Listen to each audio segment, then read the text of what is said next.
partnerships We can with actually greater source peace the of mind. products from Alibaba.com. With verified suppliers, sourcing online It's a can be business that very I love easy, so much I would do it for very free. certain, verified.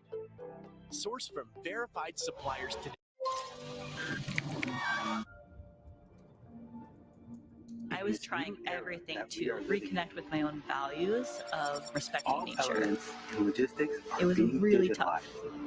I grew up in Los Angeles by the ocean, and I've always had that connection, but along the way, I kind of lost it a little bit. When I was in Peru, we went to Machu Picchu, and before the guide left us, he said, here in Peru, we believe that if we take care of Pachamama, who is Mother Earth, she'll take care of us. And that was the moment. I felt like I was being taken advantage of by my need to be more sustainable. A lot of companies at the time were just greenwashing. And so I just thought to myself, you know what? If no one else is going to do this, then I have to. When I was coming up with a company, I thought we don't have to sacrifice our health to save the environment. Every delivery more punctual. There are over 1 billion plastic toothbrushes that are thrown away in the US every single year. And that's why I wanted to produce bamboo toothbrushes that also gave back to different causes. When I first started, I did not know where to begin. Expectations are better. How do I create a bamboo toothbrush? One of the top search results was from Alibaba.com, and that's where I started. Finding the right supplier was the most important step in the process. The supplier that I did find, they helped coach me on the entire process from start to finish. The factory that we use is woman-owned, family-run. So for me, the relationship is so important.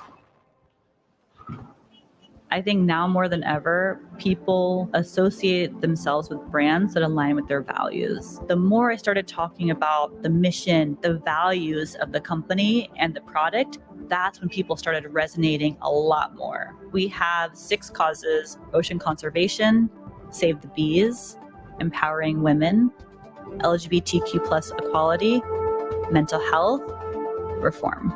We brought innovation through a sustainability concept.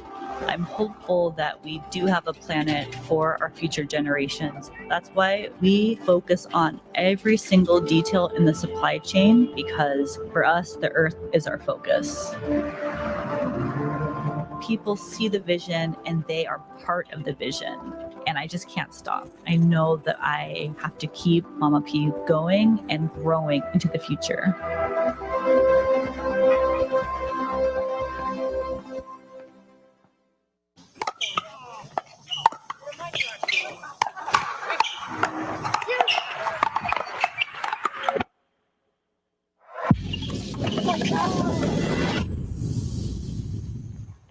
It felt like such a big mountain that I had to climb to see success. There's a lot of risk, especially in the financial position I was in. I was making minimum wage.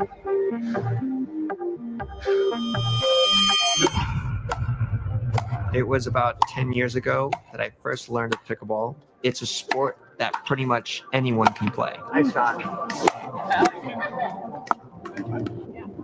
I consider myself a pretty athletic person. I did professional dancing. There's like these unspoken rules like there are in dance. The more you play, you'll understand there's a rhythm and pace. And if you go against that rhythm, pickleball is actually very difficult. But if you understand the rhythm and go with the flow, it becomes a very fun game that you can be exceptional at. Back then, we thought of an idea. Why don't we create our own paddle, since pickleball is the fastest growing sport right now?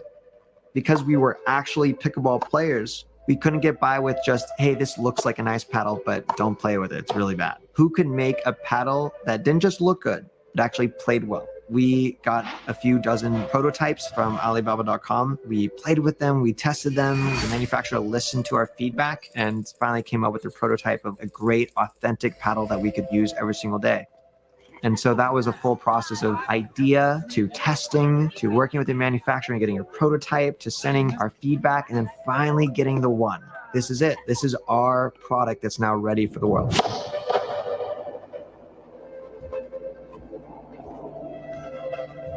There's always a moment and risk when you start something new that no one's going to try, no one's going to buy, and that's scary.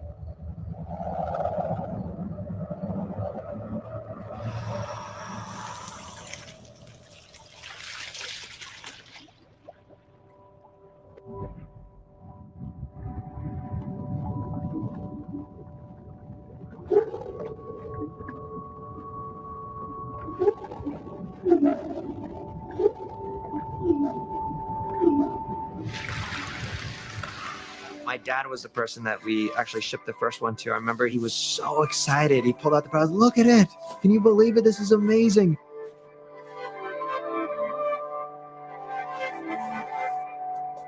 That to me was a really cool moment, knowing that, like, oh my gosh, we could actually do this. We can actually build a pickleball company. And that is where the process really began. Internet business and pickleball, these things make up a lot of my life. It's a business that I love so much, I would do it for free.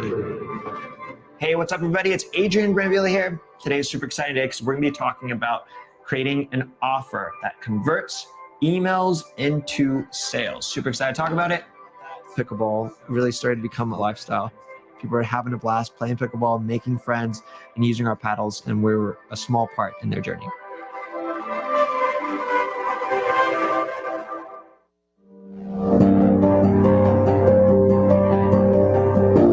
Hello, my name is Noelle Davis, and I am the owner and founder of Paris Fit. I am excited to share with you my business journey.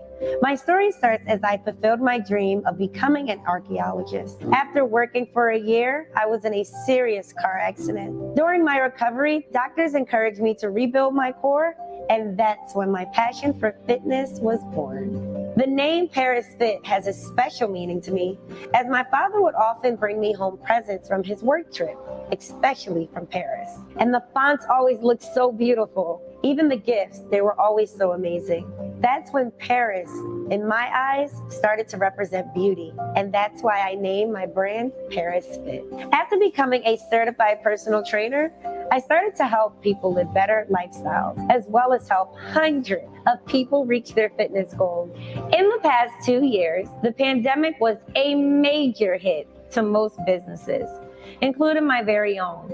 Not only did my physical location have to close for over a year and a half, but there were raised competition in the health and fitness industry, especially on social media. More and more people decided to exercise from home, but I chose to move my business in a different direction by producing more customized fitness products, especially my premier product, Gym in a Box. My Gym in a Box product has also helped me secure a $10,000 grant through the Alibaba.com grants program. And I am proud to be one of the 50 entrepreneurs chosen out of the 12,000 plus applicants to receive this grant. The Alibaba.com grant helped me make more eco-friendly products to add in my Gym in a Box. It was amazing. I started working with Alibaba.com in 2018 using their RFQ function, and I received fast responses from multiple suppliers. This makes using correct suppliers simple, and ever since then, I've been using the same company for the last 4 years. I am very fortunate, as not only do I have reliable partners, but I was able to develop a close friendship thanks to Alibaba.com. This was beneficial to me, as one of my suppliers was able to connect me with others who can help me expand my product line and build a beautiful brand. We source our suppliers using the verified supplier feature on Alibaba.com, and I highly recommend it for all entrepreneurs worldwide. I inspected each factory using the VR showroom function, which allowed me to view their equipment, product environment, and the production process. I would have never thought that my experience with an online purchasing platform would not only match my expectations, but exceed them. In the future, with Alibaba.com supplier diversity, I wish to reach more suppliers and to continue helping the lives of other people as they work towards achieving a healthier lifestyle.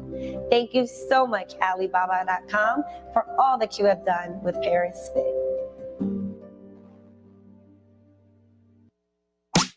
Finding qualified and experienced suppliers online can be time and effort consuming, and often a bit overwhelming, especially when there are so many types of suppliers offering similar products and services.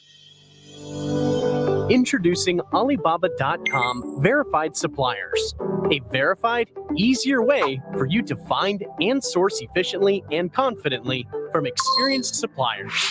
To qualify as a verified supplier, suppliers must have had their store displayed information and capabilities verified by independent, world-renowned third-party companies with inspection videos and downloadable reports, hold verified certificates, patents, test reports, and import and export qualifications, have years of experience in domestic and foreign trade, and offer great services and discounts with a proven track record on Alibaba.com. To help you quickly identify suitable suppliers for your sourcing needs, we have grouped the verified suppliers into 3 service-specific types. Custom manufacturers, who provide dedicated production lines and custom design capabilities for high customization and specialization seekers. Multi-specialty suppliers, who offer low MOQ customization, end-to-end logistics solutions, and multi-category procurement for retail trend followers. Brand holders, who offer branded products and overseas distribution for brand dealers. All of them are industry experts with verified credentials and consistent product and service quality. You can find a verified supplier by searching for either products or manufacturers. Know what you want to source? Look for the Verified Suppliers filter when searching under Products. Scroll down to find the supplier service type once you land on the product page, and check out the verification details from suppliers' company profiles. Got a product idea to build from scratch? All suppliers displayed under the manufacturer search are verified suppliers with factory inspection videos and reports so that you can build new partnerships with greater peace of mind. With verified suppliers, sourcing online can be very easy, very certain, verified. Source from verified suppliers today.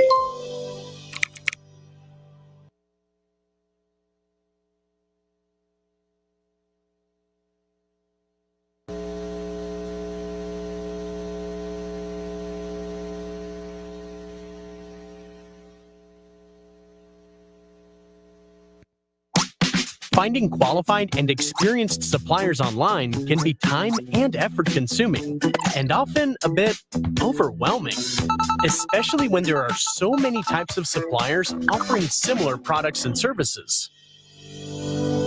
Introducing Alibaba.com Verified Suppliers, a verified, easier way for you to find and source efficiently and confidently from experienced suppliers.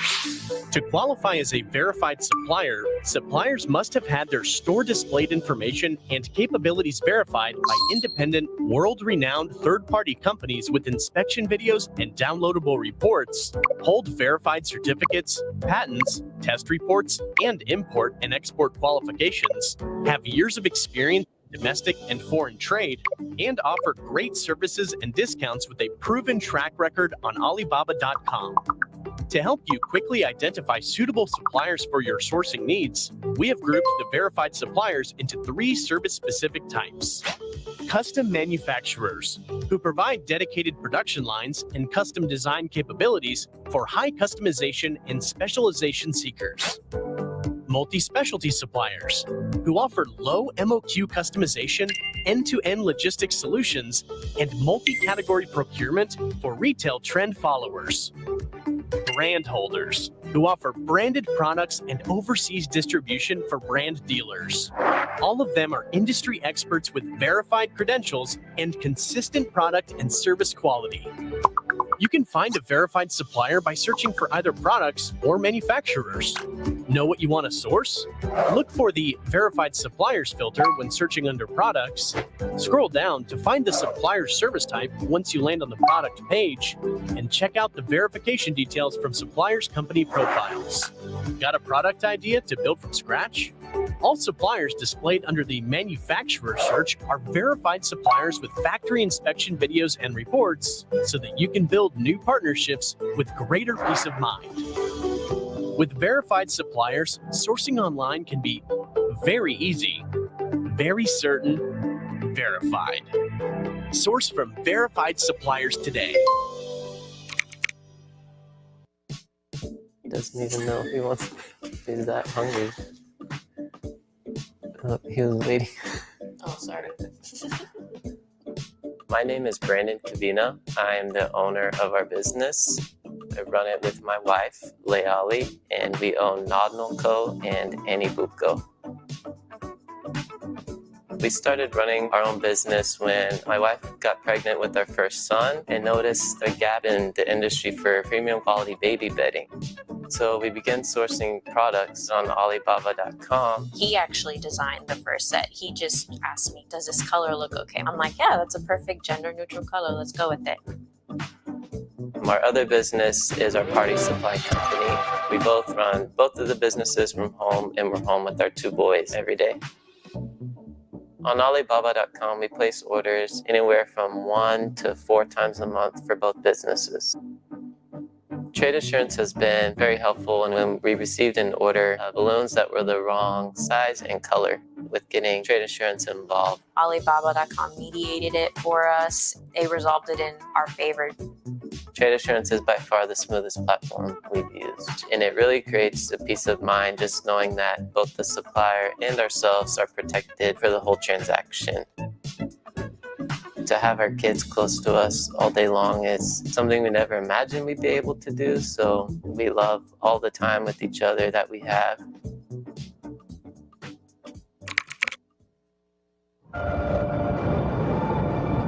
In this new era that we are living in, all elements in logistics are being digitalized, connecting more people and changing more lives. Because of smart logistics, communities are more closely knit than before. Small businesses can operate more efficiently, and every transaction is more secure. We believe in the power of smart logistics. It means not only faster processes, but also better collaboration. It makes every trip shorter, every delivery more punctual. Smart logistics means precision. Algorithms, fine-tuning proficiency to enable help to reach the ones most in need faster. Expectations are better met. Smart logistics makes it possible for people to enjoy better lives, for well wishes to reach loved ones sooner.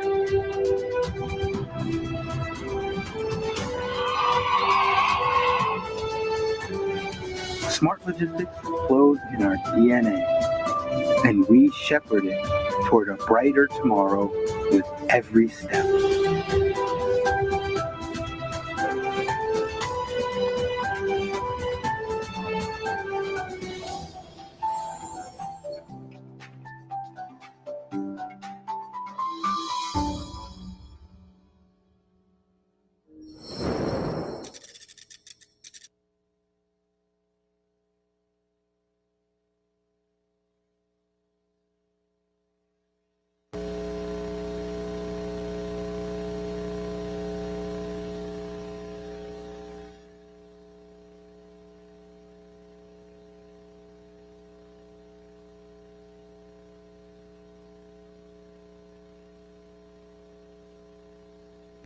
You source for your business, and you've put in the effort. Now it's time to find your success on Alibaba.com, a leading B2B e-commerce platform for global trading that connects you with more than 200 million products from over 200,000 suppliers in 5,900 categories across over 200 countries and regions. Alibaba.com comes in handy whether you're on PC or using the app, whether you're searching for products to resell or suppliers to manufacture your own. With third-party verified suppliers, you know what you see is what you get. Send out sourcing requests and get quotations from matching suppliers in as little as 3 hours. Chat with them wherever you are. Check them out, connect with them. Discover your next winning product with millions of video tips at your fingertips.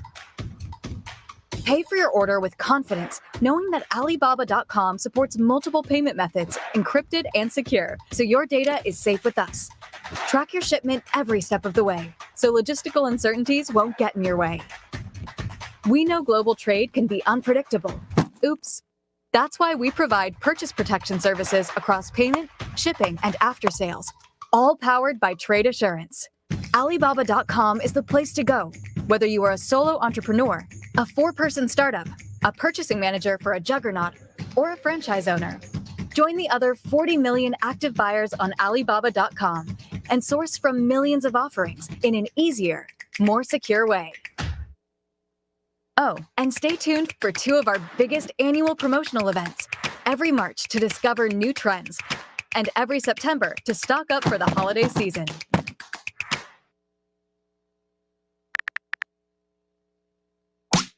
Finding qualified and experienced suppliers online can be time and effort consuming, and often a bit overwhelming, especially when there are so many types of suppliers offering similar products and services.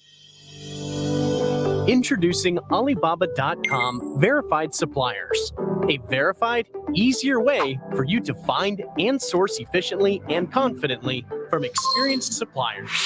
To qualify as a verified supplier, suppliers must have had their store displayed information and capabilities verified by independent, world-renowned third-party companies with inspection videos and downloadable reports, hold verified certificates, patents, test reports, and import and export qualifications, have years of experience in domestic and foreign trade, and offer great services and discounts with a proven track record on Alibaba.com.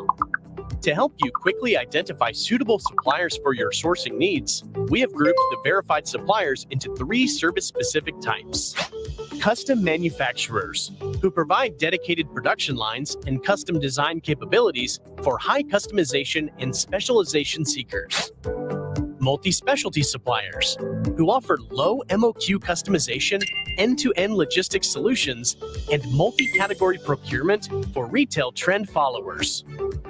Brand holders, who offer branded products and overseas distribution for brand dealers. All of them are industry experts with verified credentials and consistent product and service quality. You can find a verified supplier by searching for either products or manufacturers. Know what you want to source? Look for the Verified Suppliers filter when searching under Products. Scroll down to find the supplier service type once you land on the product page, and check out the verification details from suppliers' company profiles. Got a product idea to build from scratch? All suppliers displayed under the manufacturer search are verified suppliers with factory inspection videos and reports, so that you can build new partnerships with greater peace of mind. With verified suppliers, sourcing online can be very easy, very certain, verified. Source from verified suppliers today. It's a roller coaster being an entrepreneur. Making minimum wage. It was really tough, but it's important to trust your gut. I know this is going to work. I know this is going to work. I know this is going to work. And that's where our research began. Like, oh my gosh, we could actually do this. And that was the moment. If no one else is going to do this, then I have to. And that is where the process really began. Finding the right supplier was the most important step in the process. We can actually source the products from Alibaba.com. It was like lightning just struck. People started placing pre-orders. It's a business that I love so much, I would do it for free.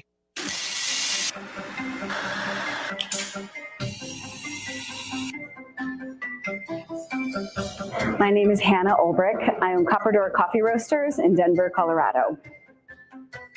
As an entrepreneur, I'm always learning. I'm a wife, I'm a mother, and I always try to put my community first. I've always loved coffee shops. I started working when I was 12 years old and quickly found out that I loved being part of the communities that coffee shops create.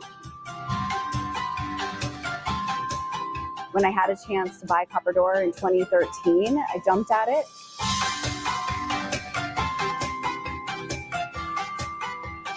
When I started, I really wanted to be a part of the community, be a part of everybody's first morning drink of coffee. I didn't have the money to start the company because I was a stay-at-home mom, but I went and got a bank loan and gradually started opening our coffee shops and expanding our wholesale across the United States. As a coffee company that has to purchase coffee from all over the world, we get our coffee from all over the world. So we have coffees coming to us from Africa, Costa Rica, Colombia, Sumatra, Brazil. We currently have some coffee from Mexico, Peru. Really what we're trying to do is find the best specialty coffees possible. 2020 really hit us hard when we had to shut down our coffee shops. We lost about 60% of our revenue. Our customers weren't coming in, they were staying home. And the same thing happened with our wholesale customers. We have wholesale customers in other cafes and restaurants and hotels. And with people staying home and being safe, we just lost so much revenue, and so did they. Our hardest, most difficult thing that we're dealing with is getting inventory into Denver at a rate that our customers and our clients expect. We've slowly been able to rebuild that. So our e-commerce went well above what we were expecting, and that's actually where Alibaba came in, is that we needed boxes with our brand that were lovely, that we were able to send to our customers so that they could stay home and they could still get our coffee. So I started using Alibaba in 2020 during the pandemic when I was having trouble getting supplies here in Denver. And I have a wonderful rep over there. Her name is Sandy. It's been really seamless. She's been able to just answer any questions I have. She's able to get me supplies that I need. She's also been able to send me samples and examples of the things that I want before I order them to make sure they're exactly what I need. No one can be underestimated, whether it's a small local cafe owner or a business built up from nothing.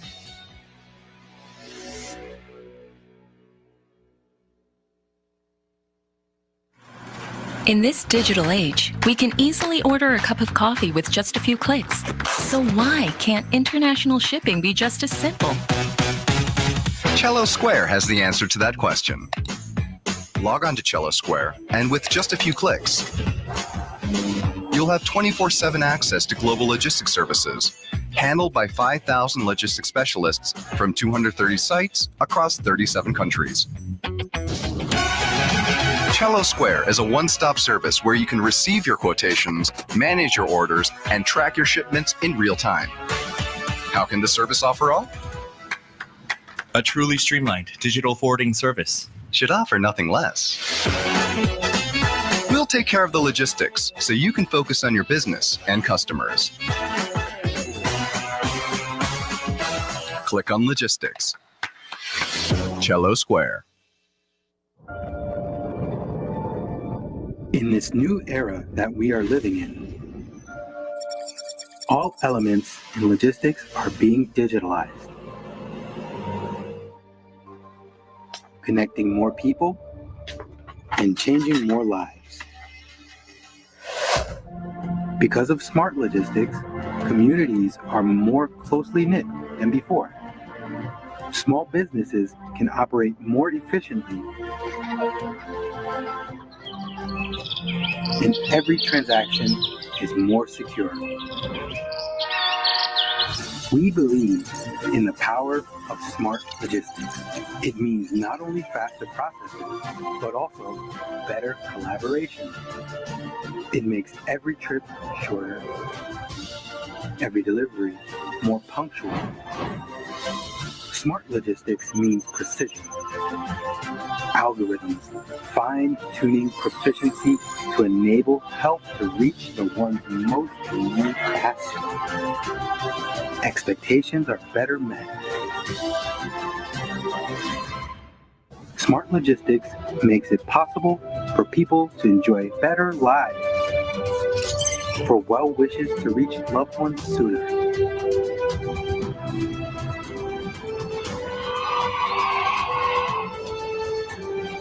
Smart logistics flows in our DNA, and we shepherd it toward a brighter tomorrow with every step.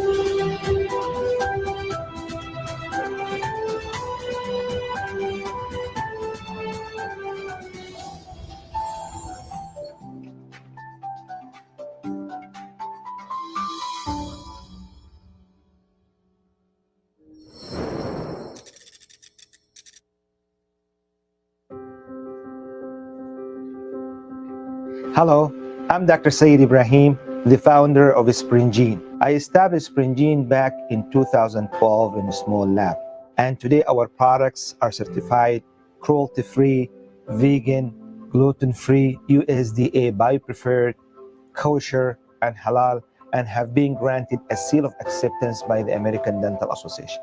We sell our products worldwide, in United States, in Africa, in Europe, in Asia. And since the founding of the company, Alibaba.com has given us many new possibilities. I'm also proud of being one of 50 businesses chosen out of 12,000 applications to receive a $10,000 grant. Of course, we would use that grant to develop and launch new products.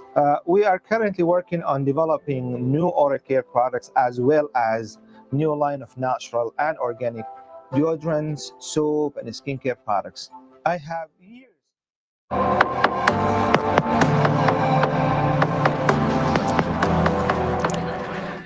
Good morning, co-creators. Let's try that again. Good morning, co-creators. My name is Brett, and welcome back to day 2 of Alibaba.com Co-Create 2023, right here in the heart of Las Vegas. Quick show of hands, who's been enjoying their time in Vegas so far? I imagine a lot of people have, judging that the room was full yesterday. The crowd's still gathering in. Looks like people are still enjoying their time in Las Vegas. So if you thought yesterday was exciting, just wait until you see what we've got lined up for you today. So first off, who is ready for some insights from the founder of FUBU and Shark Tank's very own Damon John? There we go. It's the spirit. Our journey here at Alibaba.com Co-Create is a shared one. We've christened this event Co-Create because it captures the essence of Alibaba.com, a journey of creating together. Together with suppliers and business buyers from around the world, we help create products, forge relationships, and spawn endless business opportunities. It's this spirit of co-creation that we're celebrating here today, exploring the new frontier of digital trade to fuel the dreams of SMBs to dream bigger and manifest better. Now, reflecting on yesterday, we delved deep into the next era of digital tools on Alibaba.com with our CTO, Yang Zhou, showcasing how AI is revolutionizing our collaborative journey. Experts then took us behind the scenes of global sourcing, while seasoned entrepreneurs shared their stories of crafting growth hand in hand with partners. Today, get ready for a deep dive into the future of global supply chains and B2B e-commerce. We'll dissect both the challenges and the vast opportunities that e-commerce brings to the B2B space and how technology is rapidly reshaping cross-border trade. Then we're going to sit down for a fireside chat with Damon John on unleashing the power of entrepreneurship, followed by a very exciting Shark Tank panel. But that's not all, because we got a power-packed afternoon as well, where we're exploring the world of e-commerce and how it unfurls with discussion on branding, marketing, inspiring success stories, and so much more. Finally, we'll wrap up the day with my favorite part of the show, where we get to hear some real-world insights from some leading global suppliers on Alibaba.com. We'll be exploring supplier success stories spanning from China to Mexico, Canada, and right here in the USA. I love it. Let's hear it again. There we go. So as you immerse yourself in Co-Create today, let it spark new aspirations, introduce you to new potential partners, and offer networking opportunities like never before. And hey, if you capture a great moment today, remember to share it on social media using hashtag Co-Create2023. Again, share your pictures, share your videos, share your insights on social media, hashtag Co-Create2023. So let's kick off today, day 2 of Alibaba.com Co-Create 23. Let's give a big round of applause for the Vice President of Alibaba.com, Andrew Jung.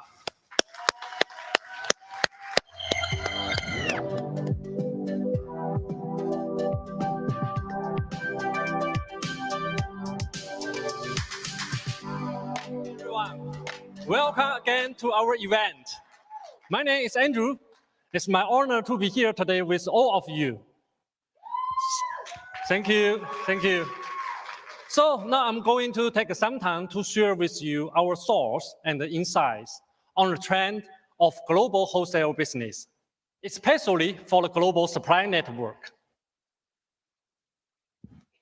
As we all know that the world is experiencing a transformation driven by the new technologies and digitalization. So for the seller's perspective, the digitalization is a revolutionary way for them to enhancing their operation and productivity. So moreover, the continuously and the sustainable growth is no longer a choice, but a necessity for all the business.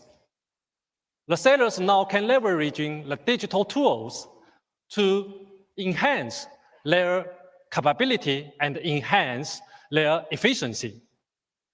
In addition, the localized service became more and more important.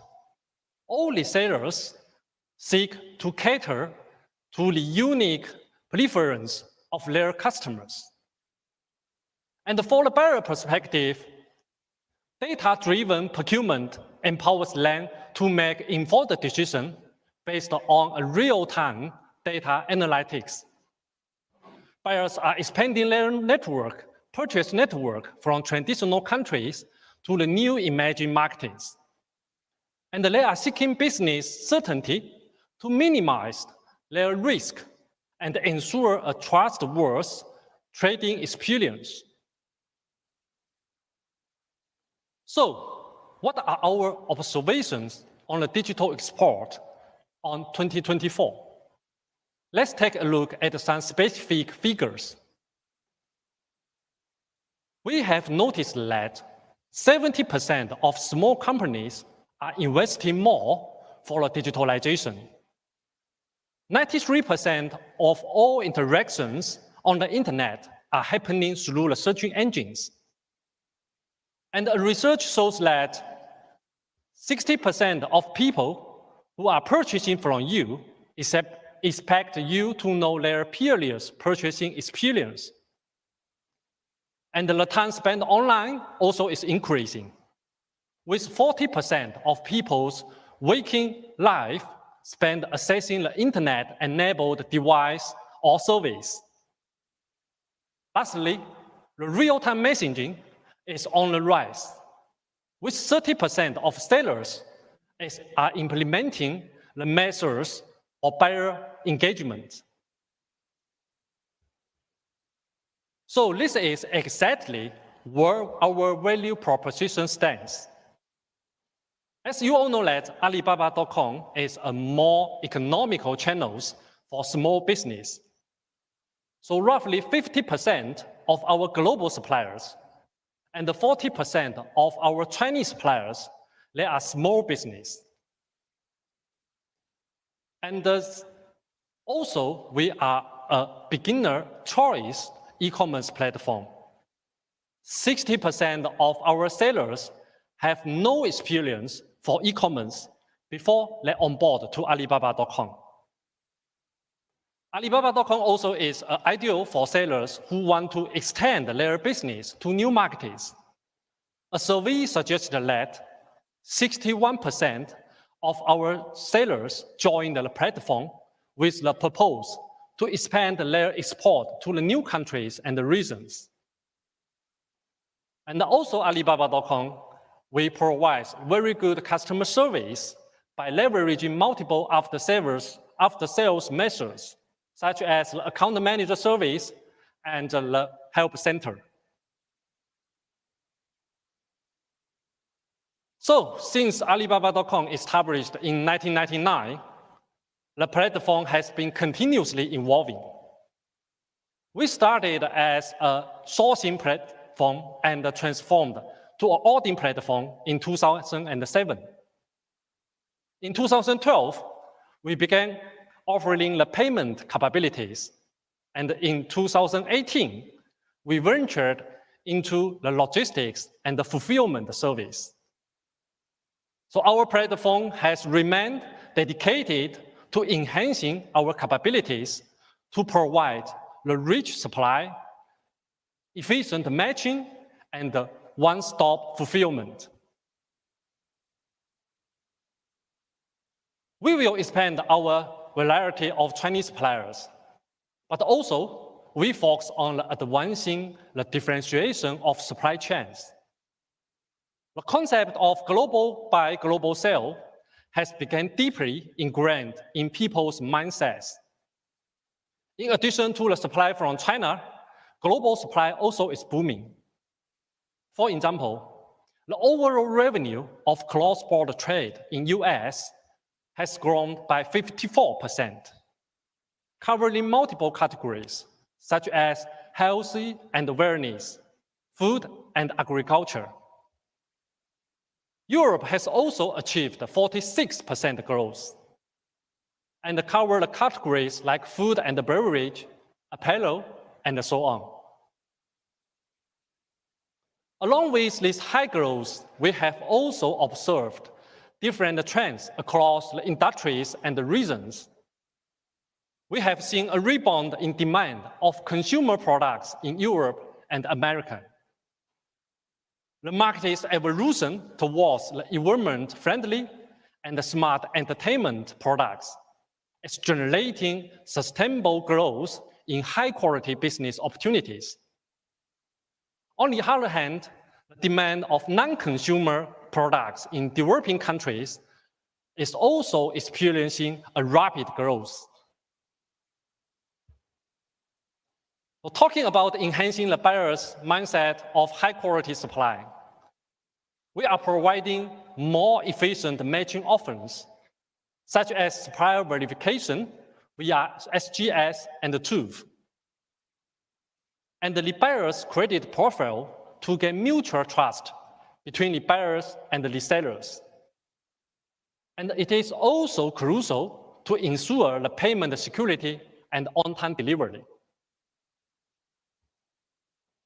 So Alibaba.com is always staying at the forefront of digital innovation by integrating the new digital tools to our platform and delivering a truly smooth online experience.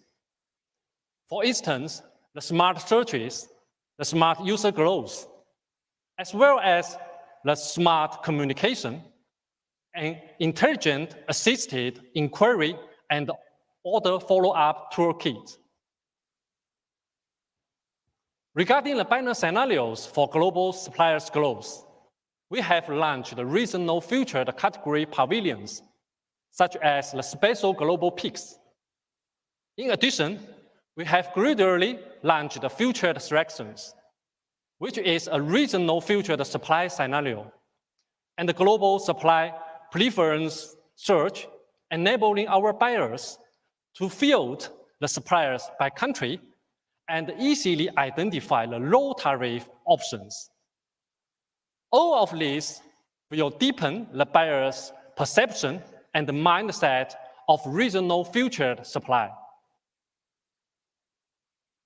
So, we are always committed to build an all-in-one global trade service platform that will cover all process of trade fulfillment.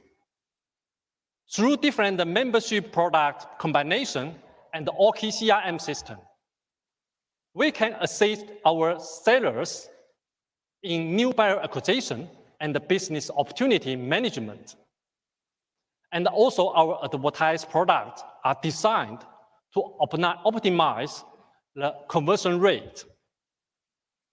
In addition, we offer Alibaba.com Logistics and Alibaba.com Pay to facilitate smooth fulfillment during the payment process, while ensuring the full compliance with the financial and the tax regulations. With the one-stop fulfillment, our platform facilitates more than 160 million orders annually and catering to more than 35 million buyers and more than 200,000 sellers, safeguarding more than 144 billion GMV online. Now our global payment network supports more than 27 currencies, and offering a diverse range of financial service metrics, including the trade assurance and the Alibaba.com Pay. Additionally, we optimized our global logistic networks, ensures on-time delivery, and the online tracking service tailored for our US marketing. Last but not least, leveraging the one-click Forex conversion processing with full visibility and traceability, we are able to provide a smooth and high-quality end-to-end export service. So that's all of my sharing today. Finally, please allow me to call out our mission again. Together with Alibaba.com, let's make it easy to do business anywhere. Thank you.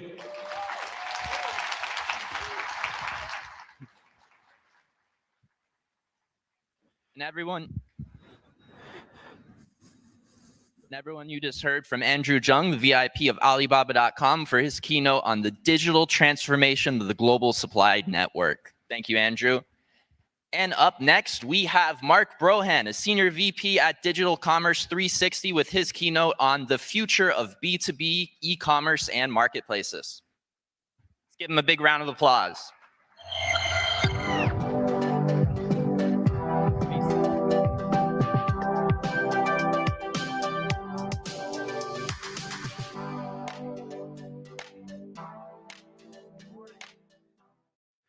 On behalf of Digital Commerce 360, I'd like to really thank Alibaba for having me here today.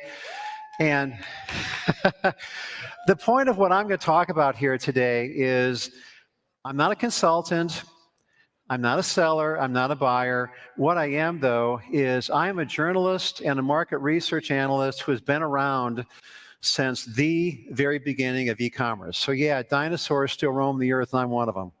So my point is, I go back to the foundation of B2C e-commerce in 1998 when we launched a magazine called Internet Retailer. So my colleagues and I, for the last 20-odd years, have been spending every single day talking with people like you, asking what's new, what's ahead, what's the problem, what's beyond that.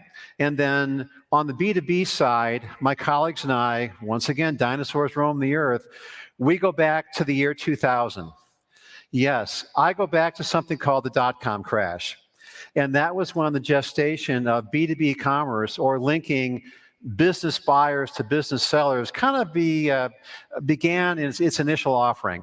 Now, of course, way back then, there was no such technology like this. And a lot of initiatives, of course, crashed and burned, but not all.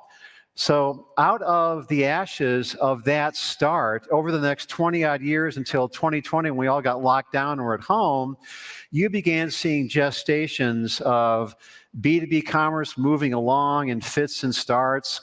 You saw the iteration of marketplaces, including Alibaba, if you will, moving along in bits and starts. But all my point is that for the 20-plus years leading up to the pandemic, it was still business as usual, the old-fashioned way for B2B buyers, B2B sellers. Now, old news.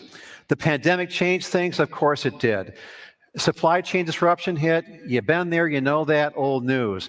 But what happened coming out of 2020 are sea changes that put B2B e-commerce on the map and more mainstream than ever before. And my point is twofold. Number one, I'll give you a couple of quick macro numbers just so you know the size of this. But the point here is not to show you how big a market is. My point here this morning is to show you what this market, what these challenges, and what this opportunity kind of means for you. So all in, U.S. manufacturing and U.S. distribution is about an $18 trillion business. That's how big everything is between what we make and what we buy and what we sell. Of that total, $6 trillion in some way, shape, or form goes from business buyer to business seller electronically. $6 trillion. Now, 2/3 of that is dominated by something called electronic data interchange, which some people call a delivery mechanism, some people call a format, some people call a sales channel.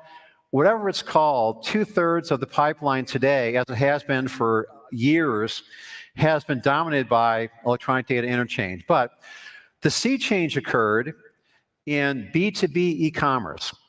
So last year, by our count, and I measure this every single year, B2B e-commerce just in the United States is $1.6 trillion.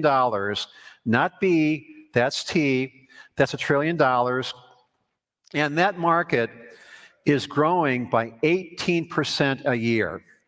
So in contrast, if you look at Department of Commerce overall manufacturing and distribution sales, it's flatlining or it's declining only because we're in kind of these uncertain economic times. But the mainstay coming out of business today is the growth of B2B e-commerce. So no, it's no longer fits and starts. It is now very mature, and the main way that business buyers will do business with business sellers going forward. So my point here is there's a lot of maturity that's been around, but there's a lot more maturity that's been very fast gelling in the last 2 or 3 years. So what are the challenges? What are the solutions? What is the top of mind with B2B buyers when it comes to B2B sellers today? I can sum that up in one word: marketplaces. And that's why you're here, because you're in the marketplace business. But I have never seen a faster growing channel since I started covering e-commerce in B2C and B2B in 1998. I have never seen a faster growing channel than marketplaces in the US and globally. Now, what does that mean? 5 years ago, well, let's go. I'll go the Wayback Machine. In the year 2000, you probably had 8 to 9 different marketplaces that came out of, the dot-com crash that made it. And they're still around. They made it in automotive supplies. They made it in healthcare. They made it in aerospace parts. Boeing, if you will, is a pioneer in all this stuff. So my point is, marketplaces were a handful that that were around for 20 years, operating kind of like Pluto out there. And I don't think Pluto's a planet anymore. I think we did named it. But anyway, my point is, come lockdown time, when supply chain disappeared, when the traditional way of doing business disappeared, when people like me began retiring in droves, what that did was to create a sea change in how fast e-commerce is permeating across our economy, how fast it's permeating about how companies do business with one another. Of course, that changed. But how fast it changed? It changed because marketplaces came of age. And today, in addition to folks like Alibaba or commercial platforms like Amazon Business or eBay, if you will, I kind of call it the big three, if you will. 5 years ago, and I count these for a living, there were 75 vertical marketplaces. I mean those marketplaces that'll sell you anything for a jet engine part if you're in the aerospace business to, supplying your janitorial supplies if you're in the MRO space, or if you're a specialty chemical manufacturer and you need some kind of specialty ingredient for whatever you're making, if you will. 5 years ago, 75. Last year, 400. This year, 500. So within 2 years, there will be 750 different marketplaces across the U.S. economy trying to find a stake between buyers and sellers. So I kind of call this the Wild West. Last year, about $130 billion worth of transactions passed through these marketplaces. That's a very general number. What I mean is that's the volume of gross merchandise volume flowing through the pipeline today when it comes to marketplaces. So that's just some big numbers to kind of give you some perspective of how big a market this is. But so what? I'm a small guy, I'm a medium guy, I'm a big guy. These $1 trillion mean number to me. Here's what does mean number. Here's what does mean to you, which is B2B sellers are investing in what's top of mind with them which is top of mind with your customer, which is the user experience. And a lot of companies are turning to the marketplaces because now they've got a new venue and a new way of greeting a lot more business than they ever had before. So the marketplace movement is now very top of mind with buyers across the spectrum, including Alibaba.com. So keep in mind, 5 years ago, 75 marketplaces, today 500, 2 years, 750. Will all those make it? No. But that's the size of the market we're talking about here. That marketplace grew at 100% last year. Amazon Business, in some instances, accounts for 1 in every 4 transactions. That's the reality of what you're talking about here. But what you really want to know is, where are buyers going to find and make their transactions these days? Well, number one is the supplier site. Number two is marketplaces. Our numbers at Digital Commerce 360 show it. Forrester shows it. These guys show it. Gartner shows it. It's all the same, if you will. So marketplaces are number 2 on the hit parade of where B2B buyers are going to source, get, find, and get products delivered to them. And those marketplaces have a pretty tall order, just like anybody who's in the selling business these days has a tall order. The user experience is where it all begins and where it all ends, and that is the biggest single challenge for a lot of companies, big, small, and otherwise today, whether you're on a marketplace or not. And the reason for that is because 2 distinct trends happened coming out of COVID. Number one, old guys like me retired. Old guys like me who kind of like to do business the old-fashioned way, we're fast disappearing, I'm afraid to say. Replacing it is a new generation of not just a single purchasing manager who is 30s, 40s, kind of prime career age, if you will. More importantly, B2B buyers today, maybe at a solo company or a solo proprietorship, it's one person, who's got the checkbook and the keys to kind of order things online. But more importantly, our research shows that it's teams of buyers. It's teams of digital-first buyers that are looking to marketplaces to have what they want, when they want it, how they want it. Simple as that. So these teams of B2B buyers tend to be made up of 3 to 7 to up to 10 different parts of the team. And that team is not just procurement, and that team is not just supply chain, and that team is not just e-commerce. It could be a diverse team that includes finance, marketing, e-com, sales, procurement, supply chain, pretty much all the major parts of the food group inside an organization today. That who's making up the digital buying team. And these teams are very, very, very picky. So I talk about the user experience. Research shows that these teams of buyers will go to at least 3 to 10 sites first to check you out, to see if you have what they want, and to see if you have what they need, and to see if what you offer in the terms of the user experience is what they want. So there's a lot of pre-research going on. I call it tire kicking. And Nixon had an old term called the silent majority. Same thing here. What these teams of buyers do is they do their research way ahead of time. They'll take months to do it.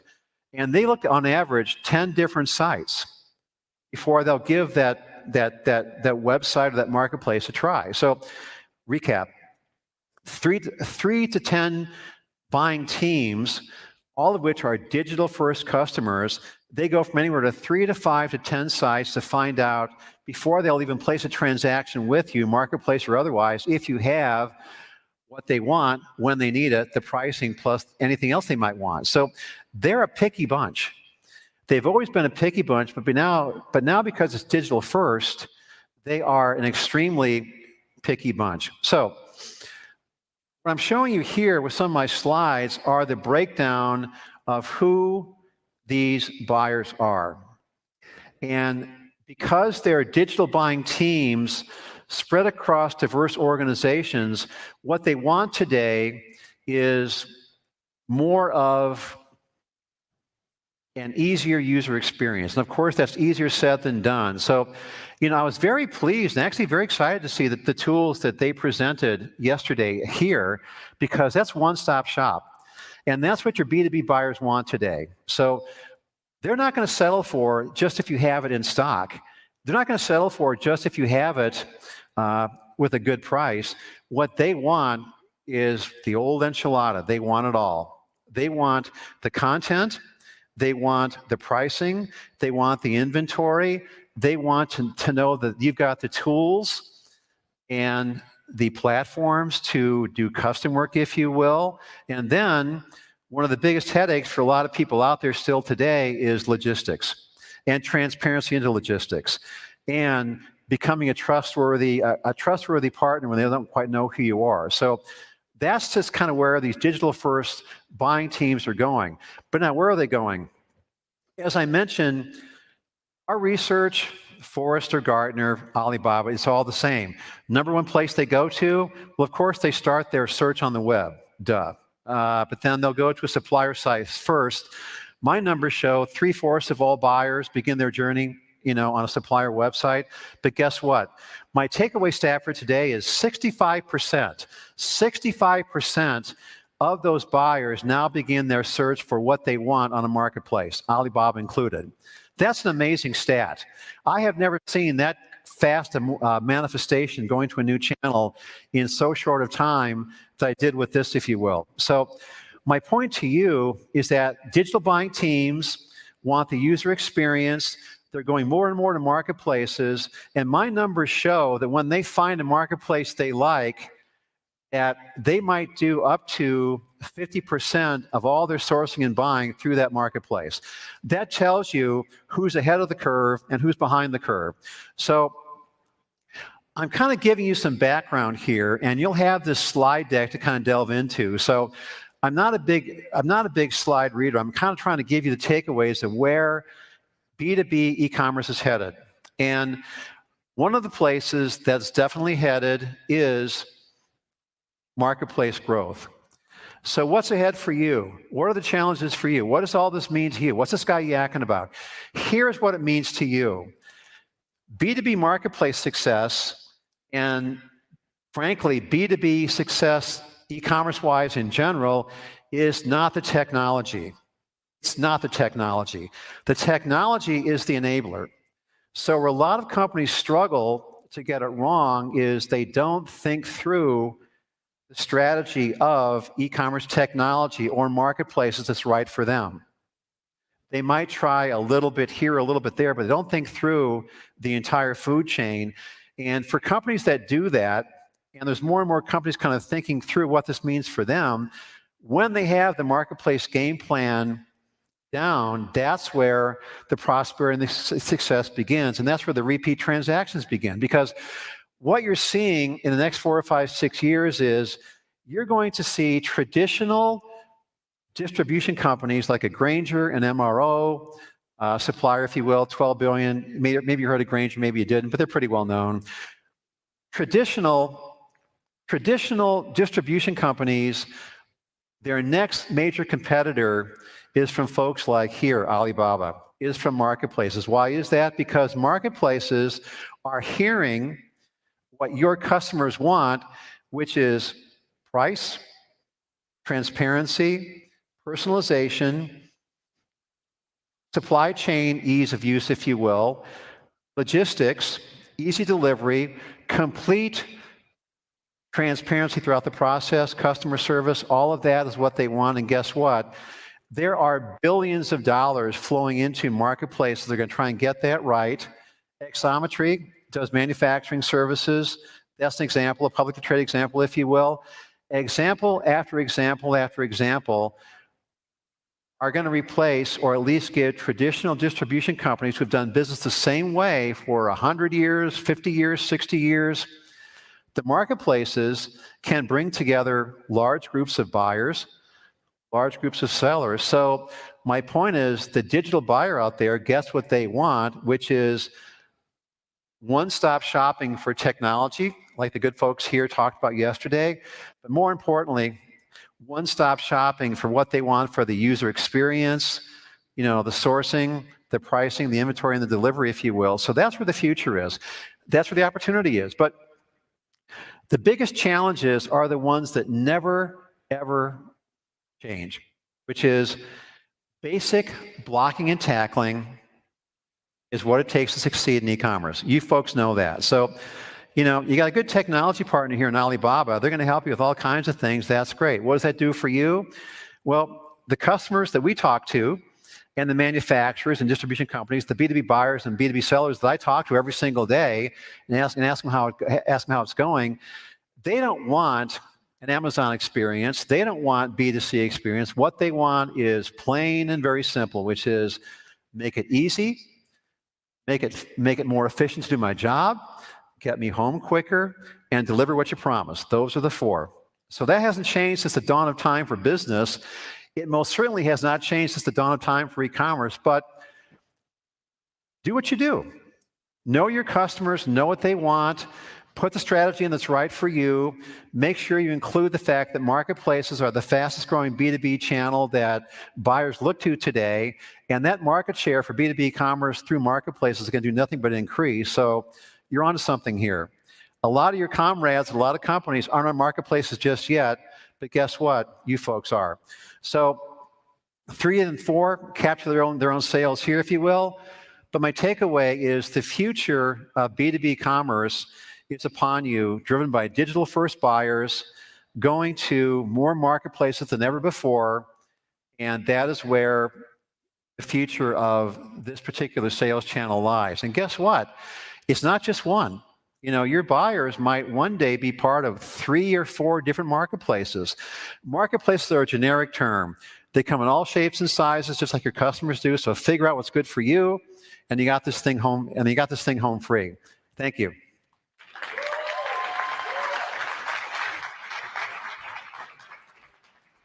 You just heard from Mark Brohan, the Senior VP of Digital Commerce 360, on the future of B2B e-commerce and marketplace. And up next, we have a panel on the challenges and opportunities of cross-border B2B commerce. And I'd like to welcome to the stage now our host, the head of strategic partnerships in the America regions here at Alibaba.com, Alex Tsai, the head of digital services at Samsung SDS, Tai Song, the executive VP and COO of East West Bank, Parker Scher, and the head of America Institutional Business, Ant Group, Rosetta Wagner. Let's give a big round of applause.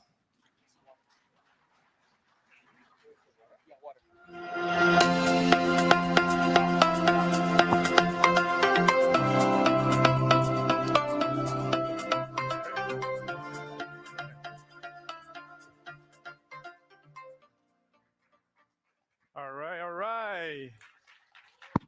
Good morning, co-creators. How y'all doing this morning? I hope all of you guys have enjoyed the wonderful sharing that we had yesterday, the keynotes, panel discussions. And today, before we dive into the next panel session, I would like to brief introduction about myself. My name is Alex Tsai. I'm the head of strategic partnerships for Alibaba.com for North America. And again, I want to thank you all again for coming out here this morning. And I hope you guys be enjoying the event. So without further ado, let's jump right in. To start off, I would like to introduce our first panelist here on my left-hand side. Mr. Parker Scher from East West Bank. And then Mr. Parker served as a Chief Operating Officer of East West Bank. And East West Bank is the largest independent bank headquartered in California and renowned as one of the leading institutions in the U.S., focused in serving the small, medium business communities and also the diverse communities in the region. And Parker is responsible for the overall strategy for the bank, enterprise operations and technology, and the bank's consumer banking businesses. And next, we have Ms. Rosette Wagner. Rosette is the head of the institutional business of Ant Group, which is a renowned financial institution, technology company known for its innovative digital financial services and payment platform. And Rosette is responsible for Ant's Group institution business, as well as customer fund management and commercial cross-border business in US. And next, we have Mr. T.Y. Taeyong. T.Y. is the head of digital services at Samsung SDS, the affiliated IT and logistics service company of Samsung Group. And T.Y.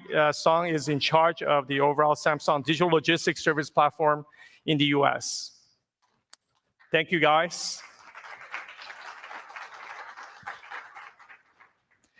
Great. So with that as an intro to our panelists, let's just jump right into discussion. Let's start off first off, Parker, as a CEO of East West Bank, could you provide us some insights into East West Bank, right, as a bank in terms of your focus, your role, and in supporting small medium businesses engaging in international trade? Great, thank you. So yesterday, Stephen Cole was talking about the challenges SMBs typically face. And I think the number he used was 27% of our SMB owners deal with the financing challenges. And that's why East West Bank exists. We're hoping to help solve the 27% of the problem. So for many of you who never heard of East West Bank before, as Alex said, we are one of the largest banks in California. We're the second largest bank in California, headquartered in California. We're the largest one based out of Southern California. We started 50 years ago. Back then, many of the immigrants from Asia come to the United States. They were trying to settle down here. They were trying to start their business in the United States. And they were having difficulties getting the financing, getting the banking services from traditional banks. And the East West Bank started 50 years ago to help them settle down in US and getting the financial support. We deal with deposit, savings, and credit cards, and also mortgage. In the meantime, not only helping them settling down in the United States, we also help them with their business back home in Asia Pacific. So this is why that we've been working on cross-border businesses for the last 50 years, and we have deep expertise in that space. And the good news is the work of what we have done here, not only is for the commercial businesses, we also work with US government. So for example, some of you may know that US has an export-import bank, and they sponsor a lot of small, medium businesses. And they have programs such as working capital guarantee. And with the work we have worked with and done for the US Bank and working with SMBs, we actually were recognized as one of the leading banks and the lender of the year for 2022. So we were very proud with all the work we have done for cross-border, and we look forward to working with each one of you and Alibaba.com to help you solve the financing challenges. Thank you, Parker. So from your perspective, what are some of the common challenges, right, and banking needs for the small and medium businesses that often encounter that you see that they're trying to venture into kind of cross-border commerce? Very good question. So technology has done a lot of great things, and it makes starting a new business in the United States so much more easier. In 2021, there are a total of 32.5 million small businesses in the United States. 32.5 million. That accounts for 99.9% of all businesses in the United States. So a huge number. With the technology support, it now takes as little as 4 days to get a company registered. And it takes less than $5,000 to start a company. So that's the good news. The bad news is from the banking perspective, the banking as an industry has now really kept up with the small, medium enterprises. So for example, if we look at the online application, if we look at the digital banking applications for SMBs, they are definitely not as good as what you have for your consumer banking, right? You know, if you go to Amazon, if you go to Alibaba, it's so much easier to do the business. But if you deal with most of the banks, it's not easy. In the meantime, many of the banks still require you to go to the branches to have in-person consultation before you can open an account, before you can get a credit card for SMBs. So that's not easy. In addition, if we look at the payments, Zelle for consumers has been hugely popular. I'm sure each one of us here has used Zelle for our personal businesses. But if you look at Zelle for business, majority of the US banks still don't offer that. There are a total of 4,800 banks in the United States. And if we look at Zelle for business, probably only about 50 to 60 of them offer that today. So a very small number. So the good news is East West offers Zelle for business. So that's the good news.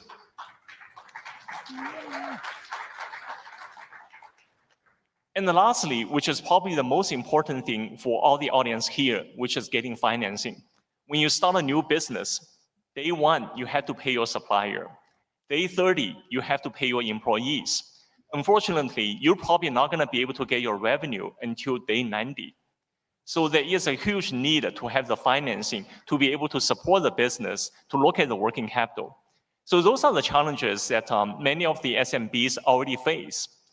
And if we add in the cross-border, it makes the banking even more challenging.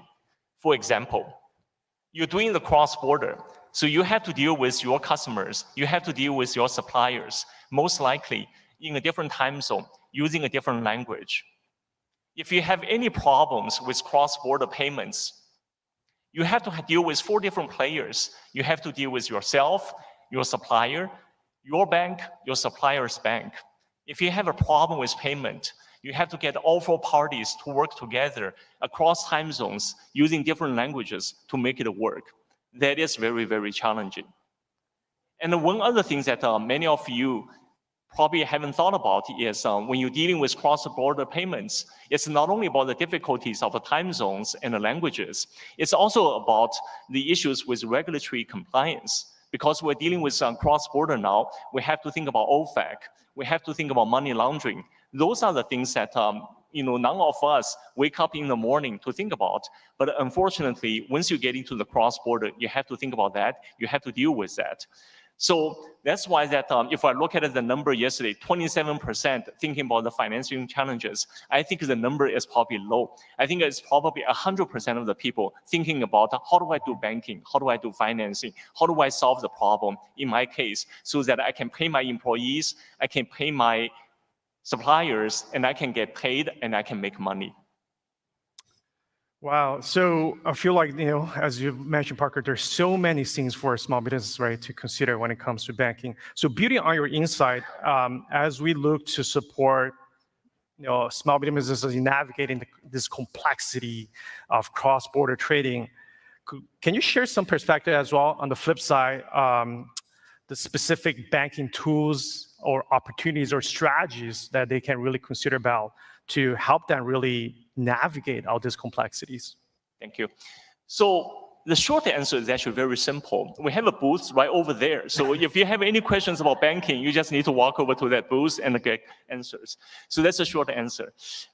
Joking aside, unfortunately, every SMB is going to have your own unique need. It's going to be very hard for me to generalize here and talk about what could work for each one of you individually. What I can do is offer a couple of thoughts for you to consider. So the number one is when we pick a bank, most of us pick a bank because it's convenient. So you look around in your neighborhood, you find a branch, you walk in there and you try to get banking. So that's the easy solution. Unfortunately, majority of the banks in the United States don't deal with cross-border. So they don't understand how to think about the issues you have to deal with when you're doing the cross-border commerce. So what you might want to consider is actually have multiple banks. So you have your local convenience from the convenient perspective. And if you need to deal with cash, the local banks will be convenient for you. On the other hand, you don't have to be constrained by one bank. American Banker, the leading publication in the industry, actually has done the survey. Their survey results shows that 78% of small, medium enterprises actually have multiple banks. Out of the 78%, 31% of them work with 2 banks, and 47% of them work with more than 3 banks. So this is the opportunity for you to think about your banking strategy, which is you have the convenience and you also look for the cross-border expertise. And you can combine them together so you get the convenience and you get the expertise. So that's one thing to consider. The second thing to consider is, I mentioned earlier that in the old days, and also in most of the banks today, when you're dealing with SMB banking, you have to get the in-person consultation. The good news is that's no longer true. Technology has now enabled us to be able to bank anywhere, anytime. So you might be okay to think about, do I have to go visit the bank in person? Can I actually do the virtual banking? Can I get the virtual banking services? For example, you don't have to go to China now to open a Chinese bank account, and your suppliers don't have to come to the United States to open a bank account. There are possibilities, there are tools, there are different channels that allow you to do the banking, account opening, and getting the services virtually in this case. So those are just 2 ideas that I want to offer for you to consider. Thank you so much, Parker, for your insights. I'm sure that those of you really thinking about banking, right, as one of your challenge, I think those are great points that what Parker shared you guys can really take in consideration. So next, I would like to turn to Rosette. Rosette, to start off with, many might say Ant Group, it's a financial ecosystem in itself, right?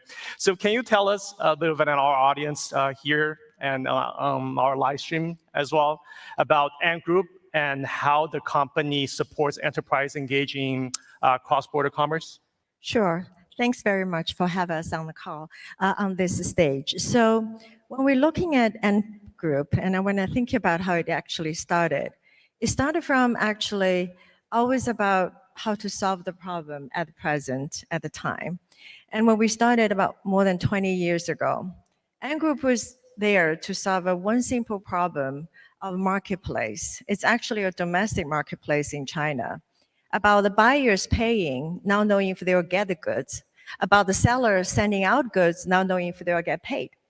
At that point, there's no such institution or no such solution to actually make both sides feel comfortable with that money movement. So, and create the concept of Alipay. Basically, is their fiduciary, is their a place to hold the money from the buyer and ensure the seller deliver the money and give the money to the sellers. And with that, we find enormous response from both buyer and sellers wanting to have that service. And we take the burden, created the wallet, Alipay.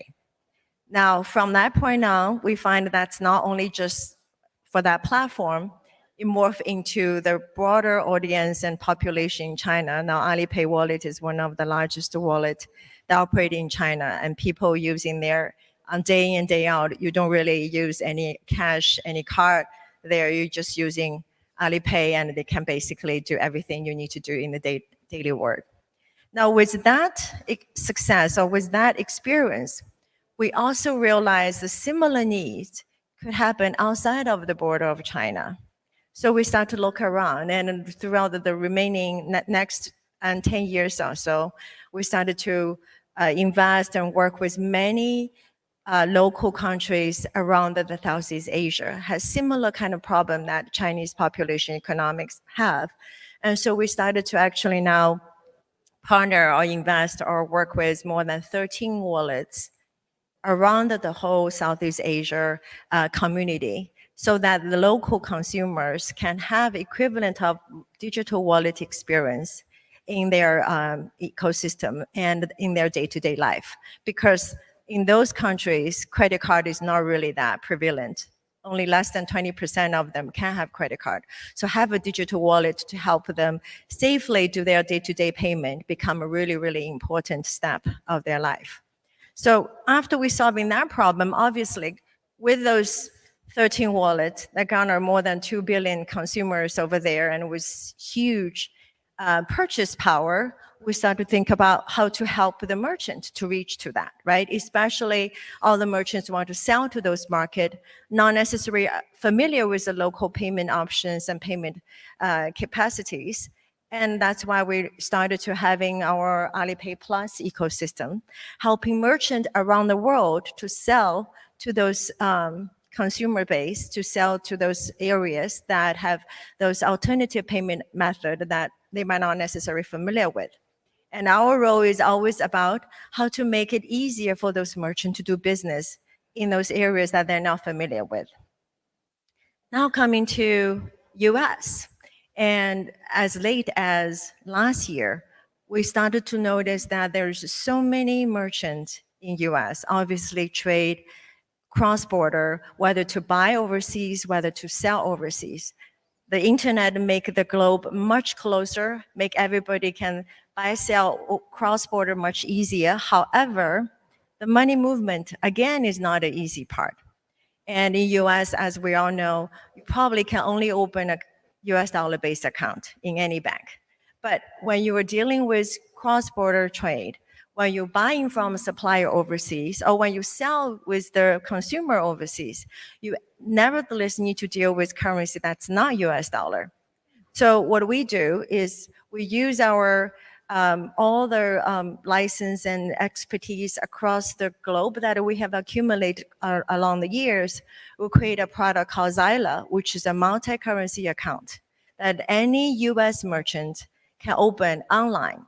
And so that with just single US entity, you can actually open currencies in all the G10 currencies around the world without having to have, entities or everything over there. And by doing so, we're hoping is to actually bridge the gap of what the US merchant can do to buy and sell overseas. And along all this story, all this kind of progression is really following the same principle of we want to be there using our technology to solve the problem, to fill the void that is there wherever it is needed in the ecosystem. Got it. Wow. So with your, vast financial payment, industry experience, you understand way better than many of us, like this complexity, right, that both Parker and you just mentioned when it comes to cross-border payment. I'm just thinking, as you mentioned, from regulatory compliance, fluctuating exchange rates, right, to security and fraud example. So what do you say are some of the most common challenges that you see for SMBs when it comes to dealing, to cross-border payment specifically? Sure. Honestly, that all the things you guys said, and they all reality challenges or problems that we need to solve. However, we shouldn't really burden that to the small business enterprises because their job is really what they wanted to do. If it's a shoemaker, their focus is how to make the shoe better. If it is a furniture maker, is their focus to make the furniture good so that everyone around the world can enjoy it. So our role, I take, is to take our expertise, to take what we know about fraud detections, what we know about global anti-money laundering, what we know about OFAC, and there's many other, lists out there around the globe. Take that burden away from the small business. So you don't have to worry about it. So you don't have to think about all these different regulations, all these rules, all this burden that is there, that's needed to be there, but let us to take care for you. That's what we want to be there for you is. So you can focus on create the product that you're interested in and sell it to the place where you feel like you want it to be. We will be there for you to take care of those needs about how to collect the money locally, how to sell to the locally, find you the trusted partners to do that. On top of that, and we can do all the risk monitoring, KYCs, AMLs, the safe environment for you to feel confident and comfortable to trade in our ecosystem. So I don't want them to even know the problem. I want them to know while working with us, we will solve the problem for you.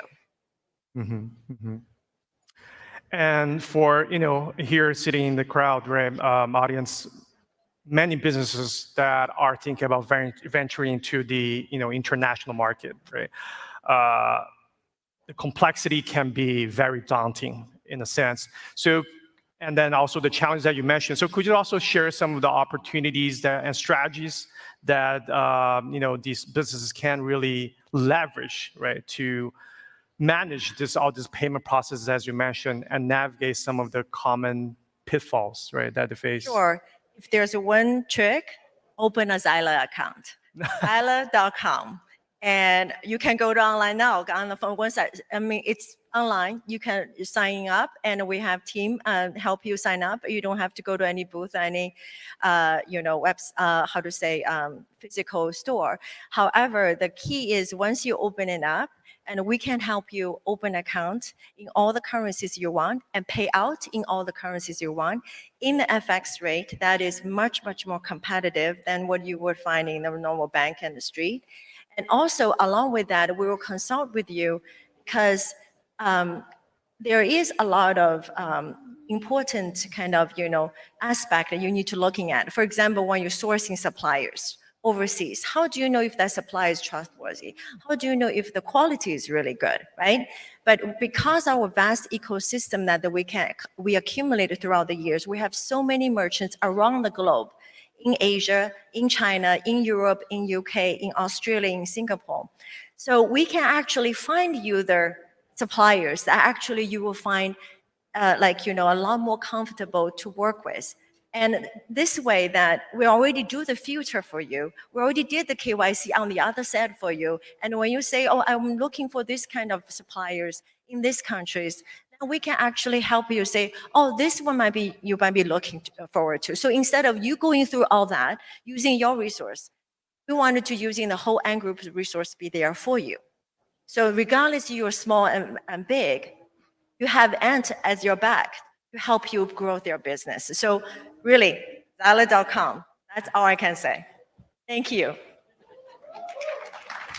Sounds like we got a one-stop shop solution there. Thank you, Rosette. And Taeyong, or TY, as a true expert, with over 20 years of experience in supply chain, let's talk about logistics. First of all, I'm sure people know about Samsung, right, for many things, but logistics might not be first that come to people's mind. So can you start off, please, kind of tell us a little bit about Samsung SDS? Okay, to manage time, I will use short time. My name is T.Y. Song. I'm from Samsung SDS.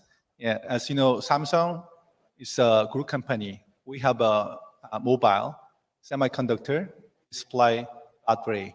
Besides those kind of high-tech product, we also have a shipbuilding, insurance, and even we have a duty-free shop. And among them, anyway, Samsung SDS in charge of IT technology and logistics services in Samsung Group. Great. And with you, like I shared, with your extensive involvement in logistics and supply chain, right? I'm sure that you service a lot of businesses, large and small. Can you share with us some of the challenges from a logistics standpoint, some of the pain points that you see, and challenges that you see often when it comes to SMB logistics? Sure. To begin with, traditional global 3PL, they are likely to focus on enterprise customer. Enterprise customer means big volume, but now market's changing. Thanks to Alibaba, maybe. E-commerce, B2B e-commerce, B2C e-commerce is booming, and procurement and sales process is now going online. And smart SMB customers can easily access to the final customer thanks to the technology. Okay, because on SMB, number one, they're challenging. They cannot have a big volume. They have a small volume. There is a challenge. Small volume means do not have negotiation power with the carrier, not easily get a better rate, and even though you get the rate, not easy to secure the space. So there is a big challenge. And number two, no dedicated logistics manpower. Let's say SMB, they have a 50%. They are likely to have a sales team, a product team, and also a marketing team. But in such a small organization, we cannot expect somebody dedicated only for logistics. So when they procure something. The procurement personnel maybe do some logistic jobs as part-time. And when they sell something, sales guys do some logistic jobs as part-time. So that is also one of the challenges. Because of the small volume and no dedicated manpower. Number 3, challenge is do not have enough experience and knowledge in logistics. And there's one more challenge. Now, we cannot think about logistics without IT technology. Now, logistics and IT go together. So it's very hard to catch up with the up-to-date IT technology and trend in these days. So under these 4 challenges, SMB, to get better rate, they can approach global for them because they have a big volume. They are likely to offer you better rate. But the problem is they are not likely to assign a dedicated person, only support that SMB because they are looking for the volume. So if SMB wants dedicated service from the service provider, so the rest of the other SMB can approach small local porters. Maybe they can assign very dedicated person for only that company, but the problem is they don't have enough expertise to cover all the complex logistics operations. So you can think about leveraging the IT technology scale from global 3PL because they have volume, they can negotiate more, and dedicated service. Nowadays, because of the technology, we can ask many queries like rate, request, service through chatbot. So combine these 2 important things from big global trade border and local house border. We can think about digital logistics service platform as an alternative option. So think about how you work. Once you work with the digital freight forwarding service provider, you can easily look at the terms and conditions of their terms and condition and click, and okay, done. Within 5 minutes, you can make a contract. And when you need a quotation, you can simply input POL, where is your departing country, and POD, and commodity types, number of containers. You can get an instant quotation very easily. But as I said, SMB does not likely to have a dedicated IT, the logistic personnel. They might have a lot of questions. You can ask those kind of questions through the chat. I mean, the chatbot can answer your questions 24/7 basis. So they can be also one of the benefits. And once you make a booking, and then the problem is the visibility. So normally the big platforms, they have a connection with all the steamship liners and air carriers. And also they have a EDI link with all the relevant bodies like warehouse and also trucking companies. So through these kind of EDI connections with relevant bodies, you can check out the end-to-end visibility through the platform. Okay, this is the benefit from digital freight forwarding platform. Samsung, as this, we launched our digital trading service. We call it Cello Square. You can simply visit our booth. They are our partners. Maybe can ask you about the questions. So let me summarize. SMB can have a challenging, small volume, and no dedicated manpower, lack of knowledge about logistics, and very not easy to catch up with IT technology. I hope and I believe through digital logistics service platform, you can use better service no matter how much cargo do you have. Mm-hmm. Yeah, no, so I see you point on some of the key things, right? I think that a lot of small business, they don't have the scale, right, to really be competitive, right, with the big players. So it comes down to essentially how they can be efficient, cost-effective, right, to help with their day-to-day, small businesses. So sounds like efficient logistics is crucial, right, for SMBs engaging cross-border B2B commerce. So from your perspective, what are some of the key components of a effective logistics strategy, right, and opportunities that businesses should consider to help them manage, these complexities of we've talked about shipment and deliveries. Okay, effectiveness. Think about traditionally, two factors are very important. One is cost, and the other is the service quality. You cannot think about somebody has a very good service, but very expensive. Nobody will use it. Vice versa. You have a very good rate, very cheap, but every time off-road, delay, and eventually nobody will use it. So to be effective in logistics, this cost and service quality is the key factors. But in this state, we have to consider another two more factors. The third factor is agility. Through the pandemic, we already experienced. There are many things can happen.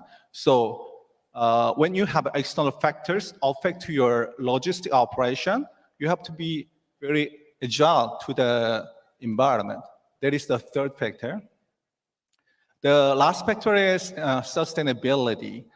SMB, as their business grow and grow, they become more big company.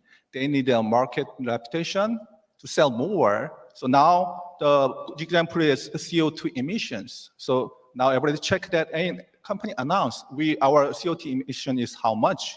So to be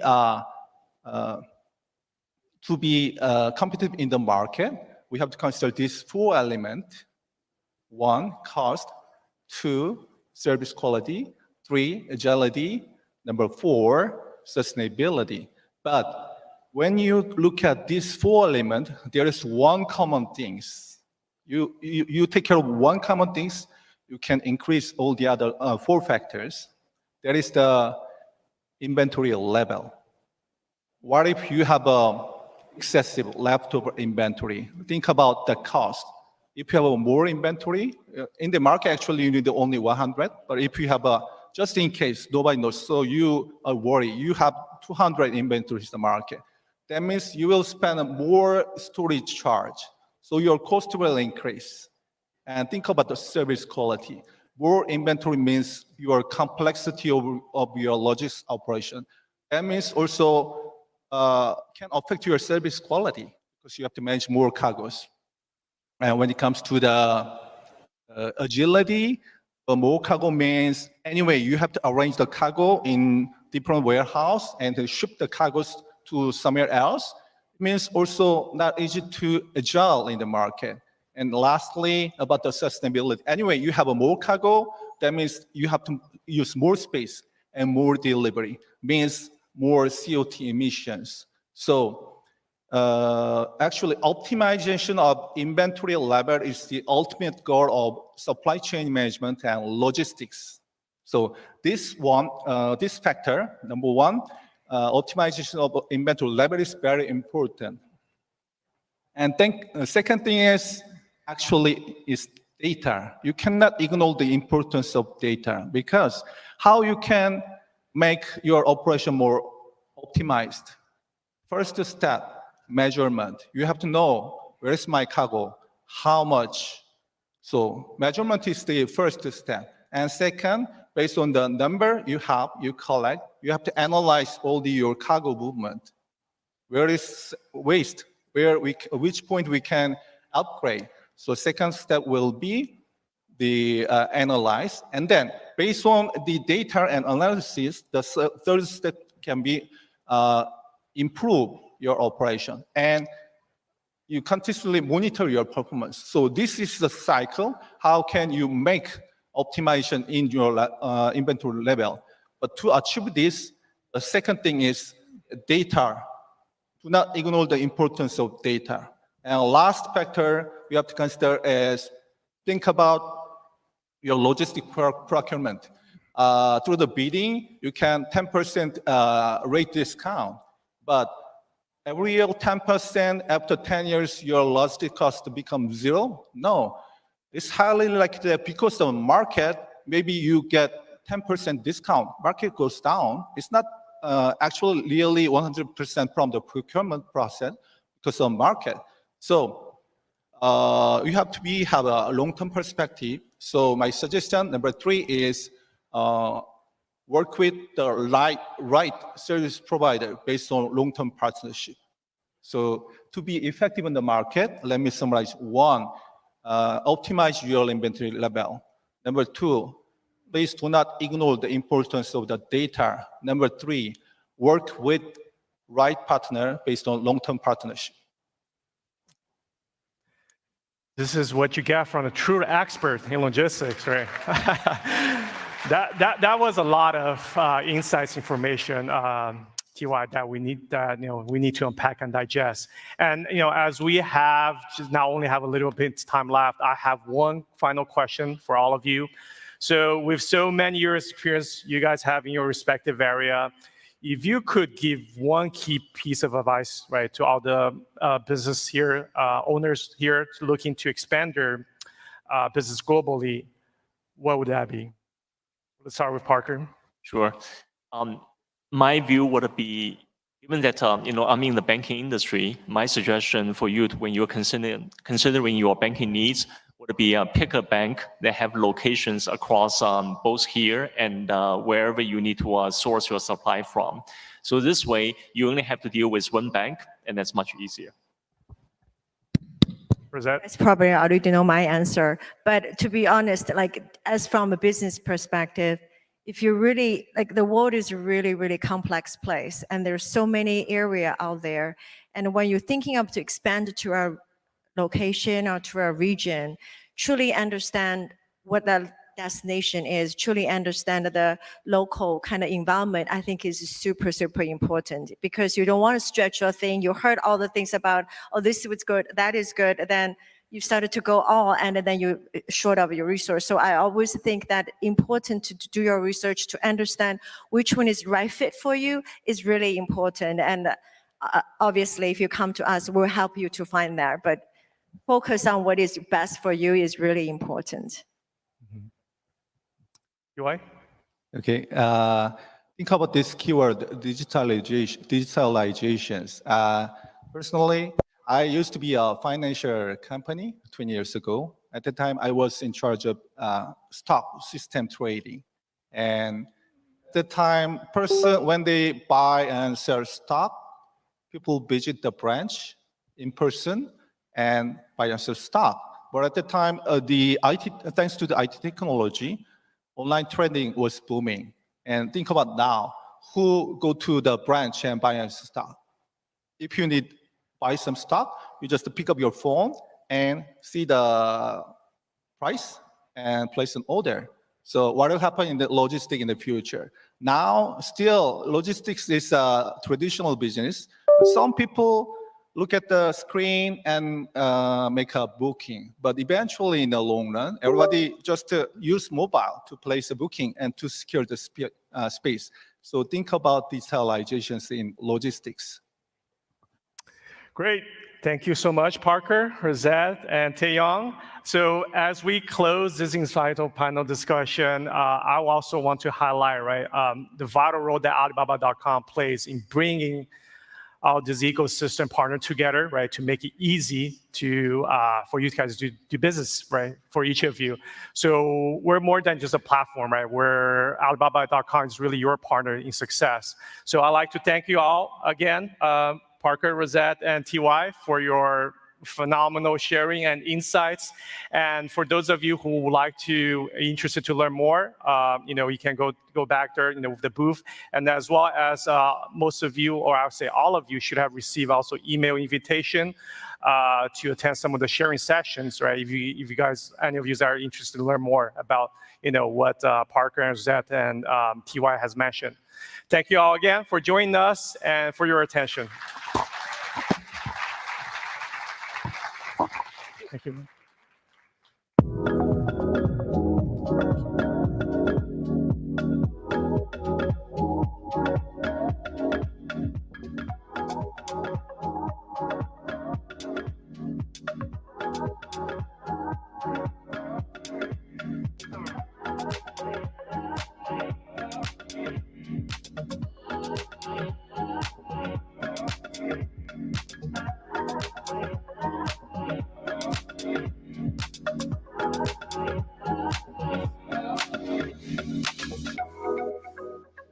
enjoyed that panel on the challenges and opportunities of cross-border B2B trade. In about 30 minutes, we're going to have Damon John out here for our fireside chat hosted by Alex Tsai. So we hope you all are ready for that. But before that, we are going to have a keynote by Tainiao Logistics. So hey, if you're interested in Tainiao, if you need resources for global logistics solutions, then be sure to visit the booth right back there. If you're coming in these doors here in the main floor, take a left, you will see Tainiao's booth. So without further ado, I would like to introduce Kelly Matzenbacher. He is the Director of Sales at Tainiao. Thank you.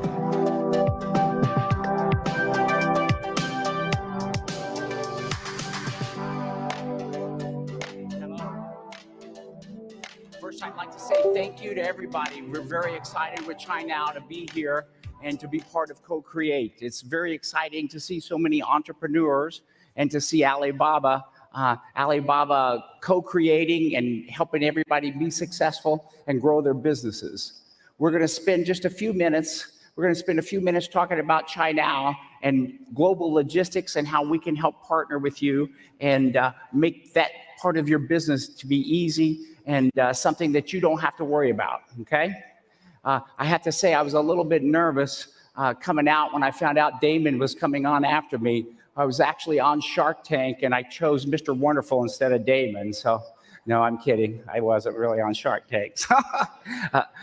All right, so you've actually seen a video of Tainiao, the introduction video, several times. They've been playing it throughout. So Tainiao was started in 2013, and we were started as to complete Alibaba's vision to be able to deliver in China within 24 hours and anywhere within the world within 72 hours, right? So that's a very aggressive goals that Tainiao had as the Alibaba logistics arm.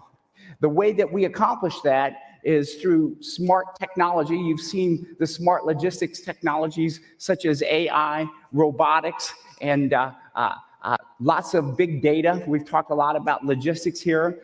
We also are building out infrastructure with industrial parks, aviation hubs, and logistics parks all over the world. And then the other thing is great partners. So we have great partners to be able to accomplish this. Just to give you an idea, currently today, we have 18 sorting centers around the world, and we're doing over 4 million packages, cross-border international packages on a daily basis. Yeah, that's huge. Give that. Yeah. We also, some of our partners, you saw UPS up here yesterday. We partner a lot with UPS here in the US as well as around the world, okay?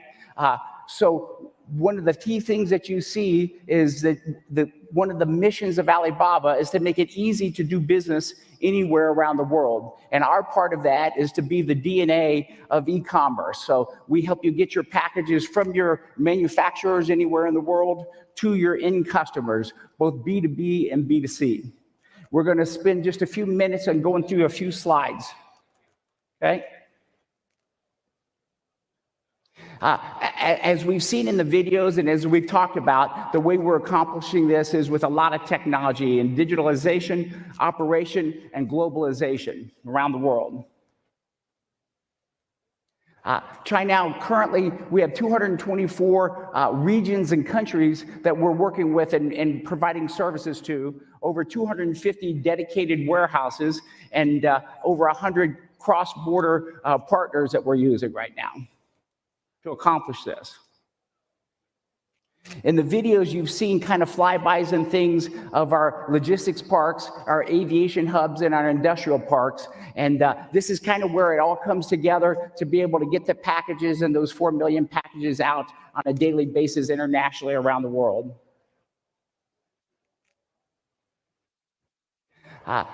In the video, it actually shows our autonomous vehicles. We have over 1,000 vehicles, EV vehicles, delivering packages around in China, and automation with our warehouses. We have artificial intelligence that directs the routing of picking and packing. We have robotics, as well as scanning technology and RFID technology. Now, yesterday we had a gentleman that was speaking, and he was talking from California about green logistics and sustainability. And as I mentioned earlier, China was started in 2013. By 2016, we started an aggressive plan to be a leader in green logistics and being environmentally friendly. So all aspects of our chain, we are doing things to cut paper, to recycle, use recycle, to do electronic waybills, solar panels on our infrastructure. So our management team is always looking for ways that we can be friendly to the environment. We calculated that we've saved over 400 billion pieces of paper being printed and $20 billion, as well as 1 billion kilograms of carbon emissions through some of our initiatives. And 2016, thank you. 2016, I know it's come up a few times in working with companies. It's been a hot topic recently, but we've been doing it 3 years after we started as China. Okay, we kind of big picture, we looked at China in China and globally. Now we're going to just spend a few minutes and go through a few slides on China in North America and the US. So all of your needs, like we mentioned with our partners, all of your needs from ocean freight and getting it from your manufacturers all the way to your end users. So trucking, air freight, warehousing, and fulfillment. In this example, I think everybody knows that China is the #1 manufacturer of goods and products around the world. So we have over 1,800 lines and partnerships of bringing packages from China and anywhere that your manufacturers are and getting them into the major ports around the world. And you can see some of the continents and some of the places where we're delivering, basically worldwide. As being part of Alibaba, it's very important for technology. And you've heard other speakers talk about transparency, some of the technology guys. Being part of Alibaba, we want you to know where your packages are all the time. We want you to know the status. We want you to be able to see KPIs and SLAs. So the ocean freight has dashboards so that you can be up to date on all of the information on your products and goods. One of the things I wanted to mention also, besides sometimes ocean freight isn't fast enough, and we're going to see a case study if we have time. Ocean freight isn't fast enough because of you need to get it into your marketplaces quickly, or you need to be able to, it might be a high value product. You don't want it to be sitting on a ship. We've got air freight all over the world. So for example, Europe, we've got, I think, a flight a day coming, like 6 flights into Europe. We've got 3 flights coming into the US in different airports. South America, Asia Pac, APAC. So we can get your products air freight very quickly and efficiently if that's something that you need.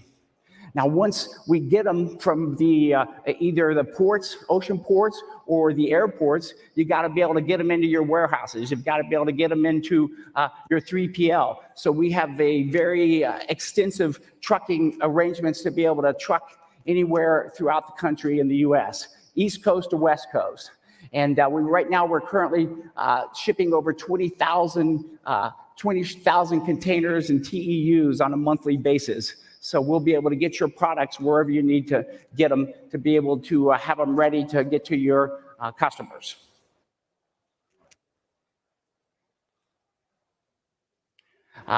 This is just a quick overview of warehousing and fulfillment and 3PL services in the US. So you can see we have warehouses in Europe and APAC, but in the US, we have 7 warehouses and millions of square feet. And we actually connect to your websites and your marketplaces, and we connect to your ERP systems so that we can pick and pack and get your orders out the same day within 24 hours, whatever your needs are. So we have full service 3PL services. And you're going to see in a minute, we're using the latest technology to do that. Everything from conveyor belt systems to RFID to scanning, handhold scanning, as well as robotics. Just as I mentioned with the dashboards with ocean freight, we have our own WMS system for our warehousing and fulfillment. So you know all the time where your products are, you know what your inventory levels are, you can build reports, you can see what's selling and when you need to reorder. You see the status, if we've received it, if we've put it away, if it's ready to be sold on your marketplaces. So very detailed WMS system. If you don't have an ERP system, you can log in and see 24 hours a day exactly what the status is of your orders. I just spoke a little bit, and some of the videos that you've seen is some of our technology, the way that we accomplish this, using our smart technology, our smart logistics technology. I mentioned we have 18 different sorting centers. This is an example of some of the technology that we're using, the latest for sorting centers. The robotics, if you come by our booth, you can actually see videos of the robotics working, where it's increased productivity by 300%, where our pickers and packers are actually standing in a location and the robots are bringing the packages or the products to pick straight to them. And it increases the quality as well and reduces human error, because the robots are telling them exactly what to pick so that they can get out the door quickly and meet our SLAs and KPIs.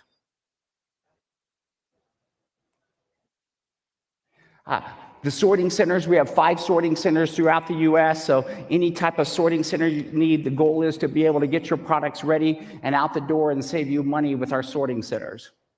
That's 5 in the US, 18 worldwide. Okay, we're going to just take a couple minutes and look at a couple case studies. So in this case study, this is an example of air freight. So this is 2,000 cell phones, $500 each. So that's $1 million for one pallet. And this customer, they didn't want it to go on ocean freight and take 5 weeks to be able to get there. So we customized the solution so that you can't see inside the package. You can't hurt the phones as you are opening it. And also, in this example, we actually had security guards that are with the products all the time. And we also have dedicated drivers that we've done background checks. So coming from the manufacturer to the airport, we have high security, as well as when it lands, it has high security with dedicated drivers and security. And then there's also cameras at the location so that we can see if anyone and what's going on to keep the security high all the time. In this example, it went from 5 weeks of being unsecured to 5 days. This was coming from Hong Kong to Sao Paulo, and we cut it from 5 weeks to 5 days.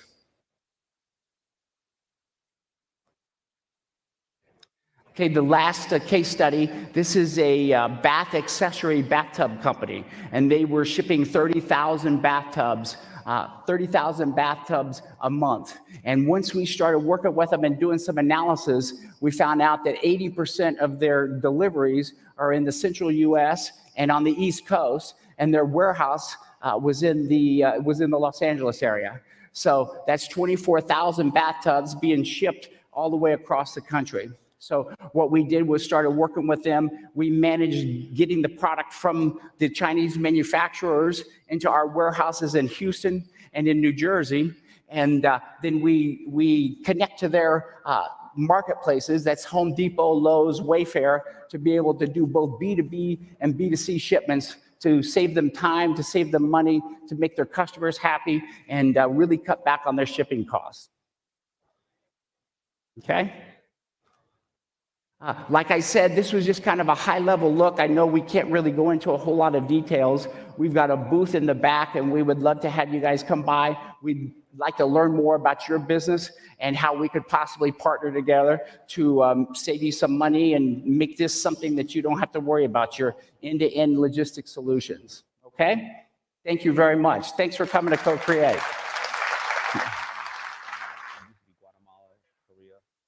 You just heard from Kelly Matzenbacher, the Director of Sales for Tinyal North America, his keynote on Tinyal's Global Logistics Solutions.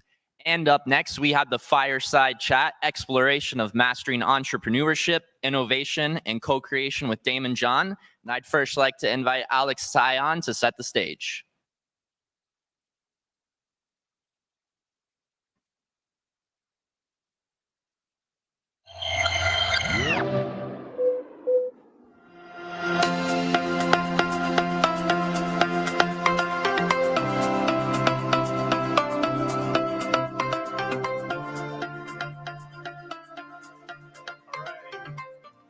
Thank you, Brad, for the intro. Good morning, everyone. It's me again. I promise you that this will be the last time you see me this morning before you get tired of seeing me. But for the next keynote session, I am super, super excited, right, to have this special guest to join us here at Alibaba.com Co-Create today. I hope you're all geared up because we got a real treat, right, in store for you today. Let's hear it up, huh? Yeah, let's go. So our next guest is the definition of a shark in the world of business. But hey, don't worry. He's not here to take a bite out of your ideas. He's here to actually help you make them even better. So he is the definition of true pioneer of hustle and grind. And I think what sets our guest apart isn't just his business acumen. It's also his incredible ability to inspire and motivate others to chase their dreams. And he's a best-selling author, motivational speaker, and a philanthropist who gives back to the community. Now, if you've seen it all, let me show you the video and get ready to be wild. Can you roll the video, please? So we're moving on. Oops, sorry, wrong clip. Roll the new one. I've been an entrepreneur since the day I was born. Without further ado, here he is, the People's Shark, Damon John. My career started in fashion. I wanted to be part of hip hop. I decided that I was going to create the uniform for this community. You started FUBU, and you said you started with $40, and it grew to $6 billion. I sold $800 worth of hats in 1 hour, and I realized at that point I was never going to work for anybody ever again. Came from the hood. I can't design. I'm dyslexic. Got left back in 7th grade. All that didn't stop me. America's not about what can be done for us. It's about what can be done by us. When you start hearing the president talk about FUBU, Mom, I made it. I was chosen as one of the original sharks on Shark Tank because of my understanding of retail, apparel, and the urban inner city community. Virgo's a designer lifestyle apparel brand that combines fashion and comfort. What do you think you'll do this year total? $2.2 million. Would you do 300 for 20%? Absolutely. We invest in people that we can relate to. They have risked it all, and they just need a little bit of help. I'm going to finance the inventory, $200,000 for 17.5%. You have a deal. We'll take a deal. Let's bring in a guy who helps us follow the money every week, Damon John from Shark Tank. You're going to give some advice and everyone's going to get rich. You have to get up before everybody and be willing to go to bed after everybody. Please welcome back to the show our friend, the amazing Damon John. Financial literacy is the hot topic that we're talking about. It's always about knowing how money works. Nice play, Damon. Thank you very much. Hi, I'm Damon John. From a fashion icon to now a TV icon. In the face! One of the most well-known businessmen in the world. Damon John, the entrepreneur, fashion designer, and best-selling author, and boy, his books are good. My new goal is to teach families and children how to earn and how to save money to become sharks. You wrote your first children's book. #1 book in the country. Mentoring future entrepreneurs is so important to me. You have to concentrate on this and be the king of this. It's all about giving people a higher level of access, from aspiring entrepreneurs to titans of industry. We've got a shark here named Damon John. Damon John is all about giving back, and he's gearing up for Black Entrepreneurs Day at a star-studded show from the historic Apollo Theater in Harlem. I called up a bunch of brands and said, would you help me give away money, educate people, and empower people? It's all about adding value and being of service. First of all, thanks for what you're doing. My quest right now is to change people's lives, have fun at the same time, and challenge people. You've just given back to the community in so many great ways. A real visionary. The king of branding. He is the leader, a pioneer, a bona fide legend. I love it. The American dream still alive. That's what it's about. It's about leaving with a legacy. Thank you. Better in less than 3 months.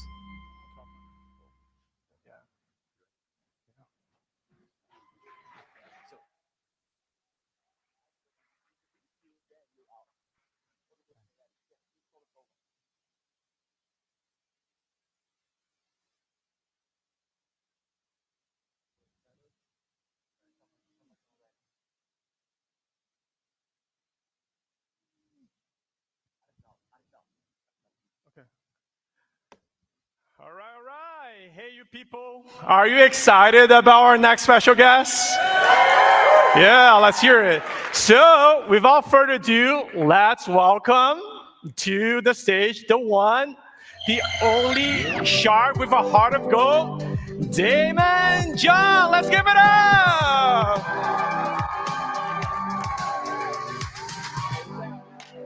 Thank you. Thank you.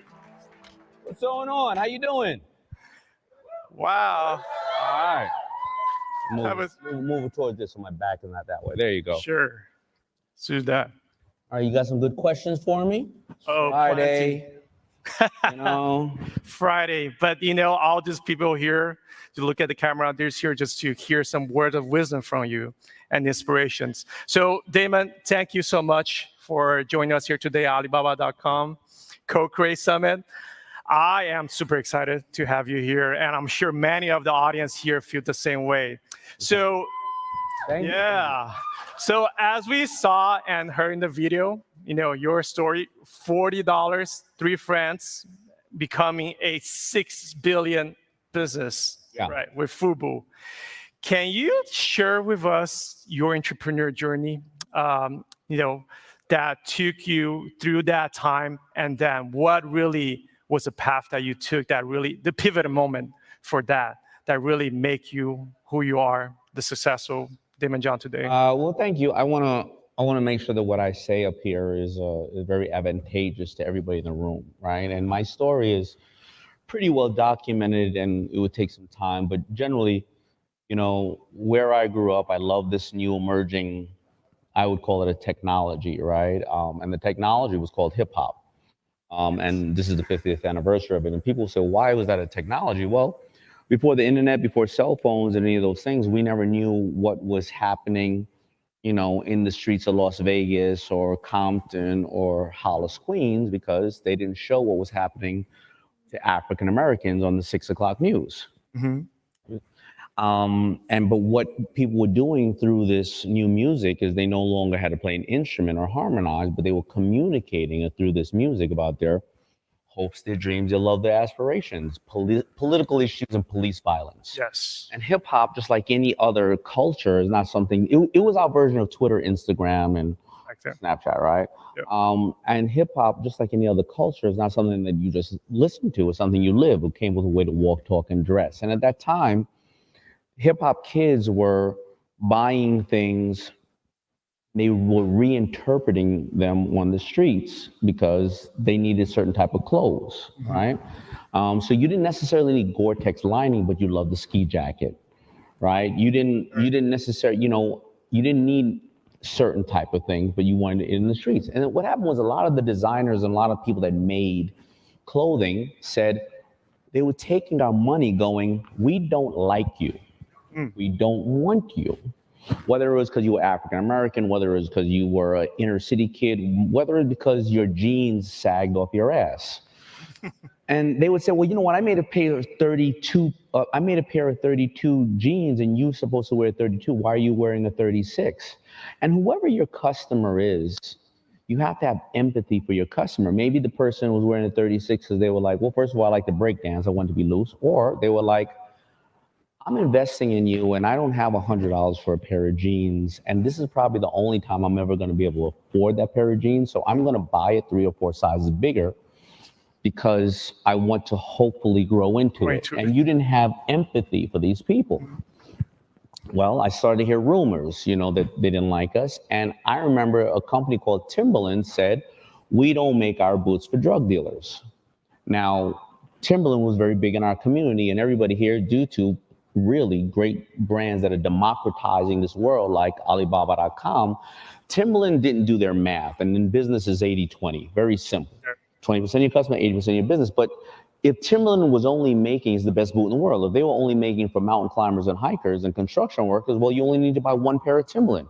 But if a new emerging market called hip hop adopts you and we're buying you for your fashion sense, and we're buying you the way the kids buy Nikes and Jordans these days, because the Timberland had a very certain suede on it. And that suede can hold a certain type of dye 3 separate times. So now you buy 1 pair of Timberland, you look like you have 4, so you dyed it over its lifetime. So now this poor kid from the community could look like they had 4 pair of Timberland. And I was buying 3 pair of Timberland a year. Right? Because I want to be cool. And you just called me a drug dealer, and I was a hardworking young man at Red Lobster. I go home, I create a name, FUBU, Forest Bias. A lot of people thought the name was about a color, but it wasn't. It was about a culture, because now I'm becoming the thing I'm fighting against, right? If I was only about a color, it was about a music that was created in the South of Bronx, primarily by African-American males, but I address everybody from the Beastie Boys to MC Surge to LL Cool J to Run DMC. So I get the brand out. Yeah. I started putting it out, right? I started putting on rappers. I didn't have any money, but I didn't have technology like today. So I put on a rapper, take it back, put on another shirt, take it back. I come out here to Vegas. It's 1992. I don't have any money. I have $27 in my pocket. My mother works at American Airlines. I go into California and take a Greyhound bus because I'm on a buddy pass. I can't show into the trade show because I don't have any money. I can't walk into the trade show because I don't have the money for a badge. I stay at the Mirage Hotel. 6 of my friends and I, we put our clothes in the corner of the room, and we slept on the floor, and we would sneak into the trade show. At that time, there were no African Americans in the trade show, so the 6 guys with afros running up to all the buyers going, I got some FUBU back in my hotel room. I write $300,000 worth of orders. I go home, turn my house into a factory, blah, blah, blah, blah, blah. Almost go bankrupt 3 separate times. And finally, in 1998, I get an offer for somebody to manufacture and distribute my clothes. And I'm here now with you after all that failure and all those successes. But the bottom line is, I didn't have access. You see, that I started this journey in '89, and if I was around today starting this journey, like with Alibaba.com, that journey would have taken me 2 years instead of 10, because I didn't know who my customer was, right? If I sell it to somebody, they go home. How do I find you? Right. Why did you buy? Why did you not buy? What colors do you like? What do you like to see in the future? I couldn't get full retail price. I make it at 10. I sell it to the store for 20. They sell it at 40. Now on Alibaba.com, you make it at 10, you sell it for 40. You know why they buy it. You know why they didn't buy it. When a customer complains about something, that's still an investment, because the customer doesn't have to tell you why they're moving on to another brand. But when they complain and you fix it, what do they say? They go around and tell all their friends, you know, I told Damon about this shit, you know, and he changed it, right? So that's really why I'm here, because of how Alibaba.com has democratized the world. I didn't know where to get manufacturing done. How would I know? I didn't have money to go to China. Right. I didn't have money to go to Vegas. So, you know, that is my story, and we can get fully into it, but I want the takeaways here to be access to information and access to real information that you can source by different people is the most powerful thing you can ever have in your life. My buddy here is a young lady that I grew up with, and we worked in Red Lobster. Her name is Tasha. She's a great financial advisor right here.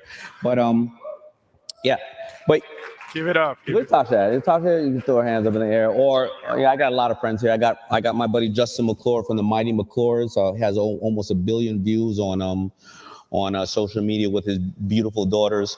But access to information is critical. And why I bring up Tasha is, you know, when I was a waiter in Red Lobster, you know what I did? all the waiters, we were so busy trying to make money, but I looked at the quarterly reports that Red Lobster was putting out, and we all had access to this information. And I started to realize how much they saved when they put or took out a shrimp, or how much they made money on their appetizers, desserts, and liquor, and not on the steaks. It's just access to information. That's it. Right. So you're not just working there, you're actually studying the business. Yeah, why not, right? Right. So you're going to go to college, and right now, if you go to college and university, you're going to take out $500,000-$600,000 worth of student debt for a career you're not even sure you want to have, right? Because think about it, the stats are that 50% of the kids graduating today will retire with a job title that doesn't exist today. That's like if somebody told you 10 years ago you're going to be a drone operator or AI expert or a gamer or a pay-per-click, whatever the case is, well, maybe 20 years ago, right? So you're going to a college to pay $500,000 to $700,000 worth of student debt that you will never pay off, or you can get paid at Red Lobster. Look at all the shit that they know. That's true. It's just access to information. Right. Exactly. Totally. So as you know, and then I see you pointed right on point, right? The access to information. And back then, well, back in the 90s when you started Fubu, I'm sure the way that you source for the first products, right? All right, where do I get that first shoe? Where do I get those first hat? And then later, as you expand, finding that international distribution, right? Partners that you want to grow your business.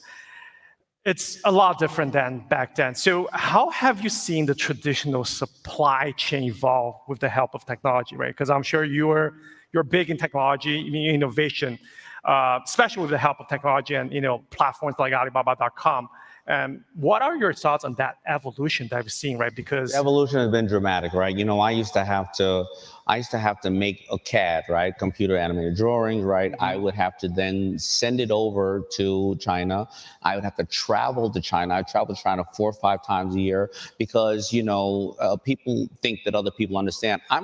I'm making a product for the hip hop community in America, and the person in the factory, they're making 1 minute, they're making things for cowboys and cowgirls. The next minute, they're making things for dogs. They're not into how fly it looks, right? They're making, right? And I'd have to sit there and get rendition. I can literally do that now. I wouldn't have to fly to China. They would have my full line. I would compare it with various other makers in China and Turkey or wherever the case may be, worldwide, right? I can, if I'm worried about counterfeiting and saying I don't want to put all the products in one place, I can piece the goods in various different places and then put them together someplace else so nobody has the full grasp of what I'm doing. I can check the trademarks and check the distribution of people that have done it before, and I can check their references, right? You're right. So I can do all that in 1 hour. That would have taken me 6 months before, and it doesn't mean that I would have gotten it right.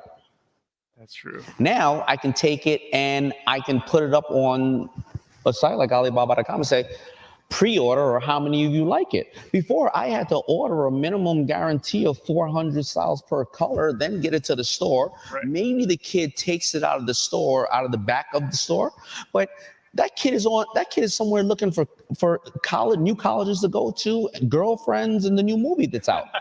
He doesn't care about my stuff. Yeah. Right? Now, I don't even have to wait for that. I send it right to the customer. What do you think? Pay for it in advance. Now I can use their money in advance to pay for it half the time. Yes, right. Right? Before, I had to wait for the stores to pay me 30, 60, 90 days, and they're going to pay Nike way before they pay me. Yeah, I mean, I feel like, as you said, that's how the evolution has really made the small businesses, right, to really be able to facilitate them in terms of that hurdle that you need to go through, right? As you mentioned, 6 months to an hour. I couldn't even make a commercial. Think about a commercial. I would have to pay $1 million for it and wait for a network to charge me $1 million and then see the commercial come out in 90 days. Somebody can make a commercial right now before we get off the stage. All right, I guess they're working on it already, huh? They're doing it right now. I mean, nobody knew who I was. Right. How did I tell people who I was? They're looking at the shirt. How do they know what is Fubu? Who is the owner? Why did they create it? Is it a mompreneur? It is somebody that loved pets? Is it somebody who had diabetes? Is it somebody who... Nobody knew who I was. This is the best time in history. If you can't make money today, you're a real dumbass. Check that. Well, all right. I think that's a takeaway for everyone. I'm sorry to talk about Kevin O'Leary like that, but I'm just, Oh, awesome. So let's switch gear a little bit, Damon. I think this is something that's happening currently, right? Businesses are navigating through, I wouldn't say tough, but very dynamic, uncertain time, yes. Right? Increasing costs, rising interest rate, emerging AI technologies, right? I think a lot of small businesses don't know what to expect. So what key advice, because as you mentioned, there's so many ups and downs, they went through uncertainties, bankrupt 3 times. I'm sure like you have gone through everything. So what key advice would you offer to both aspiring entrepreneurs and established businesses to thrive and drive that sustainable business growth in this current dynamic landscape? It is very hard. I do agree. But even though I say it's the best time, the world has been equalized 2 separate times in this last 5 years. First of all, when we faced COVID, everybody had one thing in common. We were all afraid and we were all uncertain. Right? So we all had that in common. And now with AI, unless you work for the government or various other things, you can't tell me that Sarah over there is an expert in AI. Well, why aren't you? Mm-hmm. Sarah didn't go to college. Sarah busted her ass to learn it. Right? And so if 3, 4, 5 years from now, you start talking about you don't know AI, well, you didn't want to get up and work. Right? But true entrepreneurs, the way my guys, who was the most successful product in Shark Tank history, invested in, they'll do $1 billion this year. It's called Bombas Socks, right? And with Bombas Socks, the way they started? He had, I think, 20 or 50,000 people who was part of in his Gmail. He checked it. He sent out to everybody, hey, I have this idea. Socks are the #1 requested clothing items in homeless shelters, and I want to create this concept where you buy one, and I give one away. Out of the, let's say it's 50,000 people, right? 50% of the people said, "You're spamming me, leave me alone." Right? Another 25% of them said, "I'm interested. When you do something, give me more information." Another 25%, "I'm dying to buy one." And maybe 4 of them said, "I'm your girlfriend. I'm your ex-girlfriend. Well, you gotta leave me alone while you're spamming me." Now, what is that? It's an affordable step. And the true entrepreneurs that win in these communities take affordable steps, right? You don't go and come to Vegas and play $1,000 hand of blackjack. You play $1,001 hands. And this whole idea of people thinking they need to build something big, the beautiful thing about Alibaba.com is you can sell 4. You can sell 10, you can sell 20. You don't have to sell any. You can sell the idea and the concept. And that is the advice. You see, real entrepreneurs don't wake up thinking about this big company. Real entrepreneurs, you know what they do? If you're a true entrepreneur in here, not what Mark Cuban would call a wantrepreneur. An entrepreneur figures that there was a problem or a joy in this world that somebody wasn't doing. They weren't solving a problem. They kept thinking that I have this problem. And they're like, somebody's going to solve it. Nobody's going to solve it? I'm going to solve this goddamn problem myself, or I'm going to bring joy to somebody. And what a true entrepreneur does is they wake up every morning and they do the best they can do that morning for their customer. That's all they do. And they turn around in 15 years. Tell me about it, right? Customer-centric, right? Yeah, I think they're problem solvers, right? For every business. Yeah, it's like Christmas every day when you find a new way to create your product or a new joy that was brought to somebody or a new way to solve a problem. Remember, there's only 3 ways to ever deal with a consumer ever. Acquire a new one, upsell a current one, or make one buy more frequently. That's the only way you will ever, and acquiring a new customer is 20 times harder than upselling a current one or making one buy more frequently. That's why you want to supersize everybody's fries, right? So that is what I say to entrepreneurs. You have to take affordable steps. Stop telling me about this world of all these things you're going to do. That's a great vision, but today is today, and that customer today wants to know, how will you make their life better? How will you solve a problem or bring them joy? That's really what it is. Yeah, totally. And I think it's also how can business really, in a sense, make that happen to everyone? Like that, as you mentioned, democratizing, right? That opportunity. And I remember very vividly, last year at your Black Entrepreneur Day. You took the stage, and Alibaba.com helped support African American communities. Yes, and by the way, guys, Give you away money. haven't heard about Black Entrepreneur Day, Thank you. October 21st. We're shooting and then it'll air after that. But yeah, we now this year will hit the mark of giving away $1 million to African American communities. Yes. That's a philanthropist that I was talking about, right? Mr. Damon John, giving back to community. And to that point, right, going back to the point of democratizing, right, businesses. So how do you see people can really leverage that, right? Especially when it comes to Alibaba.com. You mentioned about having that access, right? And then be able to really going through that soup to nuts, from 6 months to, a couple hours, right? Like, how do you think like people can really help themselves in really leveraging new technology? Well, once you do this, you got to think about it like this. There's no one answer to business. Business is very about like massaging things. Now, a lot of people think that business is hard. You know what is harder than being in business? Nothing against the dads. You know what's really hard about being harder than being in business? Being a mother, right? Very honest, yeah.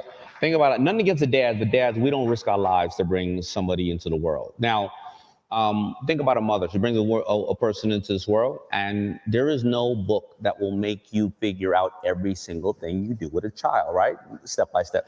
If your child has an earache and has to go to the emergency room 3 times a month, mothers figure that shit out. They don't give their child up for adoption. Right? And there's no one answer to raising a child. There's no one answer to business. Yep. You have to take inventory of yourself, right?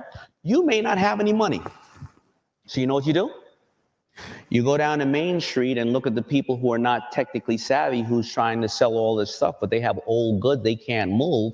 But you're young and you have a community of 2,000, 10,000, or 20,000 people that follow you. And you say to them, hey, you got all that old inventory.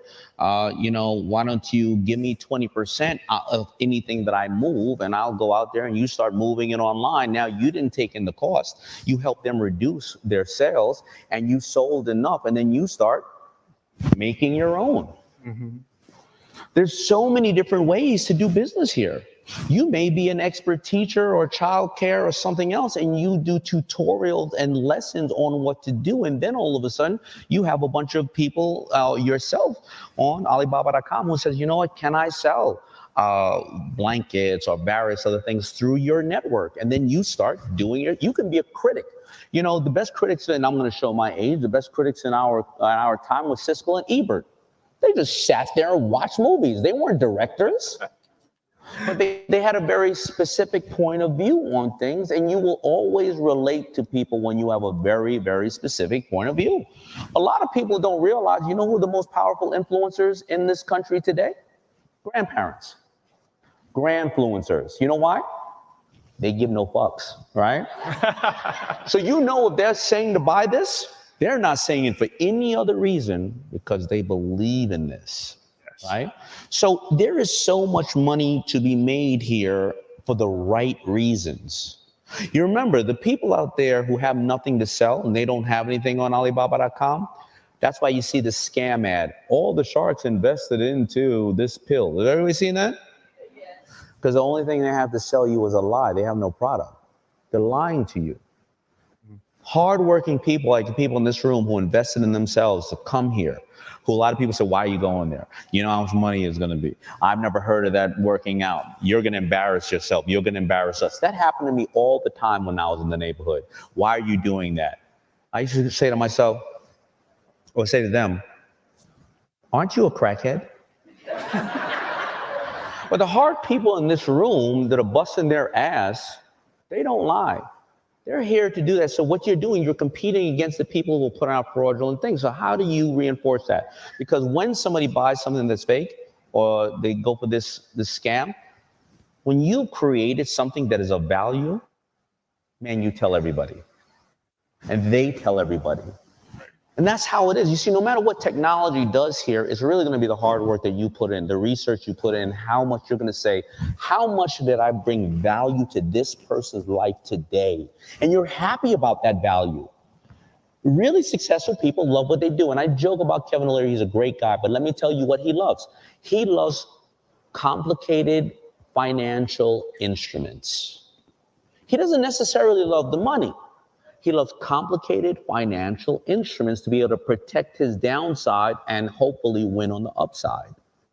right? So we all have, when you're really successful, you love something.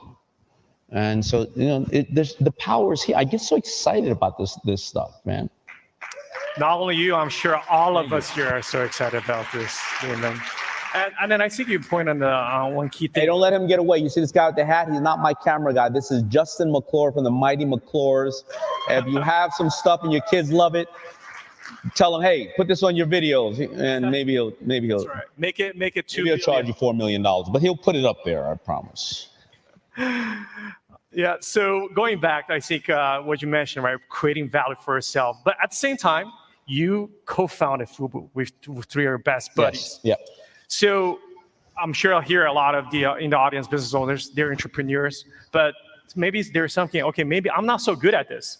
Maybe I should find a partner, right, a co-founder. Yeah. So can you tell us about kind of the concept of co-creation, going back to our theme of our event?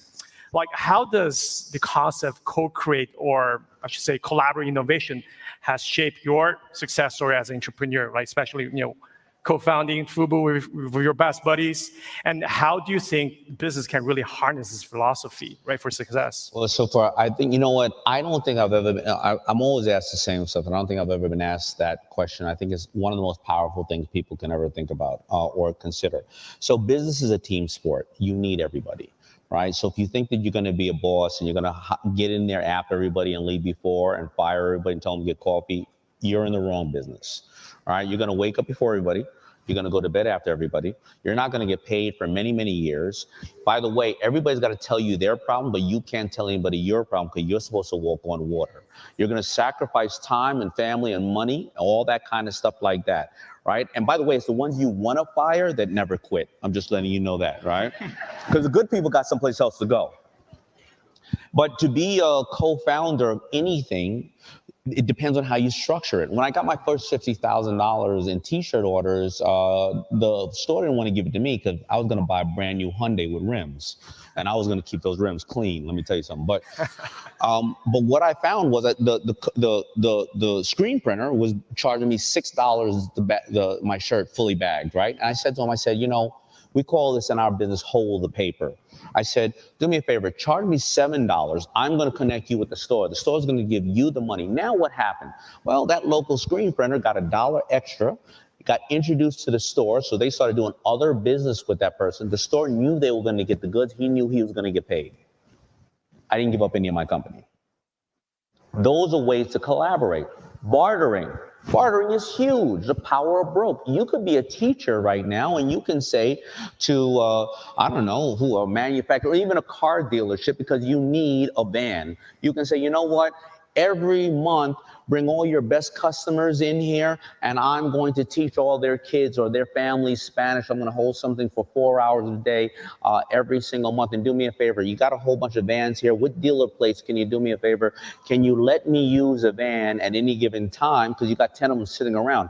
You don't no longer have to buy the car. They already have the car there. You'll have a new van every single time that you go and drive it, and you'll be able to talk to these people who probably have money because they bought cars at a dealership, and in your community, you're going to be known for giving. You probably can write half of that off, and you'll have a car. These are ways you can collaborate. These are very simple ways. Think about it, right? Now, of course, talking about partners. When you have partners, never right away. Fubo has this big 05 because there was 5 of us. That 5th member, there's 10 of those 5th members that never stuck around. So there's 10 guys running around talking about, yo, you know I'm the 5th member of Fubo, right?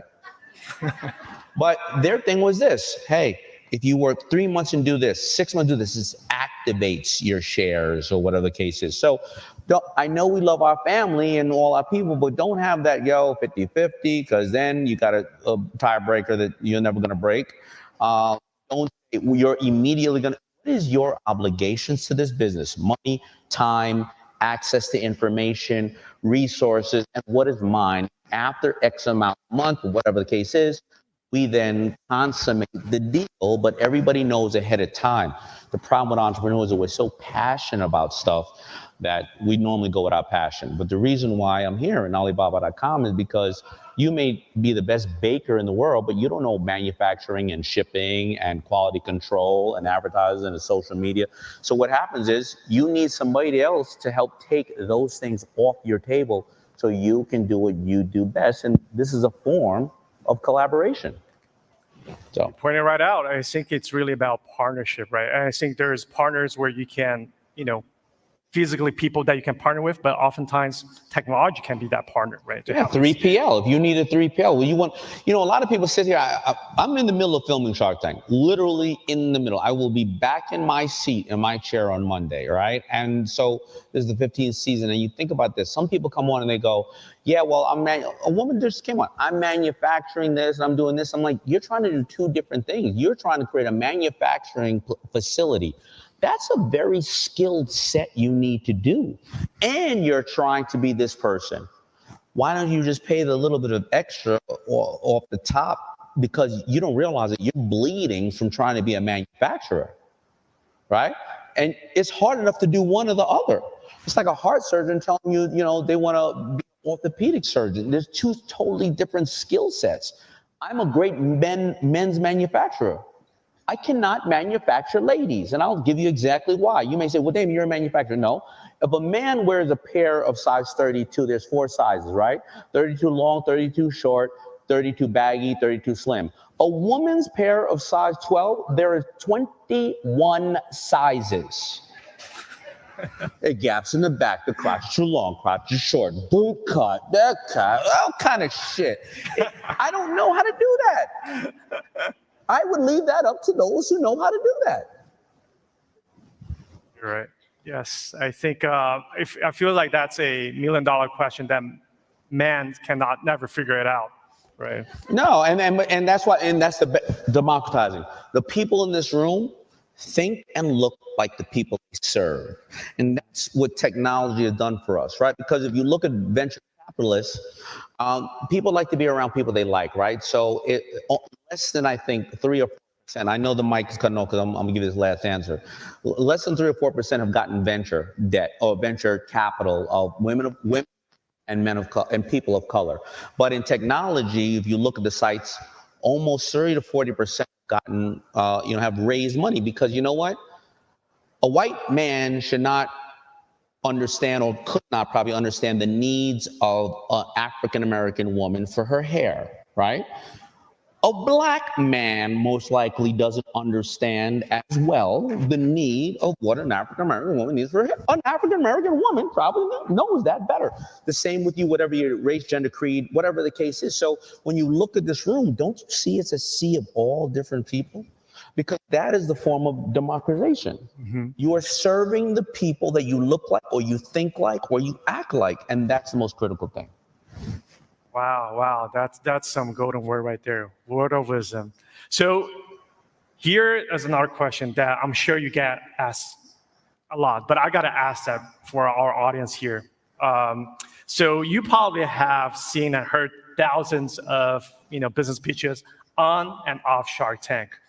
What is your advice for those that are looking to not only make their next best product, right? Which a lot of people are doing that. For founders making what? What they're looking for, not only to make the next best product, right? I'll say I got the best product here, but bring it to the market, as you mentioned, but also finding the success in a sustainable way, right? As you mentioned, it's not about having the product ready, but you got to market it. How can you make it sustainable? Right? So what's your thought on that? Like, what's the best way to approach that? Well, it still goes back to affordable steps, right? Because the most dangerous thing in a business, and puts more businesses out of business before it puts them in, is inventory, right? Because you get very comfortable. A lot of people want to work with Walmart and all those people, but Walmart has put more people out of business than in business, not because of them wrong. You think you want to be in Walmart and you make these shirts, but Walmart knows their customer is not going to pay for a screen printed shirt more than $9.99, right? And the margins are going to be tight. So when you sell and you get an order for $400 million, if you aren't compliant for all the right reasons, you're going to get it back. Right? And then they'll know what the place to sell it. And so what makes entrepreneurs really successful is to be able to take these small affordable steps. People have this idea of going to Walmart. No. Go into the place where you can sell direct to your customer and sell them 4 and 5 and 10 and 20 pieces. Affordable steps is what really makes a successful business. That is purely it. But don't let the hype and all these people tell you about they did this amount of dollars and that and all that crap. Be very honest, right? Everybody's showing you their sizzle reel and not their blooper reels, right? And don't let them, get you out of your comfort zone. It really is taking affordable steps. And I even do that with my businesses today. A lot of the business come on Shark Tank. They get angry when I do the deal with them. I go, I'm not giving you I'm giving you the $100,000, but I'm giving it to you over tranches of this, and this. Some of them go, well, I need $100,000. Why? Well, I'm going to pay this for advertising. You're about to get a $10 million commercial. Why would you use that for advertising? So when you take affordable steps, you see money will often highlight your weaknesses. You see, because if you have a weak advertising campaign and you're not converting a lot, well, spending more on the advertising campaign is not going to increase it. If your product rendition number 1 is weak and you're getting returns, buying more product to get your margins down more so you can get it in $4 instead of $7, well, now you got 1 million units of crappy stuff in your garage that is returned to you. When you do the power of broke and take affordable steps and find out what your customer needs and get the data and then prove it, you get it back. The first shirts I sold, I basically took a champion shirt. I took a champion shirt. I put a FUBU tag over it. I paid $30 for the shirt. I tried to sell it $45. Nobody bought it. I tried to sell it $40. Nobody bought it. I tried to sell it $35. Nobody bought it. Somebody bought it at $30. Then I knew now I had to buy the shirts at $15. Right? It is affordable steps. It's not going to come easy. Every single person here is a pro in something. I don't care what you are. Nurse, whatever the case is, or a stay-at-home mom. You took so many steps that got you there that when somebody in the office comes up and says, oh, I'm doing this, you can smell right through them. It's the same in business. Just smell it just like a shark. Oh, yeah. Damon, thank you so much. I think that was some incredible conversation, inspiring sharing. So I must say, I am very privileged, right, to be here. I'm asking you all plenty of questions, but I think now it's also time for me to share the spotlight and provide opportunity to some of our very remarkable individuals in our audience here to get some advice from you as well. So as they say, the more the merrier. So we have found not 1, not 2, but 3 phenomenal entrepreneurs who have found remarkable success with Alibaba.com. And they're here to share their journeys with you, but also they would like to pose some questions that they feel like it really represents some questions that really can interest for the rest of the audience here. So without further ado, please join me to welcome our guests here to the stage, Hamza Navi, Kevin Lane, and Daniel Renzing.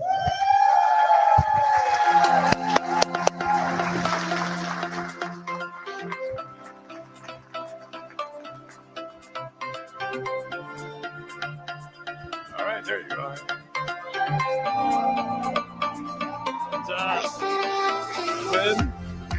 What's up, man? How you doing? All right. What's up, brother? What's going on? How you doing, man? All right. Where am I sitting? I'm right here.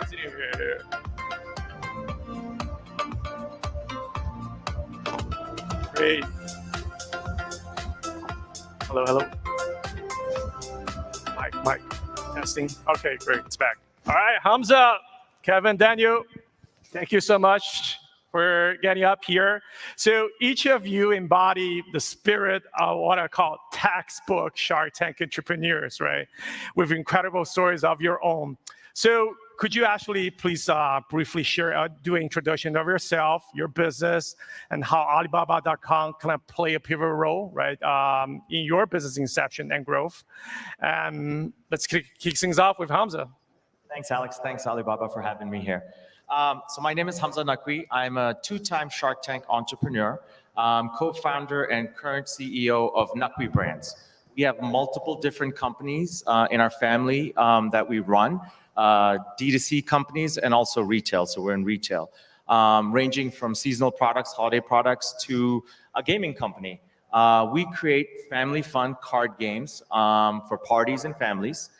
Because of Alibaba, we have been able to donate for every one game we sell, one to children's hospitals across the country because of our suppliers and how we are able to source products so well.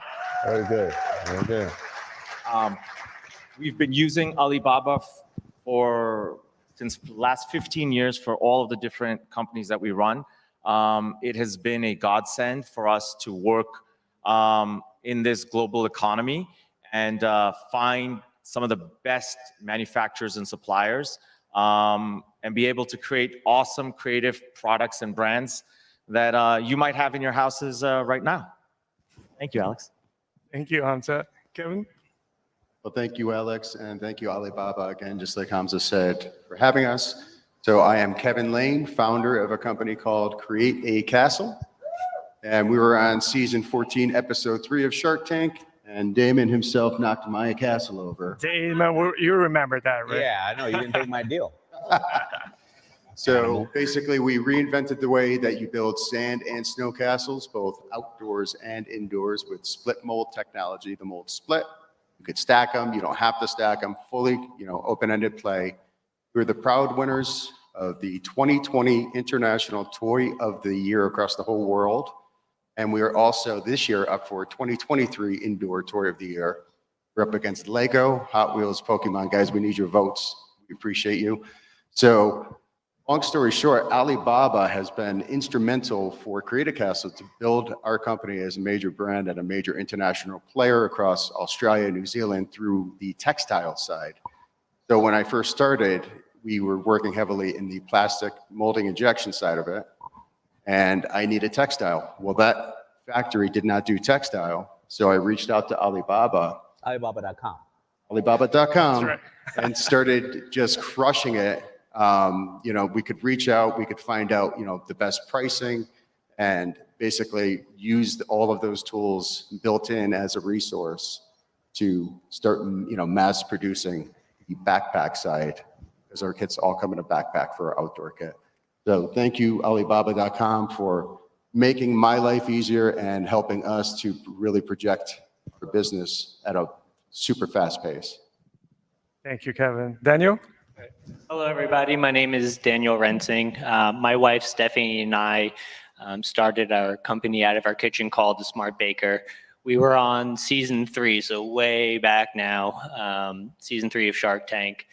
And so we created a line of pre-cut parchment paper, dessert displays, and a measurement conversion apron that when you're wearing it, you can read your conversions upside down. These were all products that we created out of our own need, out of our own kitchen. It's the cliches that the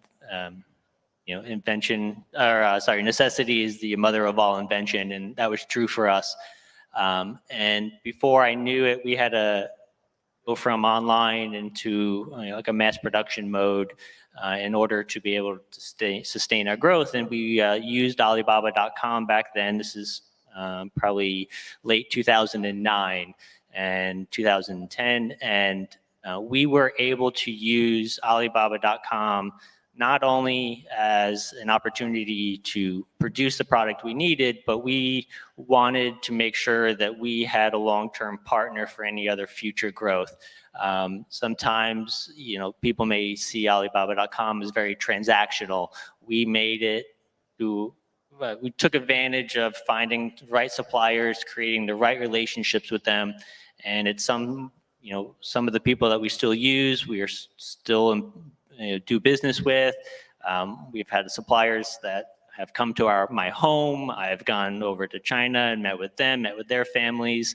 So over the past 12 years, I've been able to sustain a great production relationship.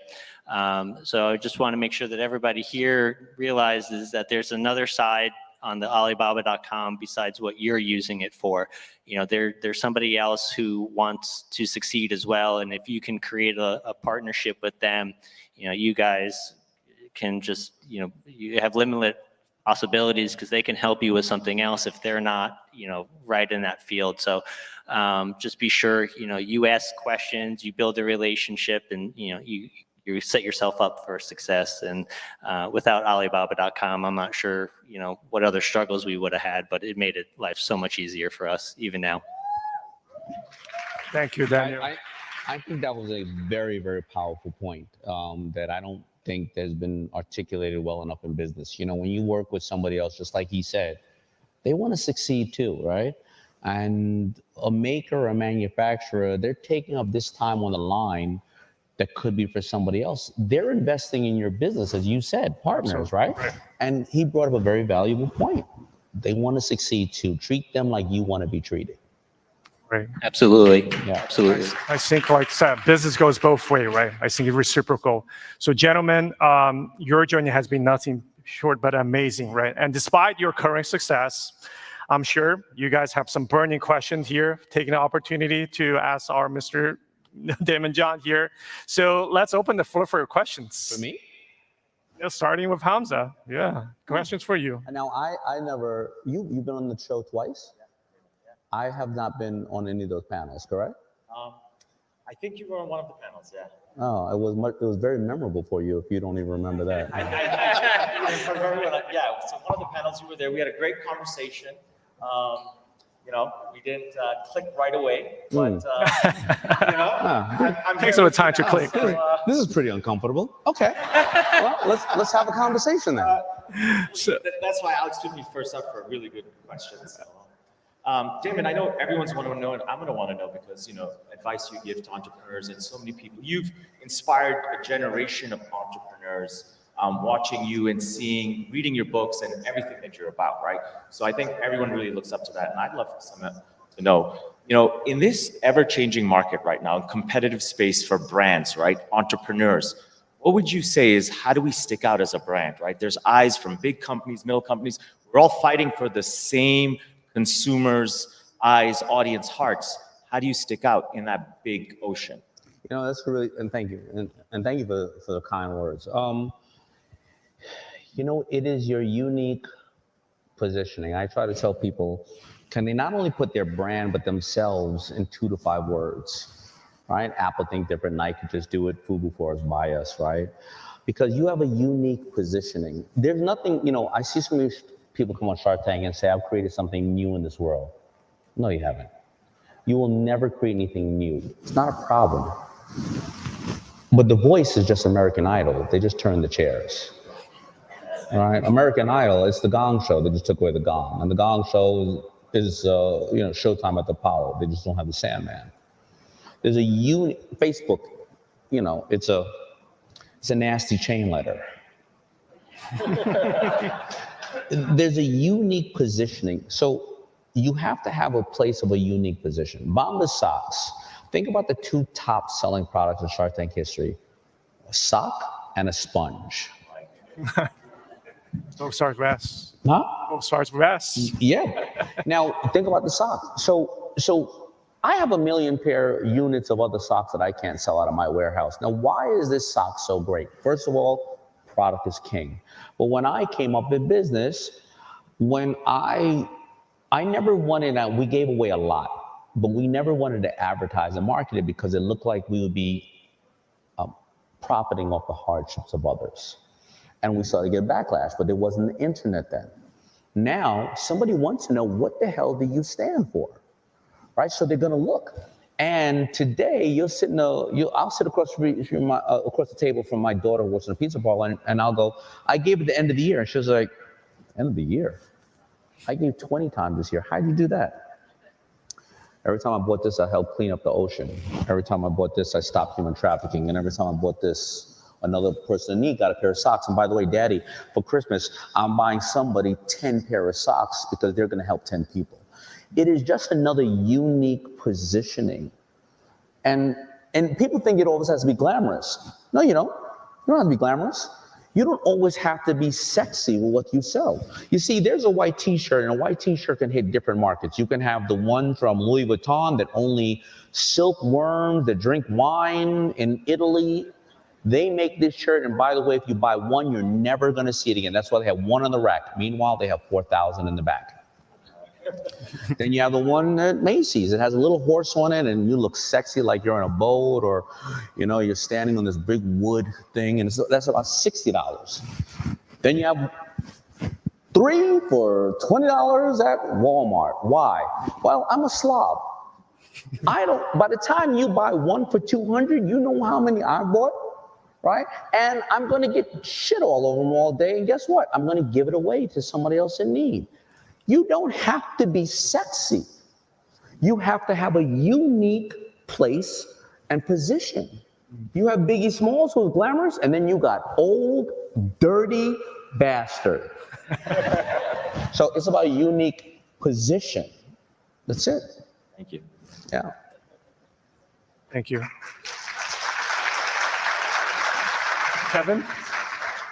Well, first I'd like to say thank you to Damon for being such an inspiration in my life and so many other entrepreneurs, I'm sure. Thank you. Now, Kevin turned me down. But you or your wife? Who decided on that? That was my wife. You better have said that. My wife, she's not here to defend right now. 2 good lessons. You know how to listen to your wife, number 1. Number 2 is, we have a common person. This is how partnerships work. One of the investments I had, their manufacturer is Chris. Is Chris here? Where's Chris at? There you go, right there. Great manufacturer. He's worked with you and he's helped manufacture the goods. And I think because I think I put out social media and stuff, we don't care. We care. We like the deal. But at the end of the day, you can tell people the reality on why we do what we do. We love, and I'm very, very proud of your success, and I'll support you to the day I die. All right. So, absolutely. And I have, and his product is absolutely great. It is brought joy to my daughter's life and I. So, what was the question? Thank you. Simple question. It's kind of a two-part question. What are your thoughts with the current climate and economic situation with brick and mortar retail? With brick and mortar and retail. Yeah. So how do you get past the struggles of low volume sales, and also how do you think that translates over to e-com taking over as the predominant force? Listen, I always tell people if I knew everything, then FUBU would be Nike. All right. So I can only go off of what I'm seeing. Retail is a great opportunity, but what can you offer in retail that, first of all, you have a long tail? Retail is a reason to capture somebody because there's certain things, right? Fragrances and various other things, right? But how do you have that trail to them at the end? But also, what can you give in retail that people can't get at home, right? During the pandemic, right after we got out of there, somebody said, nobody's coming by my retail store, and they happen to have a clothing store. And I said, well, put a runway in the store. They said, what? Put a runway in the store, put some lights up in the store, and I want you to have a live streaming camera from the store. And what I want you to do is when everybody goes into the dressing room, when they buy it, if they buy the stuff, they can style themselves, walk down the runway. It goes onto a feed naturally to their whatever, and they get 2 to 5% off of anybody who buys the rest of the stuff. So now they have a lot of social media. There you go. That's stuff you can do, right? They have a lot of social media that are looking at them on a beautiful shot of runway. It's streaming live, and they're getting some money from it, right? It's like Tesla. Tesla made sure that they knew that women generally were uncomfortable going and stopping at these intimidating lots with all these cars. And they knew also that men hated generally going to the mall because a woman shops 10 times a man shops. So there's a couple of things in retail. Number one, if you put chairs and seats in retail in those areas, your business will increase 15%. Why? Because when a woman is shopping, she got the kids running around, the dad's like, I don't know what the hell to do. Sit your ass down and let me do my business. If not, she's going to be dragged out of the store. Right? And you need to have more registers than you have people in the store. Why? Because how many people have had stuff online and been like, I'll come back. So those are keys that you can increase retail by 20%. However, think about Tesla. Now the woman is not intimidated. She doesn't have to pull up to a lot, have this greasy ass, yo, you want to buy a car, baby? Come outside. She's walking by, she goes, oh, that's cool. And you know what? The man, while the woman's shopping over here, be like, hey, babe, I'm going to stop by the Tesla shop. You know, retail is something that you have to really think of the consumer, how they buy. And there's so many different ways to engage them. It is very, very good if you're doing it the right way. You know, again, there's nothing new in this world. People will say retail is horrible. Well, if you're in an airport where nobody can get delivery of anything, they can't take in any liquids, you have a buyer who is buying the highest level of travel, which is airline. They're not hitchhiking, they're not taking a bus, and they're captivated. You can sell a candy bar to them for $17. Well, retail is great. If you think billboards aren't good anymore, well, you can't swipe a billboard when you're sitting on the Long Island Expressway for 3.5 hours every day. Everything different is the same thing that is powerful today. It's all how you use it. Awesome. Thank you, Dan. All right. No problem. Daniel? Damon, again, thank you for everything you've been doing for all the entrepreneurs. And you know what? Thank you. You on season 3. Season 3, yes. Nobody wanted to come on the show the first couple of years. They didn't believe it. They didn't understand it. I was a fan. Yeah, and you're probably one of the people that have created the show, because what happened was you risked your reputation. You went on, it's nerve-wracking, right?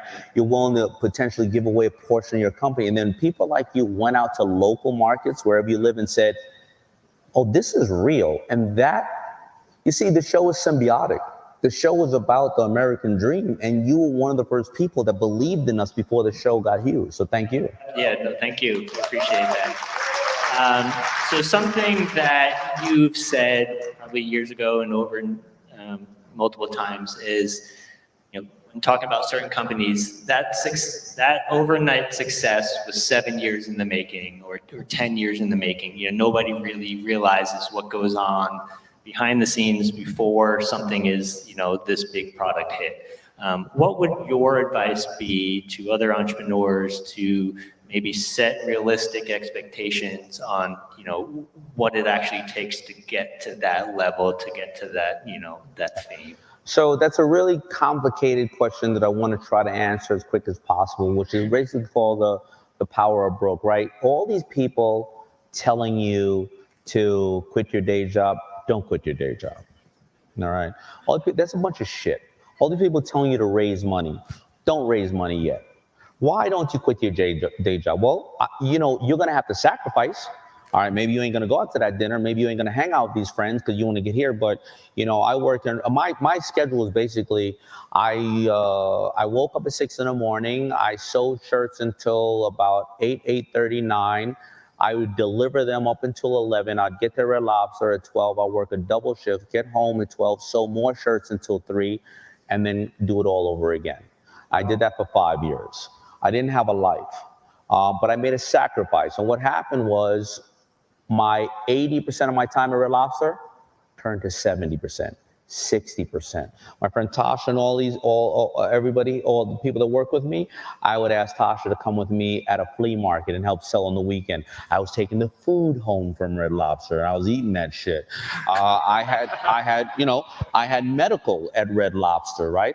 If I would have just quit, and by the way, I was renting out the rooms in my house for $50 to total strangers. So I was getting robbed in my bathroom before I went to work. But at the end of the day, what happened? I was able to sustain that business over 6 years because the critical things I needed in life were done. I would have been out of business in 1 year if I would have said, oh, let me just, do this. And if you raise money too soon, here's the problem. I'll give you $50,000 for 25% of your company if you're doing, no business. But let's say you get up to, let's say you get up to 10 million. You're like, we got to raise more money. I ain't giving up my 25%. What you do is you raise money after you figured everything out, because now you can get a loan. It's maybe 10% on interest instead of giving away your company. People want to do things too fast, and it's not really wrong because all they see is the people with the fake Ferraris and the money going, you see? We all know that shit is hard, man. But if you really have a passion, here's what's going to happen.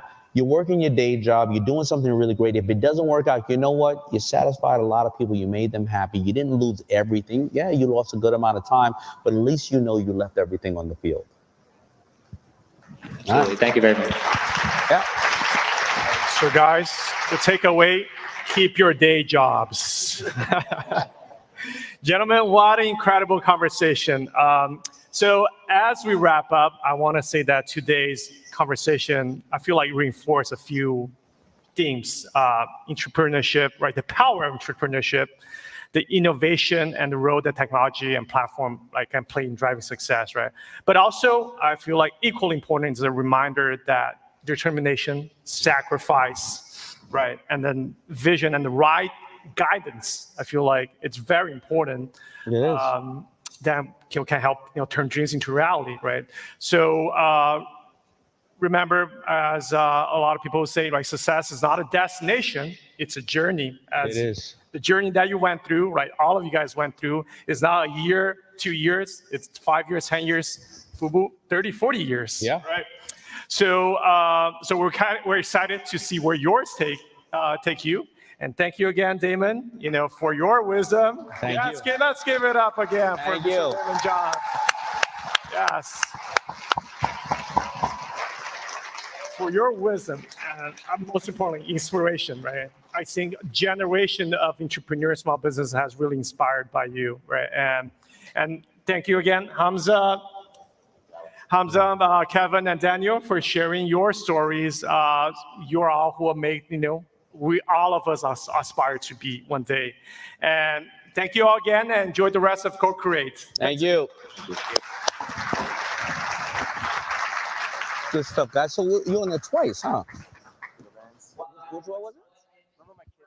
Panel we just had. What an incredible past hour. I want to thank you again, our host, Alex Sai. Thank you to our shark, Damon John. Thank you to our Shark Tank alumni, Hamza Nakvi, Kevin Lane, Daniel Rinstein. Let's give them a big round of applause. Well, good seeing you, man. Listen, there is nothing more powerful than learning from the success of others. We've heard these 4 stories here today, but we got a whole lot more. This afternoon, we are going to have a whole bunch of success stories on e-commerce, on marketing, and on going globally, selling wholesale across the world. If you're interested in breaking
that we have.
It's a roller coaster being an entrepreneur. Making minimum wage. It was really tough, but it's important to trust your gut. I know this is going to work. I know this is going to work. And that's where our research began, like, oh my gosh, we could actually do this. And that was the moment.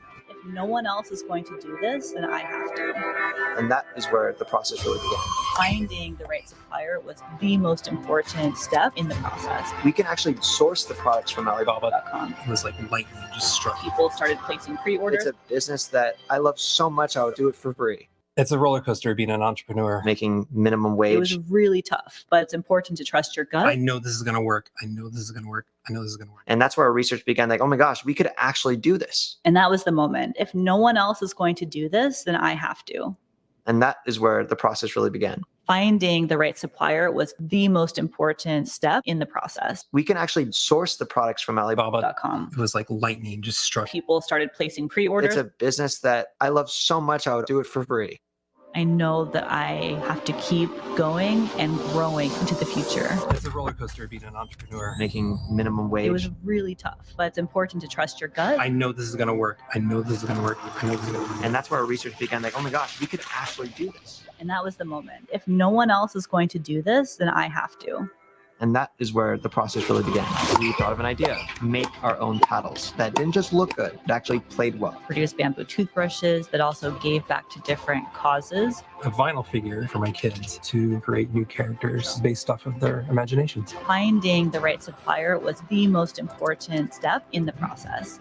We can actually source the products from Alibaba.com. It was like lightning just struck. When I started reaching out to suppliers, I learned a lot. They worked with the design and the engineering. We got a few dozen prototypes. We played with them. We tested them. The manufacturer listened to our feedback. They helped coach me on the entire process from start to finish. And then finally getting the one.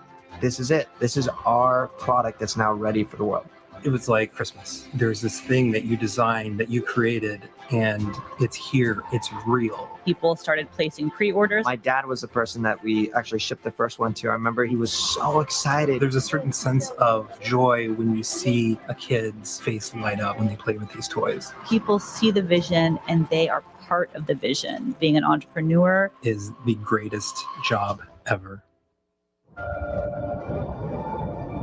In this new era that we are living in, all elements in logistics are being digitalized, connecting more people and changing more lives. Because of smart logistics, communities are more closely knit than before. Small businesses can operate more efficiently, and every transaction is more secure. We believe in the power of smart logistics.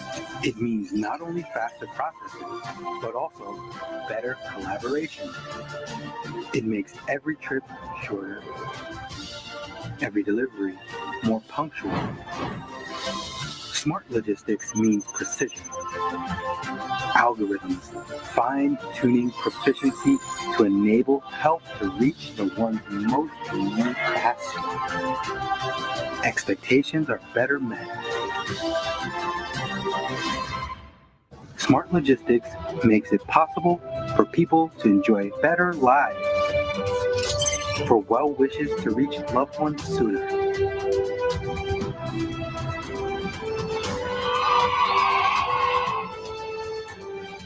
Smart logistics flows in our DNA, and we shepherd it toward a brighter tomorrow with every step.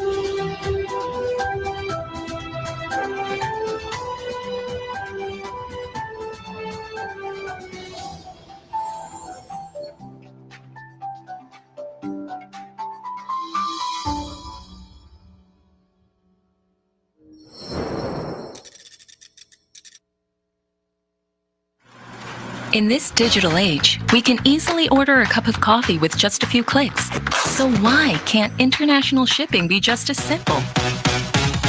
Cello Square has the answer to that question. Log on to Cello Square, and with just a few clicks, you'll have 24/7 access to global logistics services, handled by 5,000 logistics specialists from 230 sites across 37 countries. Cello Square is a one-stop service where you can receive your quotations, manage your orders, and track your shipments in real time. How can the service offer all? A truly streamlined digital forwarding service. Should offer nothing less. We'll take care of the logistics so you can focus on your business and customers. Click on logistics. Cello Square.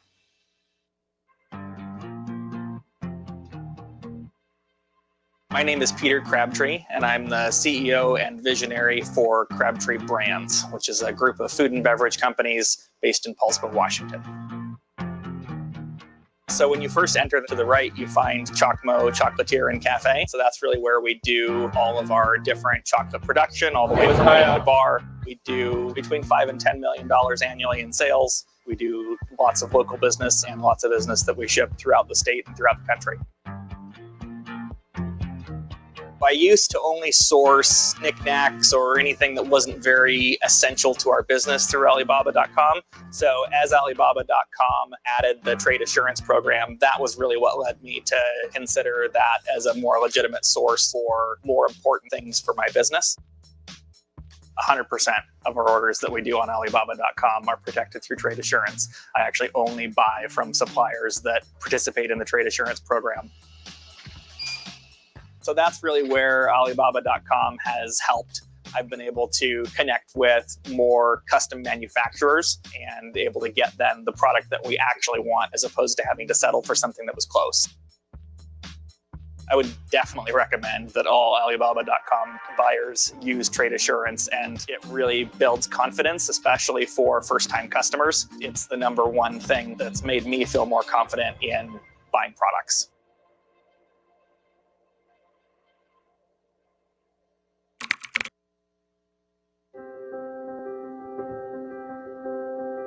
Hi, I'm Eva Jane Bunkley from Atlanta. I'm a makeup artist with over 28 years of experience, and I currently hold 5 patents and trademarks. I've won 2 Emmy Awards, and I've done makeup for celebrities such as basketball superstar Kobe Bryant and the iconic Cicely Tyson. While working on set, I identified an issue that slowed me down, and I sought to solve that problem. I kept losing track of my blending sponge. Years later, after I got beyond my own fears and doubts of my ability to solve the problem, the Makeup Bullet High-Def Cosmetic Finger Sponge was born. I decided I would continue my mission of making beauty easier, and Eva Jane Beauty, LLC was born. I chose Alibaba.com as my preferred platform for sourcing raw materials. It's more than just a platform for trading. A while back, when I was looking for raw materials for my face roller and massage stone on Alibaba.com, I came across a supplier whose products are sold worldwide. He had many experiences and gave me very useful sales tactics to sell my products in sets. What I also love about Alibaba.com is its customized feeds. It shows me what is currently trending and suggests some innovative products. Ordering samples to test for new additions to my product line is so easy. I applied for the Alibaba grant because Alibaba is a platform that I believe in and that I use a lot, and I've got some really amazing products. Because a lot of this grant money is going to go right back into expanding my line, I'm able to find contract manufacturers, sourcers, people that can help and assist me with their expertise, and it's a win-win. As we know, the beauty industry is heavily influenced by the speed of innovations and beauty trends, so sometimes it requires a very high level of personalization. For example, many of my clients are celebrities, and each person has unique needs and sometimes has a different request. So maybe I only need a small amount of a particular product to be able to serve them to the best of my ability and satisfy their unique needs. It's crucial for me to find the right supplier with the right quantity and quality. What's pleasing to me about Alibaba.com is that many of the suppliers on the platform accept low order quantities.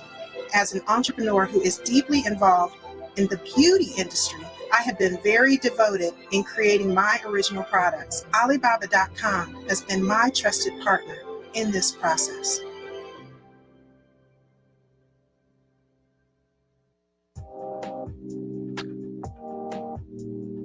My name is Darren Tang, and the name of my business is Life 2. I am the sole owner and the sole employee. My business is based out of my parents' basement in Queens, New York. My business started when I started college. It was around the year 2019. I think Life 2 really focuses on products for life, weddings, funerals, births, just kind of guest books for those occasions, and then adding a touch of personalization. I source everything on Alibaba.com. Like everything starts from search. I also sell like a wedding Jenga tower set. It's like a wedding sign-in that people can use if they don't want to use a guest book. That one is like a logistical headache, and Alibaba's trade assurance has really helped on that. You would need someone that's a wood manufacturer. I added acrylic case, and then there's also a person doing markers. And then I learned the hard way, you need to have someone separate do the packing. You need like 3 or 4 different manufacturers to make 3 or 4 different things. Because you're using trade assurance, you never have to think about it, but you also know the fact that you're protected. So that really helped me put together this product with a bunch of different variables. I think that is one of the great reasons why I source on Alibaba.com. You know, I thought I had like the biggest problems in the world until I saw my parents like working in the restaurant, their physical job. Seeing that, I think that changed my values. And a big reason for that is because I want my parents to be able to have something that can sustain my whole family. That way they don't have to do the physical hard labor of being in the restaurant all day. I know that I have to keep going and growing into the future. It's a roller coaster being an entrepreneur. Making minimum wage. It was really tough, but it's important to trust your gut. I know this is going to work. I know this is going to work. I know this is going to work. And that's where our research began. Like, oh my gosh, we could actually do this. And that was the moment. If no one else is going to do this, then I have to. And that is where the process really began. We thought of an idea, make our own paddles that didn't just look good, it actually played well. Produced bamboo toothbrushes that also gave back to different causes. A vinyl figure for my kids to create new characters based off of their imaginations. Finding the right supplier was the most important step in the process. We can actually source the products from Alibaba.com. It was like lightning just struck. When I started reaching out to suppliers, I learned a lot. I worked with the design and the engineering. We got a few dozen prototypes. We played with them. We tested them. The manufacturer listened to our feedback. They helped coach me on the entire process from start to finish. And then finally getting the one. This is it. This is our product that's now ready for the world. It was like Christmas. There's this thing that you designed, that you created, and it's here, it's real. People started placing pre-orders. My dad was the person that we actually shipped the first one to. I remember he was so excited. There's a certain sense of joy when you see a kid's face light up when they play with these toys. People see the vision and they are part of the vision. Being an entrepreneur is the greatest job ever.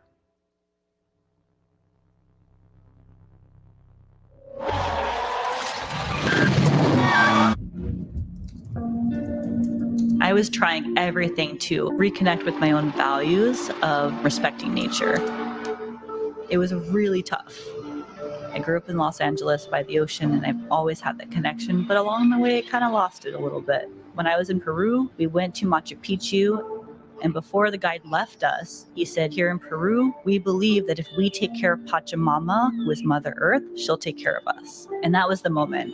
I felt like I was being taken advantage of by my need to be more sustainable. A lot of companies at the time were just greenwashing. And so I just thought to myself, you know what? If no one else is going to do this, then I have to. When I was coming up with a company, I thought, we don't have to sacrifice our health to save the environment. There are over 1 billion plastic toothbrushes that are thrown away in the US every single year. And that's why I wanted to produce bamboo toothbrushes that also gave back to different causes. When I first started, I did not know where to begin. How do I create a bamboo toothbrush? One of the top search results was from Alibaba.com, and that's where I started. Finding the right supplier was the most important step in the process. The supplier that I did find, they helped coach me on the entire process from start to finish. The factory that we use is woman-owned, family-run. So for me, the relationship is so important. I think now more than ever, people associate themselves with brands that align with their values. The more I started talking about the mission, the values of the company and the product, that's when people started resonating a lot more. We have 6 causes: ocean conservation, save the bees, empowering women, LGBTQ+ equality, mental health, reform. We brought innovation through a sustainability concept. I'm hopeful that we do have a planet for our future generations. That's why we focus on every single detail in the supply chain, because for us, the earth is our focus. People see the vision and they are part of the vision. And I just can't stop. I know that I have to keep Mama P going and growing into the future.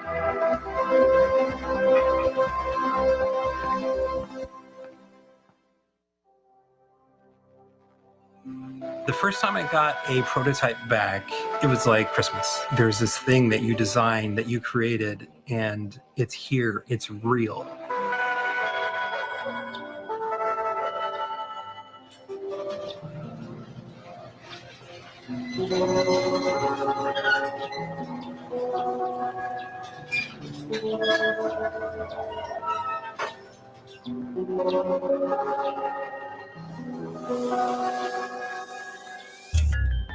I made marbles for my kids as a way for them to design and create new characters based off of their imaginations. Each marble is completely compatible with every other marble, and each piece is modular to create new characters, new designs. My background is in industrial design, so I know a little bit of 3D modeling, I know a little bit of engineering. When it came down to it, looking at different websites, different manufacturers, I discovered Alibaba.com, and that was a very easy transition for me. They were so incredibly supportive, and they worked with the design and the engineering. They were going to start off as a wooden toy that I could easily create in my workshop. That evolved into a vinyl figure based off of the accessibility that I discovered and how easy it was to manufacture these products. I felt confident that this was the right decision to make moving forward.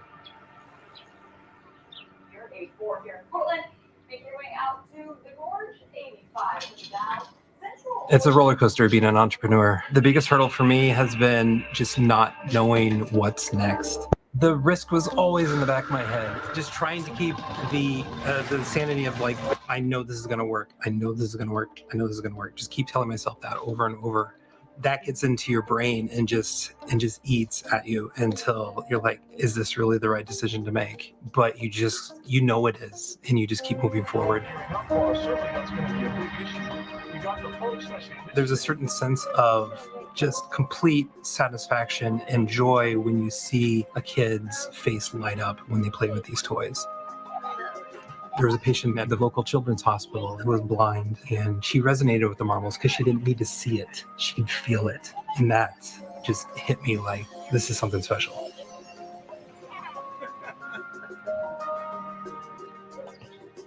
Being able to wake up and design toys all day is the greatest job ever.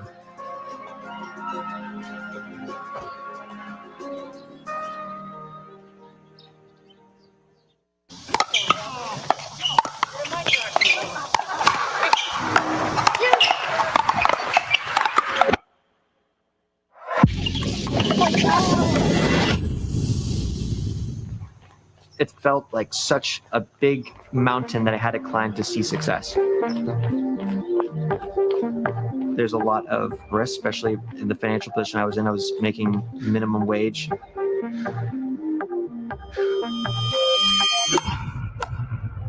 It was about 10 years ago that I first learned of pickleball. It's a sport that pretty much anyone can play. Nice shot. I consider myself a pretty athletic person. I did professional dancing. There's like these unspoken rules like there are in dance. The more you play, you'll understand there's a rhythm and pace. And if you go against that rhythm, pickleball is actually very difficult. But if you understand the rhythm and go with the flow, it becomes a very fun game that you can be exceptional at. Back then, we thought of an idea. Why don't we create our own paddle, since pickleball is the fastest growing sport right now? Because we were actually pickleball players, we couldn't get by with just, hey, this looks like a nice paddle, but don't play with it, it's really bad. Who could make a paddle that didn't just look good, but actually played well? We got a few dozen prototypes from Alibaba.com. We played with them, we tested them, the manufacturer listened to our feedback and finally came up with a prototype of a great, authentic paddle that we could use every single day. And so that was a full process of idea to testing, to working with the manufacturer and getting a prototype, to sending our feedback, and then finally getting the one. This is it. This is our product that's now ready for the world.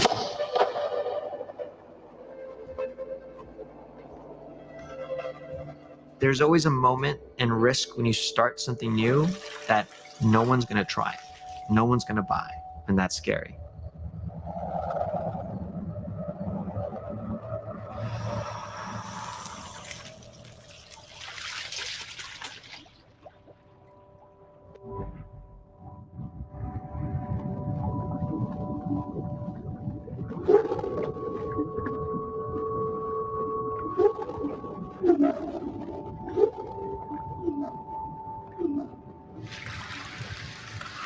My dad was the person that we actually shipped the first one to. I remember he was so excited. He pulled out the product. Look at it. Can you believe it? This is amazing.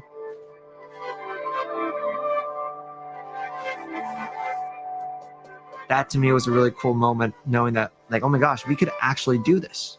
We can actually build a pickleball company. And that is where the process really began. Internet business and pickleball, these things make up a lot of my life. It's a business that I love so much, I would do it for free. Hey, what's up, everybody? It's Adrian Brambilla here. Today is super exciting day because we're going to be talking about creating an offer that converts emails into sales. Super excited to talk about it. pickleball really started to become a lifestyle.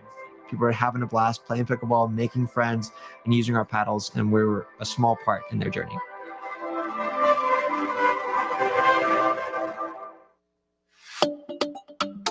Global trade can be highly unpredictable, especially when sourcing online. You want your purchase to be secure, delivered on time, and in the agreed upon condition. Introducing Trade Assurance on Alibaba.com, a comprehensive purchase protection program that protects you from payment to delivery, so you can source for your business with confidence every step of the way. Trade Assurance covers your order made on and only on Alibaba.com, and you get compensated if the agreed terms are not met. Ready to explore your trade assurance protections?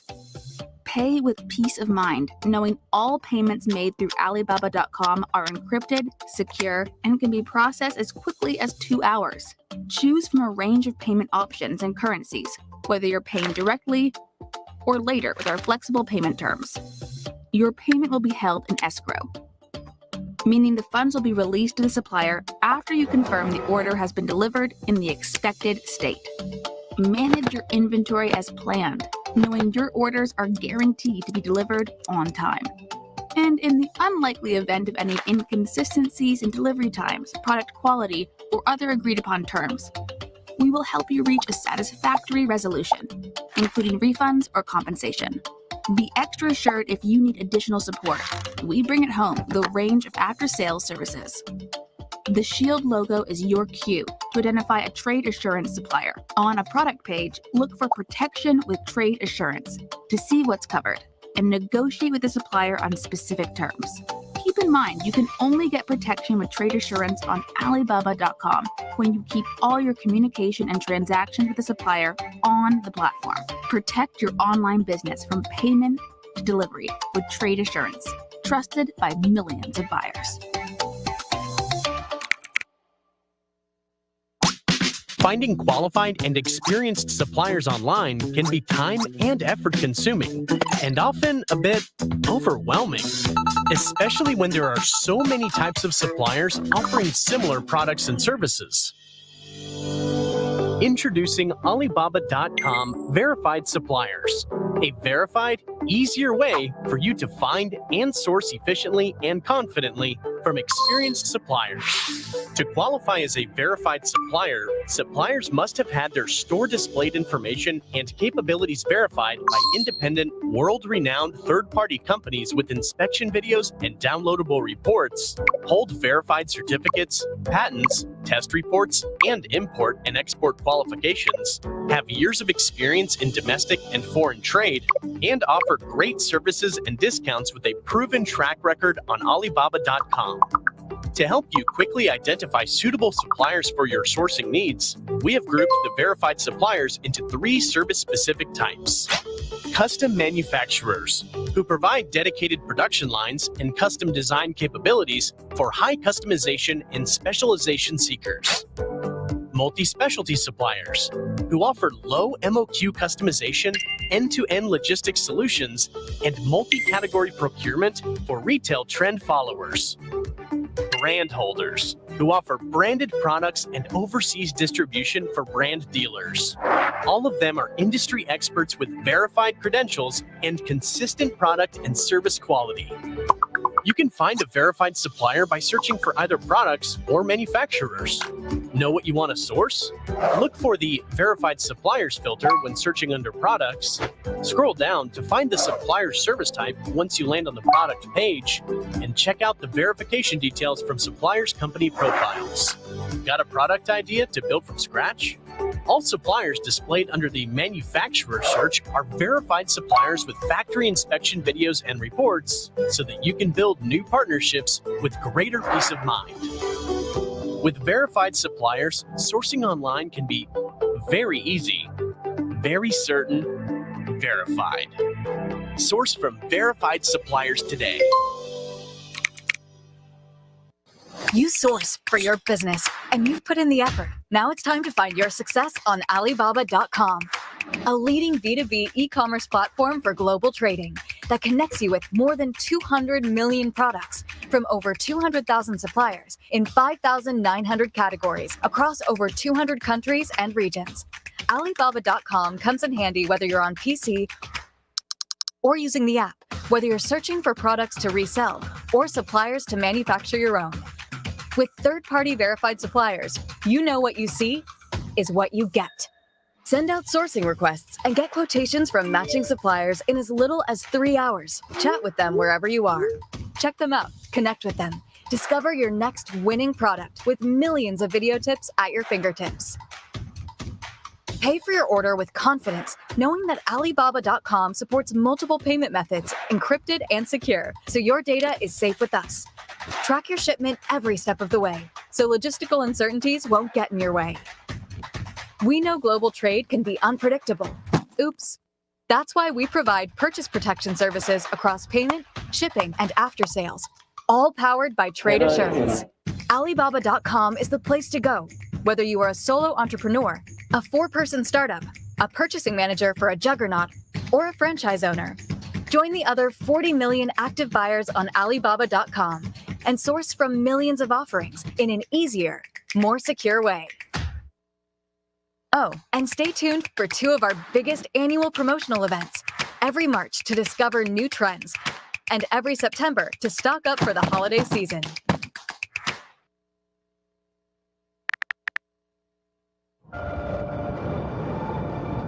In this new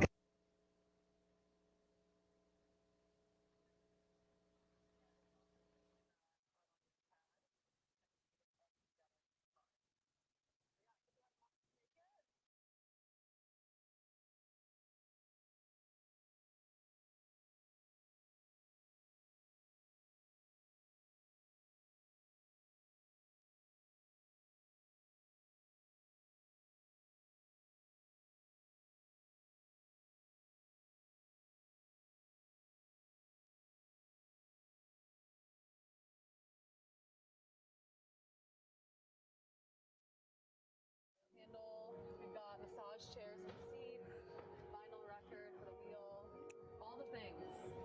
Cooler in the trunk. A cooler in the trunk.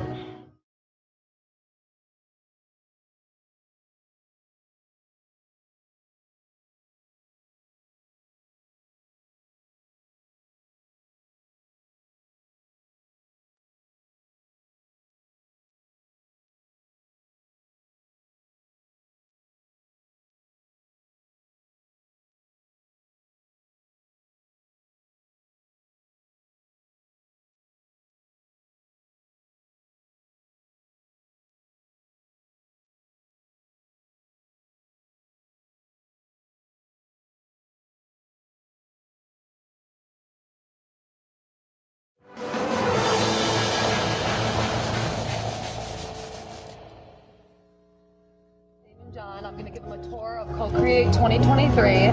So behind you, to start, really quick, what is one word that you think of when you see this car off the top of your head?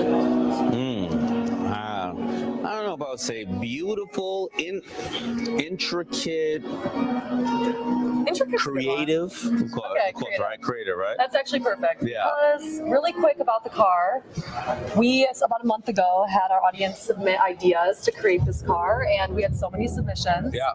So we decided let's just make one big idea.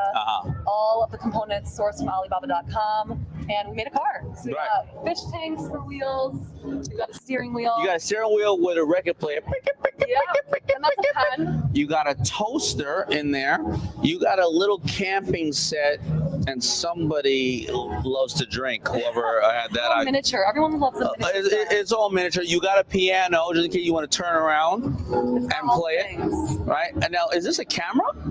Yeah, we got a camera. But that's a cool camera because it looks so vintage, right? Yeah. There you go. Where's the cooler at? It's right here, right in the back. Oh, there it goes, right there. From Alibaba.com. All the ideas came together. It's a really unique thing. It's kind of the showstopper of the show. Yeah, I love it. That's what you call co-creation. So I'm going to take you now to the front where we have a bunch of different products. All right, let's go. So I'm ready to rock. All right. Yep.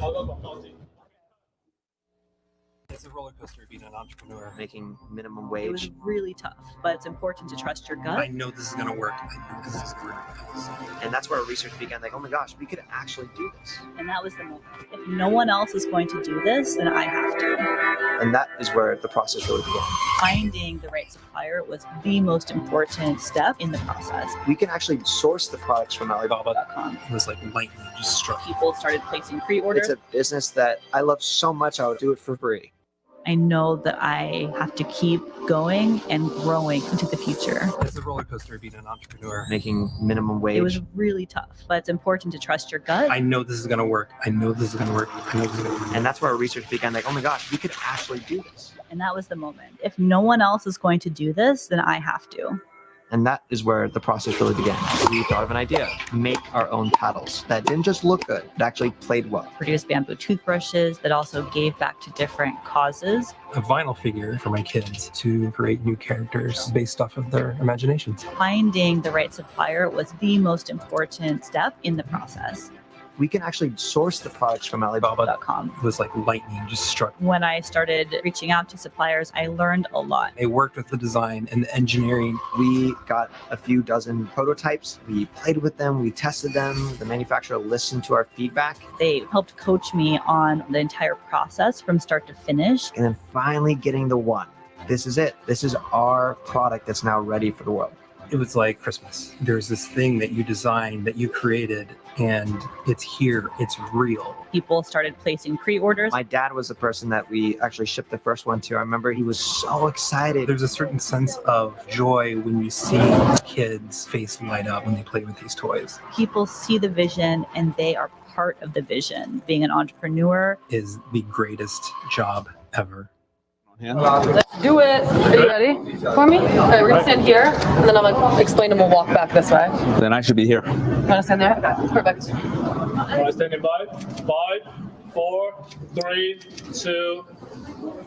Okay, we're here at the product wall. We have 28 products from different buyers and suppliers that use Alibaba.com. Okay. So we've got a lot of crazy things here. I know this one. Nice. I advised her on this beautiful program to show kids and or people about organs in their body and how they work, the importance of them. They're so cute. I love those ones. Also, weighted pom-poms. Weighted pom-pom to work out? Yeah. It's like multi-use. Got some, yeah, right? It's cool. Really cool. And then also, these are actually... What is this? Bubbles? Bubbles. Oh. Everyone loves bubbles. My daughter's going to be all over that. And then we got some marbles, which are the cutest little magnetic toys. What are they? Like, okay, these are actually really cool. Oh, I got to go by that booth. And they're all different characters. All right, I got to go by that booth. Yeah, that one's really cool. Got a whole bunch of different stuff here. Anything else stand out to you? Wow. Well, I don't know what they are, right? Because you would think, so portable electric espresso machine. That's not my thing, but that looks good, right? Are you a coffee drinker? I'm not, but that looks good. All right, so what is this? Leading automotive company that provides brake pressure bleeder. Too complicated for me. Oh, now there we go. Butter cake? Butter cake. Okay, we can get behind that. There you go. Yeah, so we got a lot of stuff here, all sourced from Alibaba.com, and we're just showcasing it. That's cool. Yeah, we got a lot of fun stuff. All right, I got to buy this stuff for my daughter.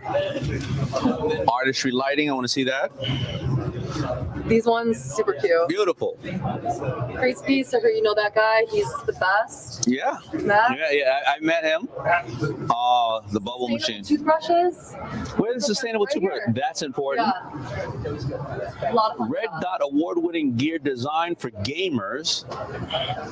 You know, I can't wait to go inside and see everything. This is absolutely amazing. Really fun What stuff. is that? Fashion formed and embodying the. Love it. That's for my little baby. So yeah, so that's our product wall. I'm gonna take you this way Okay, and let's show go. you actually some of the stories. Okay. So this is the product wall, all of Alibaba.com users. And then we have Will Meets Way. So this is a project that we did with 25 buyers that use Alibaba.com. They all had their own story about what product they wanted to create and used Alibaba to do that. So all really inspirational. We printed out these huge light box boxes to showcase their personality, their products, and on the sides is written like their whole stories. We're gonna walk down this way, and I'll show you. But yeah, it's really fascinating. I got to go on some of the shoots. My teammates did, and it's really interesting. They all have very good. Some cool stuff. Yeah, and you get to see probably the bio of it and the person on the side, right? Yep. All and of the them product. have this like determination to build these products, and it's really cool to see that they were like not willing to compromise, which is where the name came. Will meets way. Yeah. They had the will. We made the way for them. And that is the woman that I told you I met. She did a whole She's photo great. shoot. She's awesome. She's a doctor. Yes, Dr. She's a Womack. doctor, and she wants to show people the importance of the organs and teach kids. She is, and you see her doing what she does best, right? Yep. And then we'll go to this one too. I'll show you. I think they were on Shark Tank. You might. Who was on Shark Tank? Do you remember? Soap stars. Brands that are soap for kids. I don't know if I was on that episode, but it looks cool.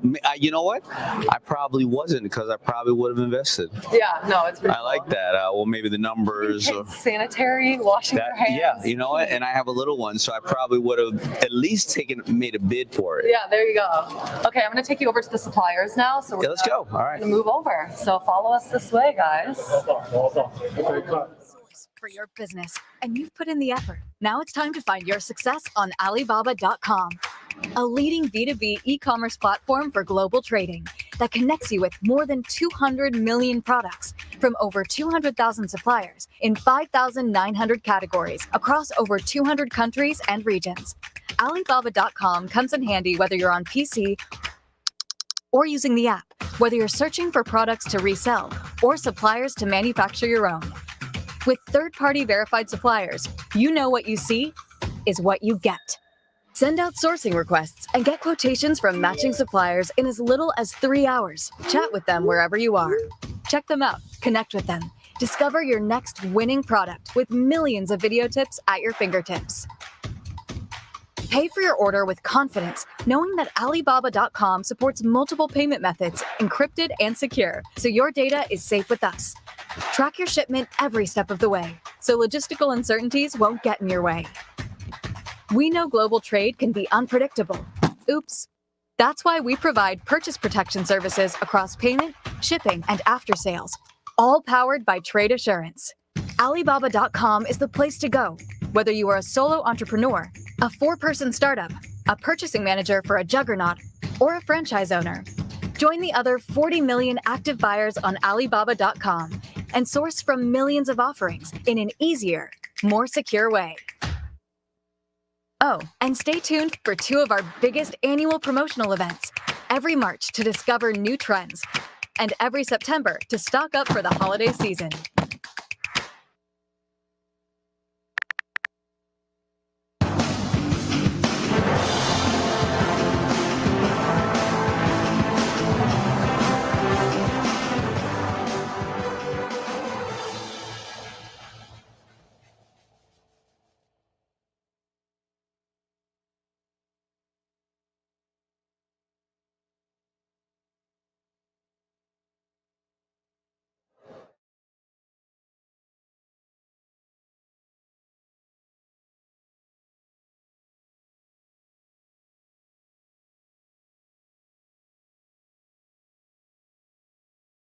Life easier. Any questions you have, anything you need help with, anything across the board, Smart Assistant is there. It's a tool that buyers can use to just make it easier to source. Yeah. It's pretty cool. So you can compare pricing, find out where the country of origin is, maybe quota, maybe, time. You can also probably get references and testimonies from other clients, right? Anything that you need, Smart Assistant, it's the tool business guide. Okay. So here, Now, we got what is suppliers on the this? side. This is lab-grown diamonds? Yeah, messy jewelry. Okay. So we got messy jewelry, got some Wow. Up to 20 carats. Ah, and these are all lab grown. Yeah, lab grown. This is lab. I think I have lab grown in now because when I go on the road, if I lose them, I'm not that worried. But they still come with a certification, right? Yes, or no? IGI certification. Yes. What's the price difference compared to like? It's probably about, I would say, what are they, about 15%? If you buy from us, Yeah. less. Less than 15% of. Sure. Yeah. Sure. Excellent. Yeah. Yeah. Good stuff. Excellent. So, Okay. So we got image search too. We got a lot of suppliers. Grace, So get a number from me. we got some jeans over here. This is another tool, image search. Oh, look at that. That's my area of The expertise. jeans have drawn the attention over here. Thank you so much. I appreciate that. The main factory of the custom fashion designs of the all jeans, or hoodie, t-shirt, and jacket. Wow, this is impressive. Yeah. So. And you're totally vertical? Yeah. All right. Yeah, we are factory in the channel of Dongguan. This is our factory. That is our boss. Oh. The jacket. Yeah, well, no, but look at the technology of the machines too. So you're vertical as well, and I see that. Yeah. Thank Do you do? Customers just. Yeah. The working with us period. Do you do gray goods as well? Yeah. You want all the way from gray goods and dyeing now? Yes. Yes. Thank you. Excellent, excellent. Okay, so image search. Basically, you can take a picture and it'll give you, and you can upload it to Alibaba.com, and it shows you all the different options for sourcing. Wait, you can take a picture of anything? Anything. So if you see like a water bottle with anything you can think of, you want anything you can think of, you take a picture of it and it just upload it, and then it shows you options for what you can do. That is very, very cool. Makes it super easy. I like that, because so many times people mess up the branding of various things. They don't put their name when you go, where do I buy this stuff Exactly. at? We got the virtual showroom too here. Virtual showroom, okay. So if you're looking for suppliers around the world who want to look at their manufacturing process, you can zoom in onto different angles of it. They can show you specifics. And so you don't have to meet in person. If you can't fly across the world, you can meet with them virtually. And yeah. Designers, so if you want to... Got some cool thermos here. Yeah, you want to make stuff for your, to hand out or sell or give to your customers. To keep them remembering you, keep them coming back. And last tool, trade assurance. This just guarantees that all your stuff is safe. What? So this is trade assurance. It basically, anything that you want to order through Alibaba.com, trade assurance helps you to make sure you're secure. Wait a minute. Secure in what sense? So when you're purchasing things, if you want to make sure you have a guaranteed supplier that everything's going to go through properly. So there's insurance. So right now, I mean, because this is going to be the biggest problem, right? If you have a supplier you've been dealing with, or this is all the money you have in the world, right? Yeah. And you go, I'm not so sure about the supplier. What happens here if the supplier doesn't provide? We ensure that you'll get your money back. You ensure that you'll get the money back. Yep. What about late deliveries, though? All of it. If they're a part of trade insurance, we've got your back at Alibaba.com. So that's how this works. This is a new thing we're implementing just so everyone feels more secure when working with suppliers. All right, so I'm dealing with a retailer. I'm trying to sell them goods. I'm trying to sell them back to school. But some reason get held up at the port, and I don't get my back to school stuff until September, and all the parents bought their stuff in August. Yeah. What happens? We can guarantee to get your money back if it wasn't whatever wasn't applied. If it wasn't agreeing on the contract. Yes. So if your agreement isn't matched and how you agreed on it with the supplier, then we got your back. That is powerful. Yeah. Give me some of that. Right? That's Give me some of that. That's very important. Yeah, everything's safe. Yeah. Yeah, that is very, very important. Everyone here too, the suppliers here are all a part of trade insurance. So oh no, they wouldn't be here if they obviously right. Yeah, they would. So everyone's secure. Yeah, I got it. And then I need that for every time I do a deal with Kevin. This is important. This is really important. I usually got buyer's remorse with him. Okay, so we got some more suppliers. Healy is a part of our elite partner event. What is that, man? This is just a. This is a tape dispenser. A what? So a tape dispenser. So this is with tape? Yes. So this is a masking tape. When you're painting on a car, and when you pull, it makes a small fold on here. And you run it like this? No. No? No. It's like this. Oh, so this is when you're doing colors and you're painting. You're literally painting. Yes. Straight. Yeah, that's Yes. And it makes a small fold here to make it like a softer edge. And why did you think of that? You were painting a car or something? Well, what do I think of that? Why? How did you think of that? How do I think of? Why did you think of it? What was the need for it? Oh, this is to create a softer edge. Oh, so I got it. So it's not. Yeah, but why? Why? Because without the softer edge, when you tear the tape off, it's kind of like a very sharp edge. It's very ugly. Oh, I get it. I With the get softer edge, it. it's kind of like a gradient effect. It's like a fade. Yeah. So for your Exactly. Thank you. That's all right. That's how we do it around here. So we got the sports over here, the jerseys. He produces over 3,000 for different sports clubs around the world, all their jerseys. Really? Yeah, it's really, really neat. Nice to meet you, man. How you doing? All right. Got the Co-Create jersey, specially made. We're doing for this event. Oh, very good. Yeah, I was trying to do something like special. That is very good. I even like your I like your mannequin, man. Yeah. This is really good. No, you can make any kind of jersey you want. So imagine all. And so what is the what's the minimum? So we kind of like provide some kind of very advanced, like a flexible ordering solution. But what about a minimum guarantee? How many what's the smallest amount? I have a. You can order from 10 pieces. So okay, so I can have a little little league team, right? My kids and I can order 10 pieces. Yeah. Excellent. Yeah, we're doing a lot of this kind of business. That's how you should do it, right? Minimum guarantees is always what hurts people. Yeah. Because they want to just get into business and they only want to sell 10 pieces. Yeah. Excellent.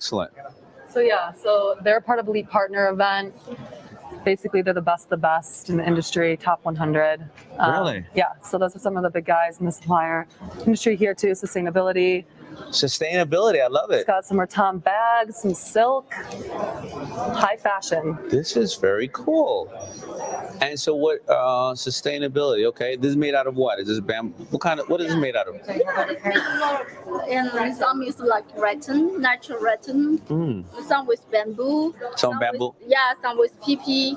Okay. Rattan. Yeah, some is man-made, some is natural. Yeah. That's very good. I like that. Right? Yeah, this is. Wow, look at the size of that catalog.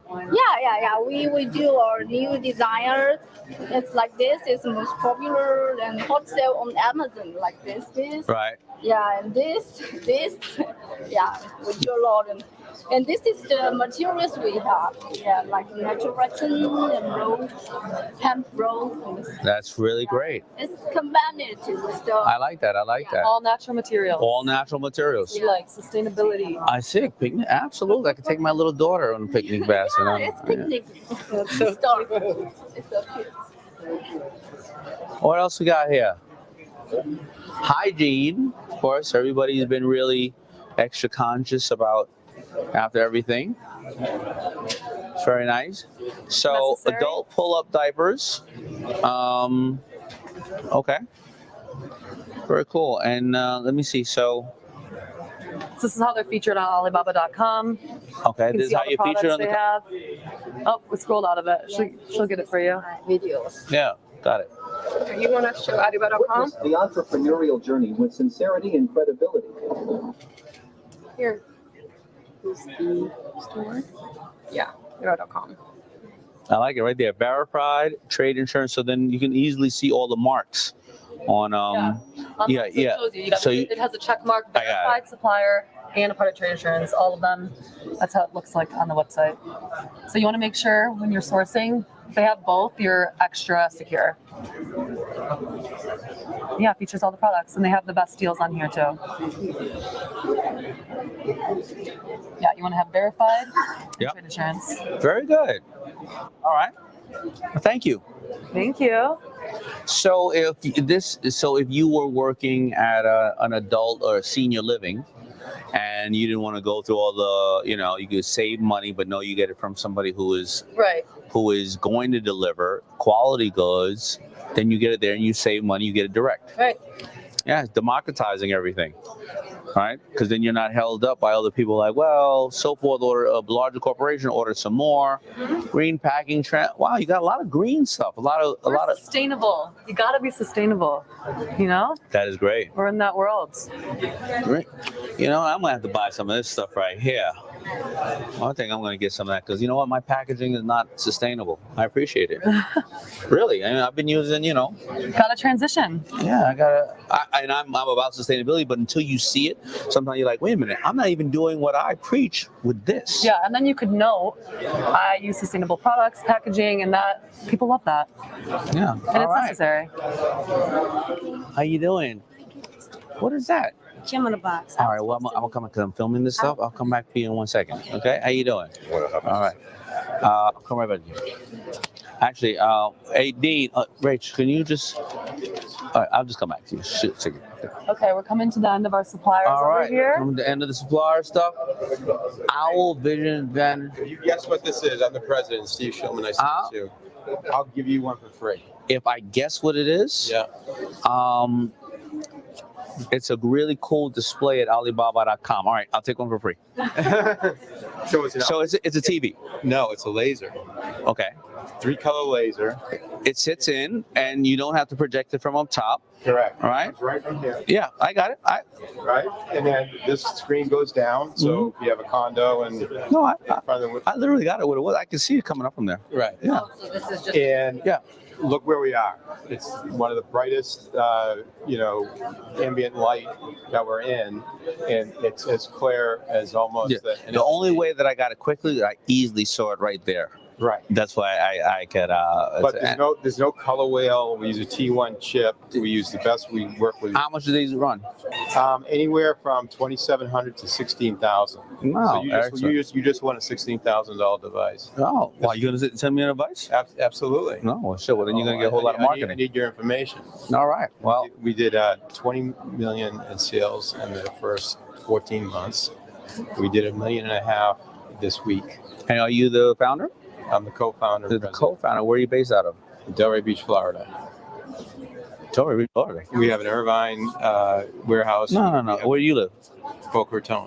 Give me a phone number. I'll be over there next week. Give me a phone number. Okay. I was going to give him a mic, but we're going to go on to the next. Thank you so much. Do you want me to phone or you want this? Or take the card and are you serious about that? Because I'll literally come down, check you out. Absolutely. We have the only UST ultra short throw. It's called. We have the only ultra short throw store in the country. Okay, cool. So it goes up to 150 inches. But I just put one in Beaver's house. I put one in Shaq Kingston's house. Not a problem. No, really, literally, I'm on the phone right now looking for some stuff. But you live down the block from me, so I'll come check you out. All right. Pleasure to meet you. What's your name? My name's Steven. Steven, call yourself. What's the number? Yeah. What's the number? Tell me. Oh, 617-694.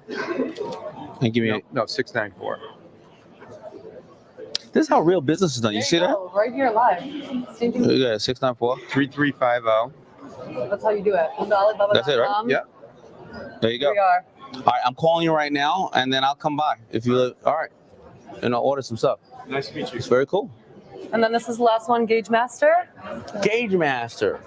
And what is that? Oh, racing, deformed technology. So what is it exactly? Explain it to me. We are gauge manufacturer in Taiwan, and we manufacture many different kind of gauges. Like this is performance gauge, which have 256 backlights. Yeah, very fancy look. And also here we have the marine gauge installed on both. So would people order this for small amount, or this is really I'm manufacturing? I mean, I'm trying to understand. You understand? Yeah, I understand. We can sell small. Because I don't really know much about gauges. I just, Yeah, we sell to the customer who can install in their home. In their homes too. Okay. Very easy to install. Oh, well, impressive. Okay. Well, congratulations. Thank you. All right. Okay, thank you. Nice to meet you. Nice to meet you. That's all of our suppliers we have here. And you've seen, we have actually Air Dog, last one, because we didn't start there. I'll show you. So this is actually really cool. They have machines that cleans the air, and you can put this in your office, home. Cleans I live in the New air? York. It's You dirty. live in New York? Where do you live? I live in Brooklyn. Brooklyn, yeah. It gets dirty in Brooklyn. It gets dirty. You gotta have one of these. Yeah. I'm doing well. Damon, nice to meet you. How you doing? We needed this in New York. You know what? I used to have what's the one? There's a flat one. I don't know, there's a flat one. But with the, as you know, with all that Canada, with that, yeah. One of my buddies who's a quadriplegic, he can only move his neck, but air is really important. We had to buy him a couple and it helped him a lot. So this is important. A lot of people don't realize how important this is. Ours is actually very special air purifier. So it's a washable solution. So you don't have to replace filters. You just need to wash them.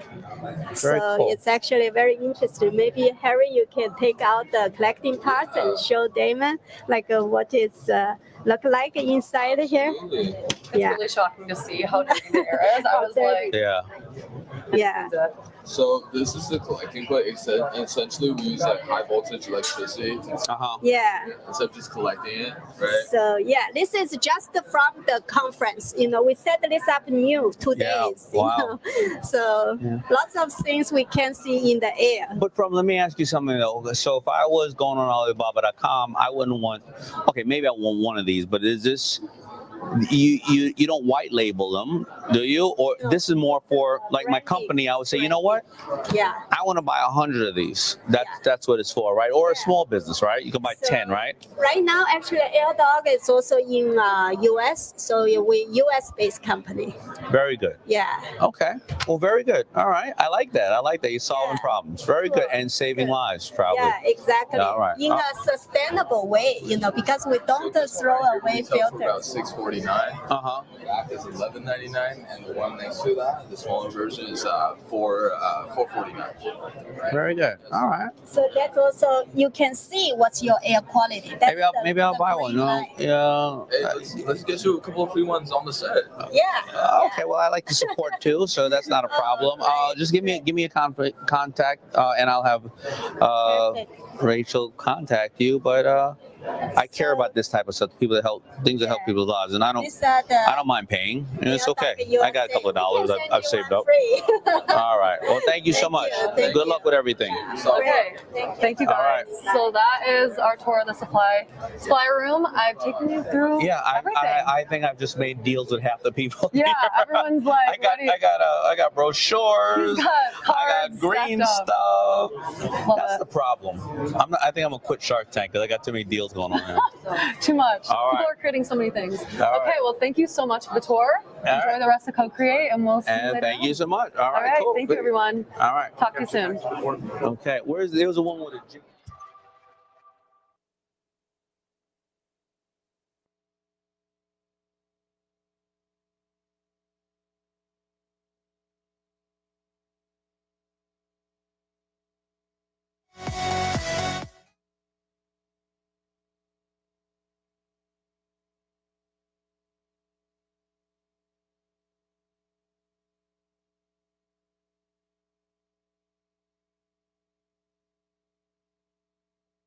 Yeah.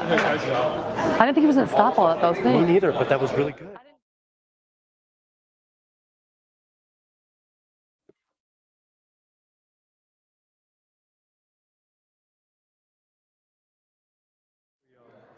I didn't think he was going to talk. Me either. Okay. He kept coming up with new stuff to talk about. Okay. That's okay. Just waiting for Cherry. Cherry, 好了吗? Okay, Cam. Yeah.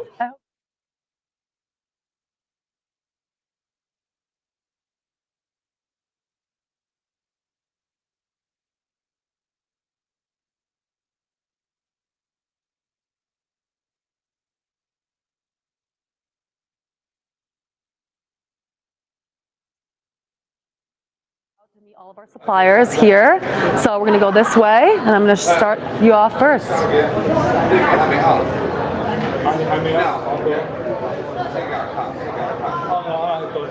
Okay, so we're gonna come back to the supply room. I'm gonna do another lap and show you all of our suppliers and talk to them about why they're here at Co-Create and what their products are. So follow me this way, and we're gonna talk to them individually.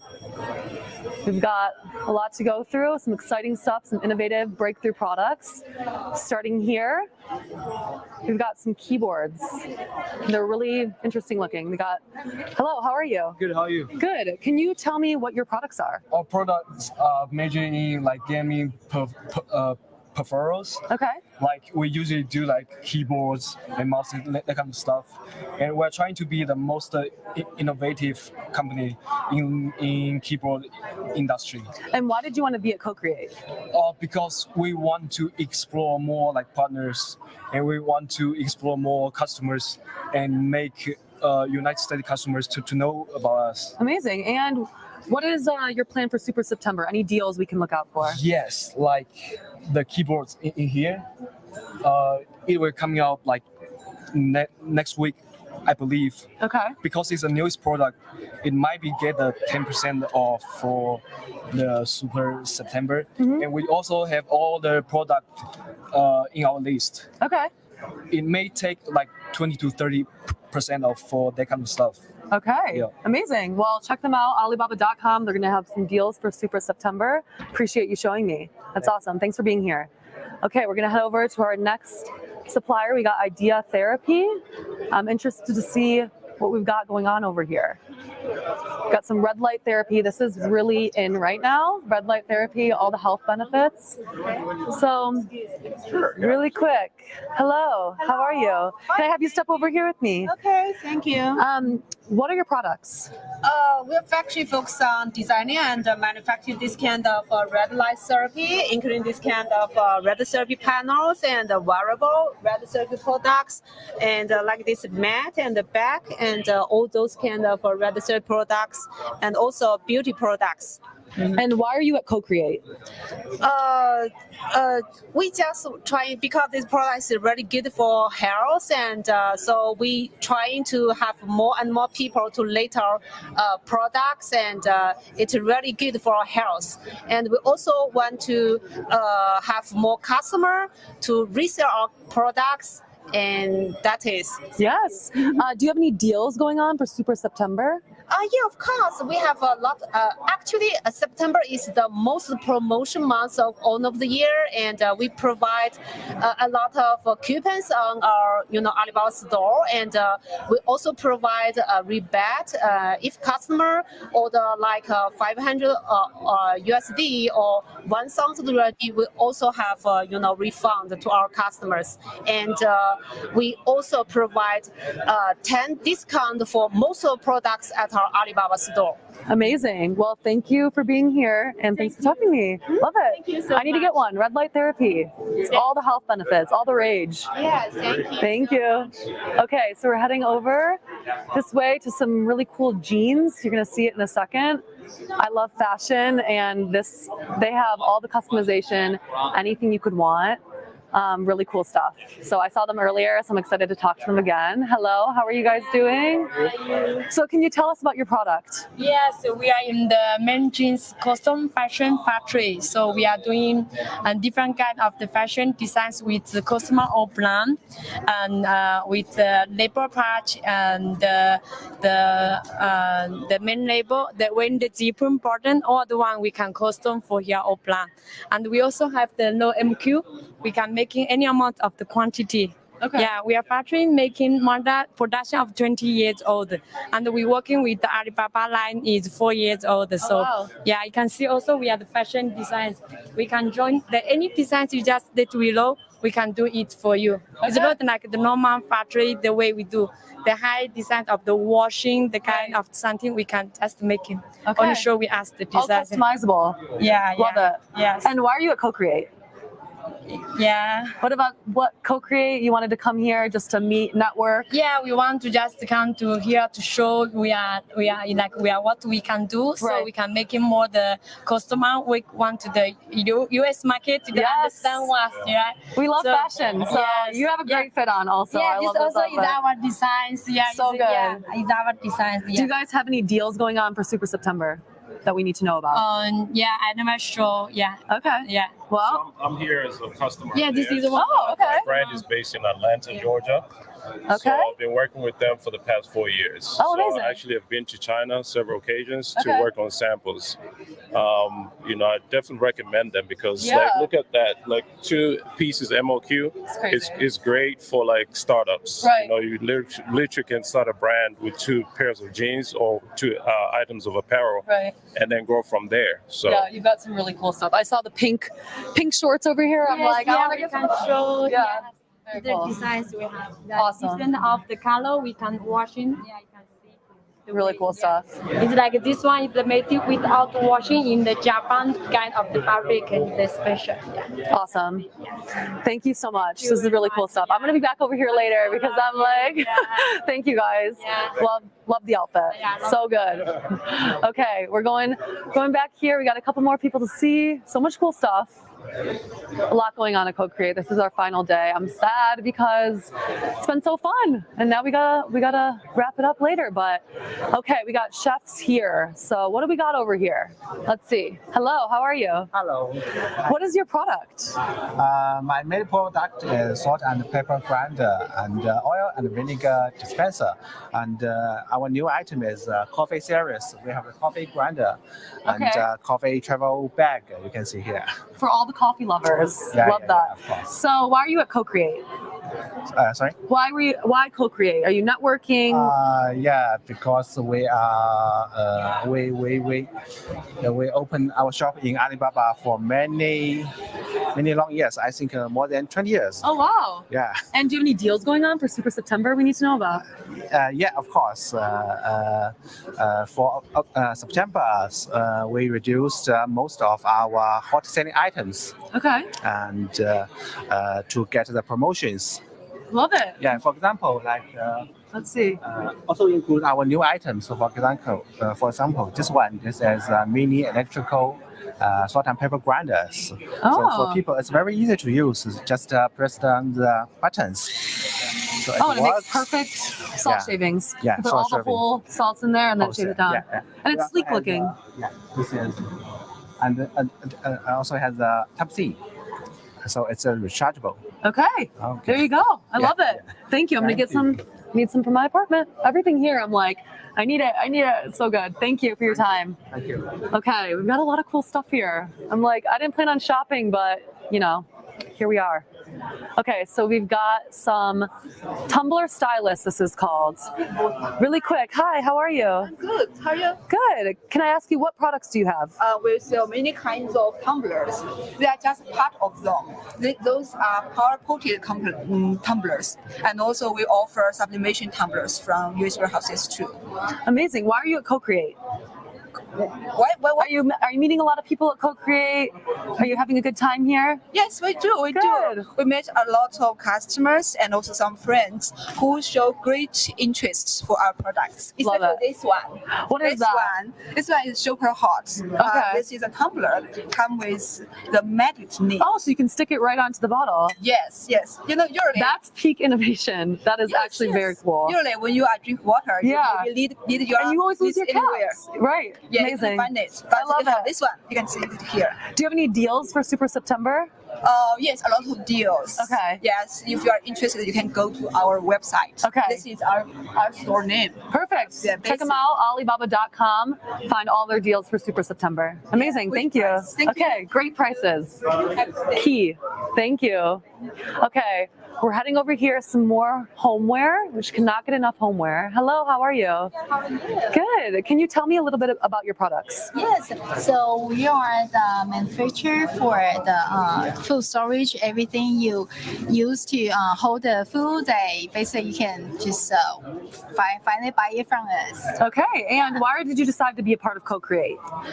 Because I think it's fun, and Alibaba, they did a great job to connect supplier and buyer together. Yeah, so I love that. And do you have any deals for Super September? Yeah. So if you buy like US dollars 20,000 and above, and we have our photographer to help you to take the photo of the products and then make it pretty for your content. Okay. And if you buy like 50,000 and above, and then we can also create a video for your target audience. Oh, there we go. We've got a lot of things going on. I love it. This is very cool. This is necessary. Everyone needs these containers in their home. So this is really innovative and customizable, it looks like, too. We also have like patents for we have 385 patents. Oh, wow. This is our design. We have patent for this design. Okay. Depending the glass lid. So there's no food will ever touch your plastic. You know how some people don't mind their food touch plastic.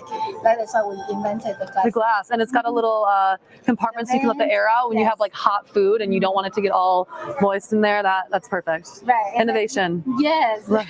And if you put your food inside the freezer, you can go straight to the microwave. You just need to open the silicone vent and heat it up in the microwave and take it out, hold this part, and then prevent your hands from burning. Easy enough. Yes. Thank you so much. Thanks for sharing. Very cool. Okay. We've got a lot of stuff, you guys. Everything is coming together. We're seeing so many products, a lot of innovation.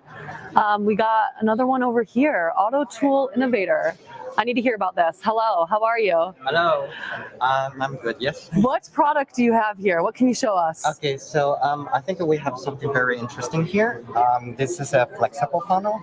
Do you want to try how flexible that is? Let's see. Oh, it's really flexible. Let me see. That's right.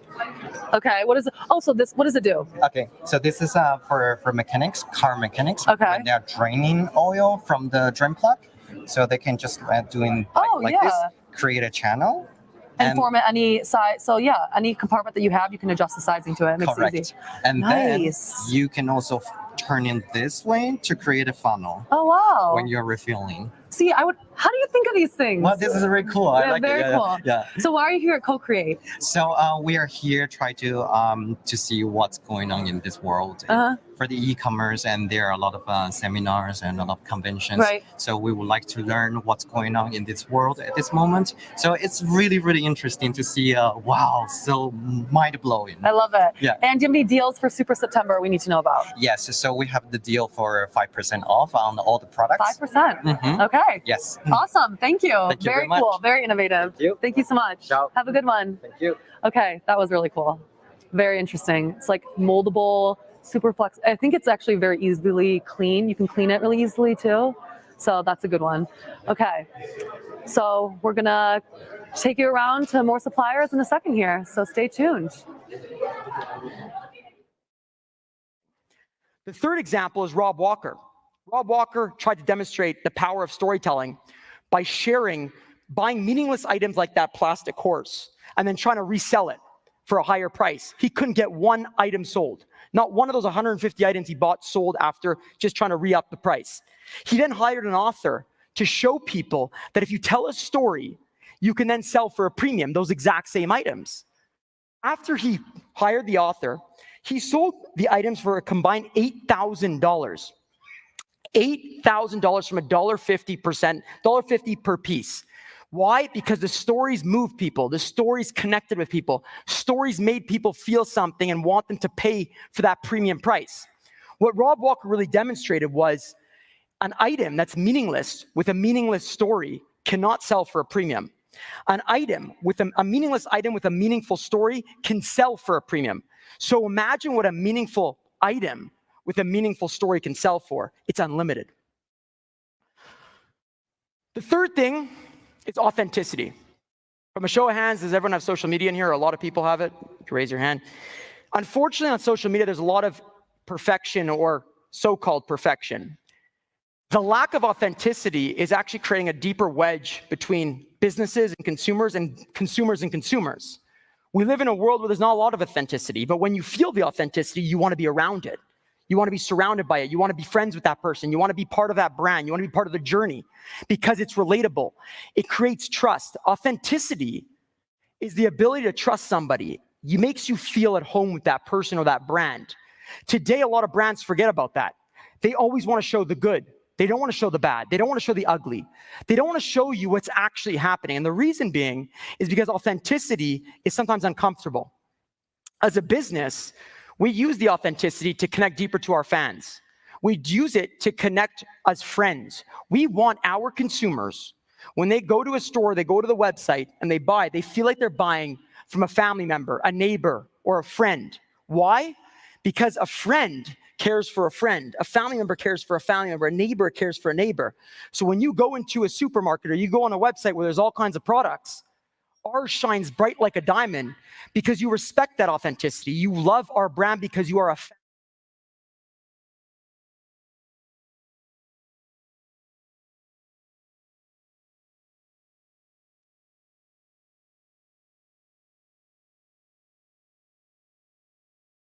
Okay, we're back with more suppliers. We have Hygiene Guardian. Can you tell me about your product?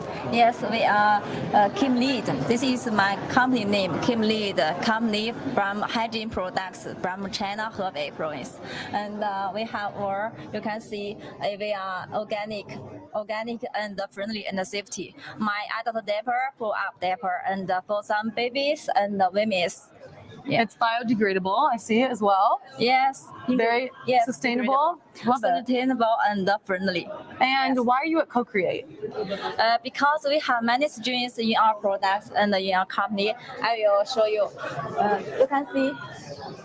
Our company is 100,000 and clean workshop. I mean, it's dust free, and sometimes we use for medicine, so very safety and friendly. And we are U.S. original wood purpose. It means the microfiber is longer and can faster absorption and absorb the water easily. Okay. Yes, and we also biodegradable for immensely and green for the global, for the earth. Always need to watch out for the earth. I love that. And what are you doing for Super September? Any deals? We can customize logos and the printing different design, because we have design teams to have our customer design their logos, the printings and the colors. We can also have customers to translate to different language. Yes, this is our strength. And in the Super September is a peak time, so we will give some conditions such as payment condition, and this is our Airtig brand, and we also have our Chinese brand. And this is our Chinese brand. Both of them we have a big warehouse to show to a big amount, huge amount, so we can give our customers send out the goods in 48 hours, very fast. Amazing. Yeah. Well, thank you. This is really cool. We love sustainability. This is not going away. This is a really important product. So thank you. Thank you. Okay. Have a good one. Really interesting. We have so many sustainable products here, which is really awesome to see, because just not that we have the environment. So really good stuff. Okay, we're heading over here. Another sustainable product, Alibaba.com. We have green packaging transformer. Here, can you tell us about your product? My name is Nancy. My 工厂 is Center. 你来帮我翻页吧。 So we have some products here, different bags. They're all sustainable, different packaging. So here it looks like anything that you want to get for your packaging and you want to go sustainable, that's what we have here. Yeah. And she's at Co-Create to meet a lot of people. And I think it's going really well. 帮我翻译他说的什么问题就好了。 What would you want to ask? I just want to know any more. What about your products? Anything special, customizable? 你的产品现在有没有什么不一样的特色？比如说是环保的，还是可定制的？你们公司的工艺还有竞争力在哪？ 看OEM and ODM 环保 biodegradable. Okay. So Yeah. she's a sustainable product, biodegradable. Yeah. Here at Co-Create, we're supporting sustainability. So that's awesome. Yeah, 可以生产任何的任何的产品，就是垃圾袋啊。宠物便便袋啊那些，你帮我翻译一下。 So basically, their factory can do whatever bags or something look like a bag you see in the real world, and they can make it come true. And if you don't mind, I'm the head of RFQ from Alibaba.com, and I stopped by here this morning because yesterday I met a wonderful lady, and she is here right now. She actually bring a bag that she bought from eBay from produced from 1980. Oh wow! And this is the only one. Can I actually show that on the camera? You mind? Is it showing in America? Yeah. You don't want it? Yeah, no, it's okay. It's okay. It's okay. Okay, let's. Really? She's gonna show us. Can we see it? Yeah. Okay, let's see. You sure you want to show it? Who are you with? Alibaba. We're here. We're doing the live stream. Yeah, that's okay. Yeah, we're gonna show her product. She's got a really cool product here. So let's see it. It's a prototype. It's a prototype. So we're working towards it. Let's see. Okay, so this is a custom bag. Yeah. So yesterday, this cute lady come to our RFQ booth, and I told her that RFQ is the product that you can make whatever you want, even though this product is not exist for almost 40 years, right? Oh, actually more than 40 years. Very long time. Very, very long time. And this is from eBay. She bought it from $50, and she just want to make this cute bag back to life. Okay. In her like Porsche. So it's a sentimental piece. Right? Yeah. I'm with a golf organization, a golf company we supply. Yeah, I'm gonna come over here with the mic. Yeah, please. If you don't mind, tell us a little bit about it. What your company is. Hi, I'm with All Star Pro Golf. We are a national supplier to golf courses. We're a B2B business. Oh, wow. We represent thousands of golf courses across the country. And this product was used in the 1980s on golf courses. It's a whole beer. Okay. Necessary. Okay. But what's special about it is the way it's constructed. It does not leak. And that is very important when you're carrying this around your golf cart. Right. Because you can't have water accumulating in your golf cart or getting you can't even get your hands wet, right? Yeah. It messes up your game. Right. So it's crucial that it doesn't leak. The company that made this in the 1980s has gone out of business. Okay. And we get requests for this bag all the time. It was still. Wow. There's a market need. Right. And I'm fairly confident that we can sell a lot of these across America. The problem is I have been trying for months to get this product made, and I have been going through Alibaba because we use Alibaba for a number of our products. Okay. But it's so hard to communicate what is so special about this bag and what makes it unique and how it's constructed that I have so far been unable to get it replicated. And finally, so I came to this conference carrying my little bag because I am trying to get it replicated. That's and she has been so instrumental in helping me connect with this manufacturer here. Awesome. And I think that we're going to come up with something that will amazing. And sustainable. Yes. This is totally not a setup. We were just. I know we follow up on them. Yeah, and we were just talking about the business, and she is the expert here, and she took a look at the bag and said, "Oh, we can totally do that." Yeah, that's what she said, and she said, "Just give me this bag. I will take a look and give me the dimensions. I will go back and send you the quote." And that's done. Okay, so real life testimonial. That's amazing. Yeah. Well, I'm so happy you came here and it worked out. I am too, and which is why I'm so looking forward to the photo feature for RFQ. Right, makes it so much easier. Because I'm trying to explain to people in another country who English is not their first language, of course, what makes this so special, and I'm failing miserably. So with a picture, it doesn't matter what language you're speaking, right? You can look at my picture and you can see what it is I'm trying to build. There you go.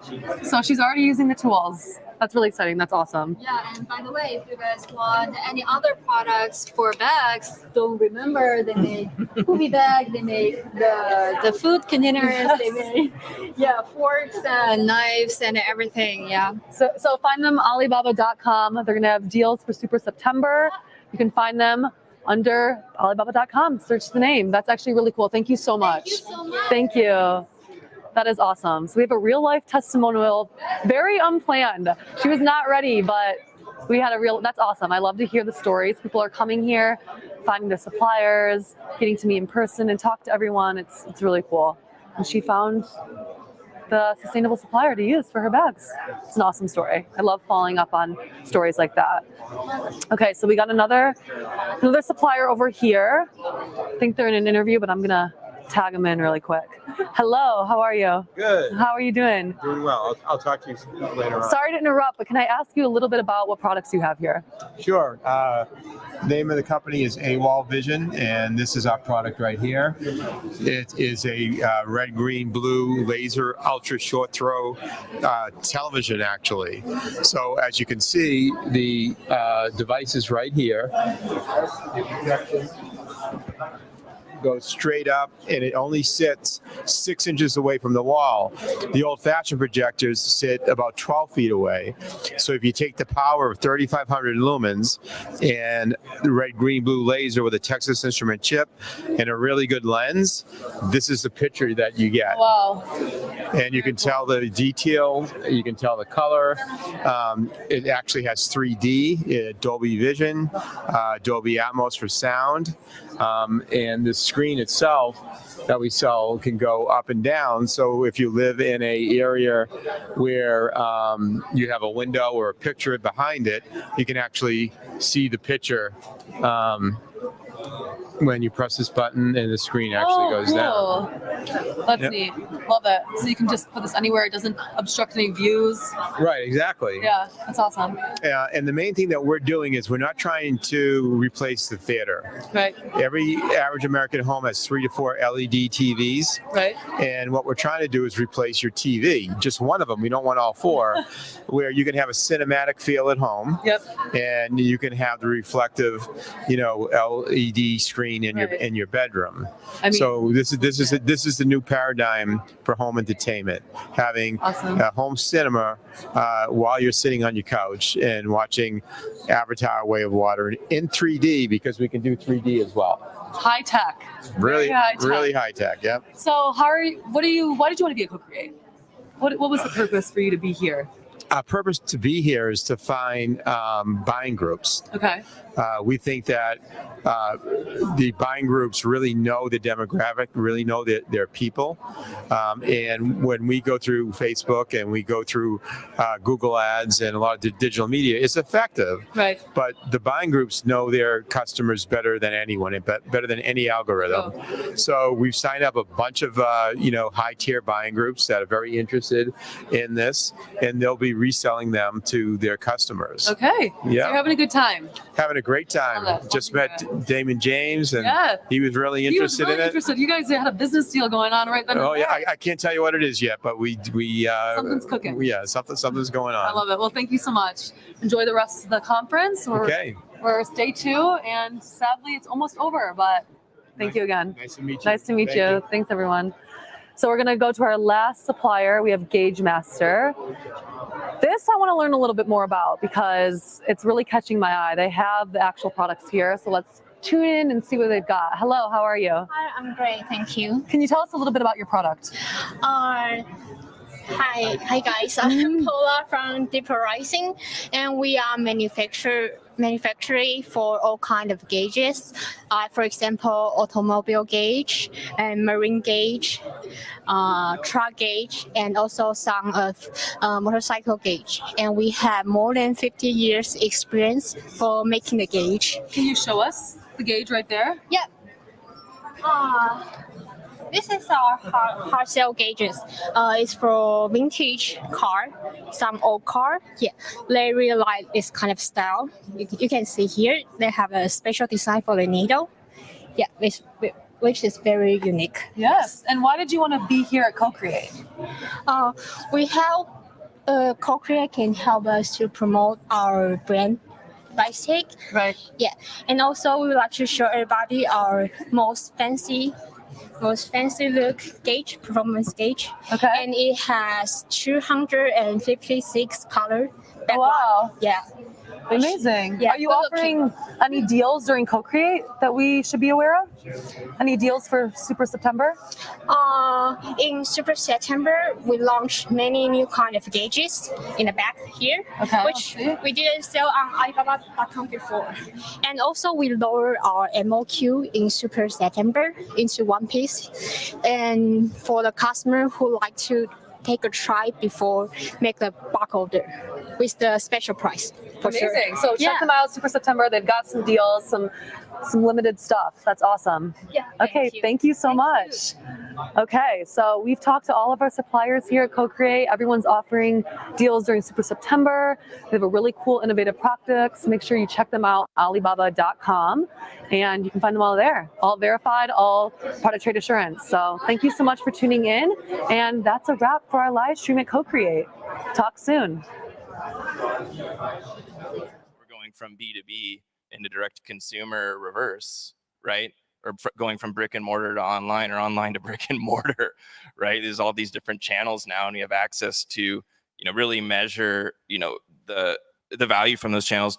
What I've found interesting is, digitally native brands that are now going and creating pop-up retail locations, because nobody really wants to store inventory anymore. You have all of these people training. I'm sure there's some people in the audience training folks how to drop ship, right? It's the new model. You don't have to stock any inventory, but you have to take on some risk in order to get some reward, right? So if I'm going to purchase 100 and fill up my whole garage, or if I actually have warehouses, I'm using a 3PL, I have high turnover on products A, B, and C, but I can't move products X, Y, and Z. Do I hold on to products X, Y, and Z? Do I create a direct site? I think we had a client in one of my previous panels, Vicky. She had a site on BigCommerce that was just for excess inventory, and then it turned into a massive, business opportunity for restaurant equipment, right? That, now selling in both direct to consumer and B2B. So I think that journey, it'll change, and you have so much access to these different channels, and it's very available.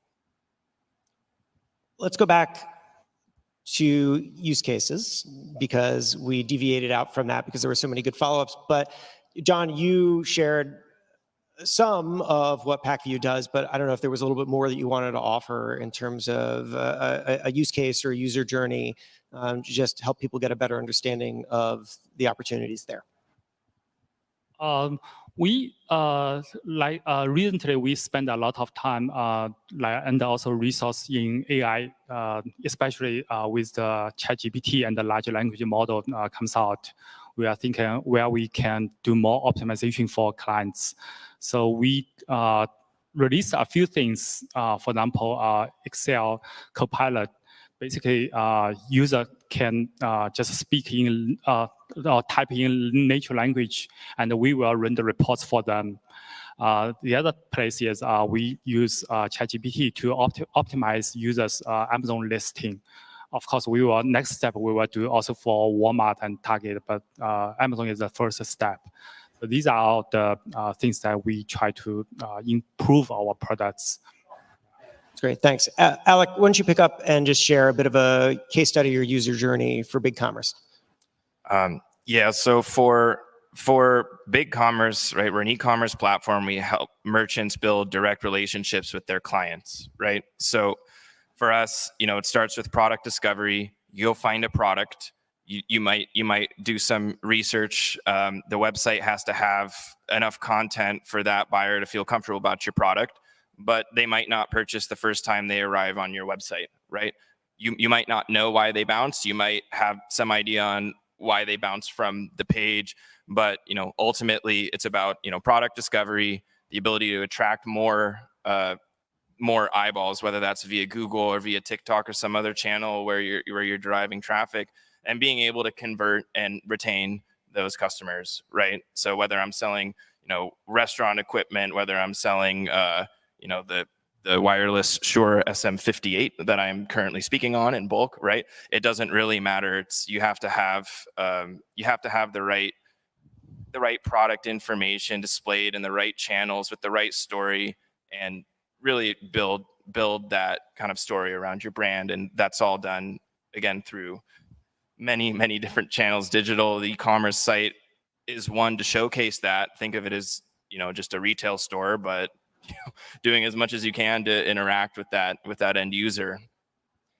Alec, in the beginning, when I asked for greatest misconceptions, you were talking about how the software won't do everything for you. And I'd love to expand upon that a little bit more, because that is a great misconception for so many things. People think that if they buy something that it's going to just work. And that's not, of course, the case. And it's easy to say that. It's another thing to do what actually is necessary to really make the most of the thing that you're investing in. I'd love to hear from all of you and start a discussion about where you see users go wrong and what your advice is for how people can really make the most of the tools that they invest in.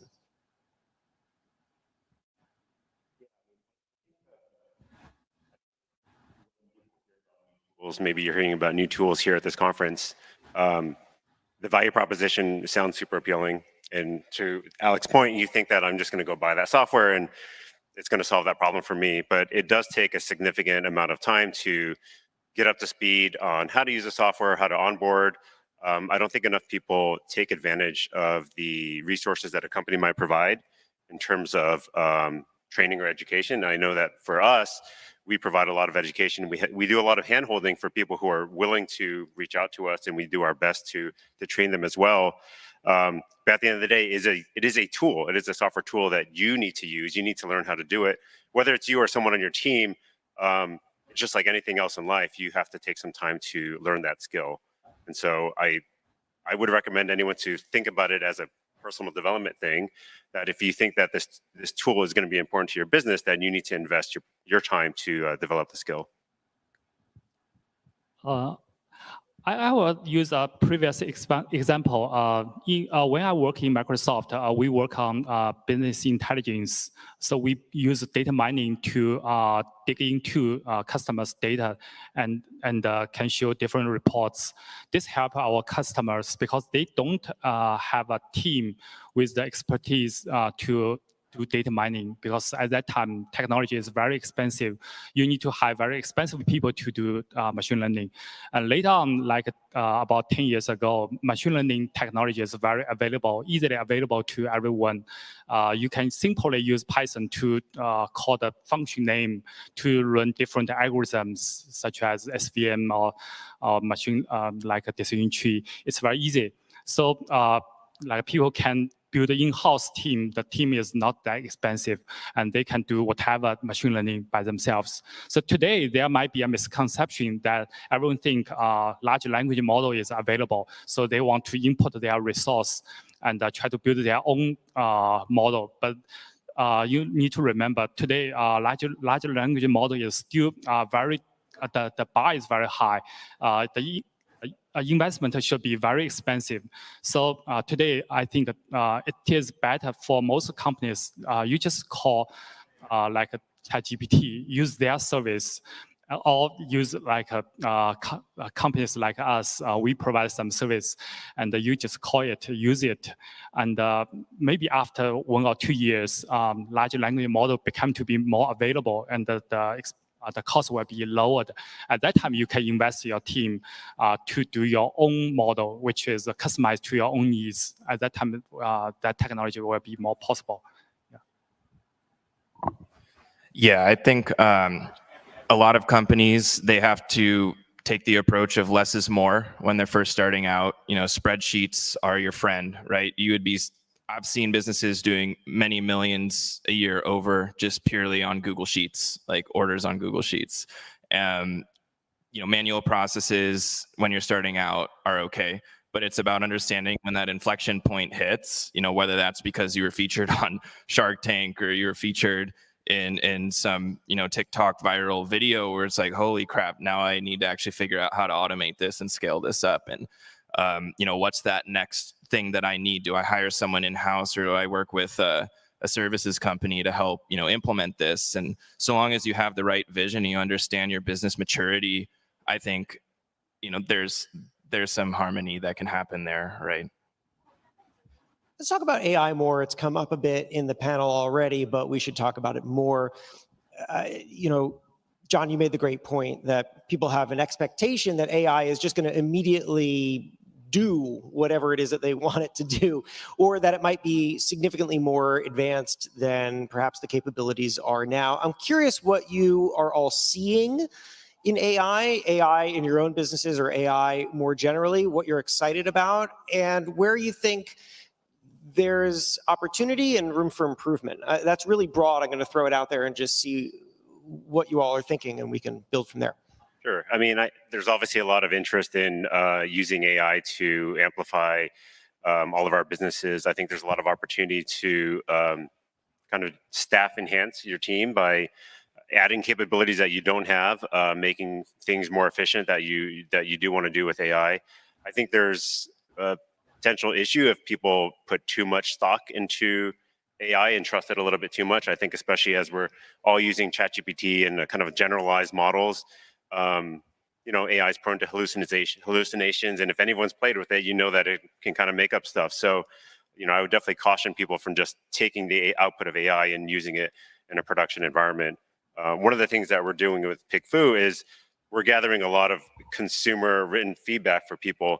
And so we're building an AI research assistant on top of that. And it's a directed use of AI where we're feeding the very relevant results of feedback on your product into AI and allowing you to summarize it, gather sentiment, and gather action from that specific data set. And I think that's a great way to use AI. I think AI, when directed with a specific data set, is great for analysis. You're going to feel a lot more confident about the results from it because you know what you put into it. So they say garbage in, garbage out. So I think it's something that you should keep in mind. That's an interesting point about the real specificness of the way that it's used. I think every product that we're talking about, every product that you've encountered lately has rushed to have some kind of AI layer in it. And there's an open question about how useful that's going to be. Do you all have any insights or advice on how users, businesses can evaluate whether or not the AI tool is going to be useful to them, or how to make it useful? I think, for products like generating product descriptions, auto-generating product recommendations, for customer support, automating responses, where's my order, right? The most common question in e-commerce. So a lot of these things I think are low-hanging fruit. But then, for each kind of microservice, whether I'm providing a personalized content experience or whether I'm helping with like the post order and the fulfillment and customer support case example, I think if companies are not leveraging some level of like mass data analysis to interpret some results, like I was joking with Justin yesterday, I wish AI could do data migration projects. When I was on the e-commerce implementation side, data migration was like one of the biggest pains, but I just don't know how we reasonably automate that across like every single industry. Like automotive data is going to be completely different than restaurant equipment, right?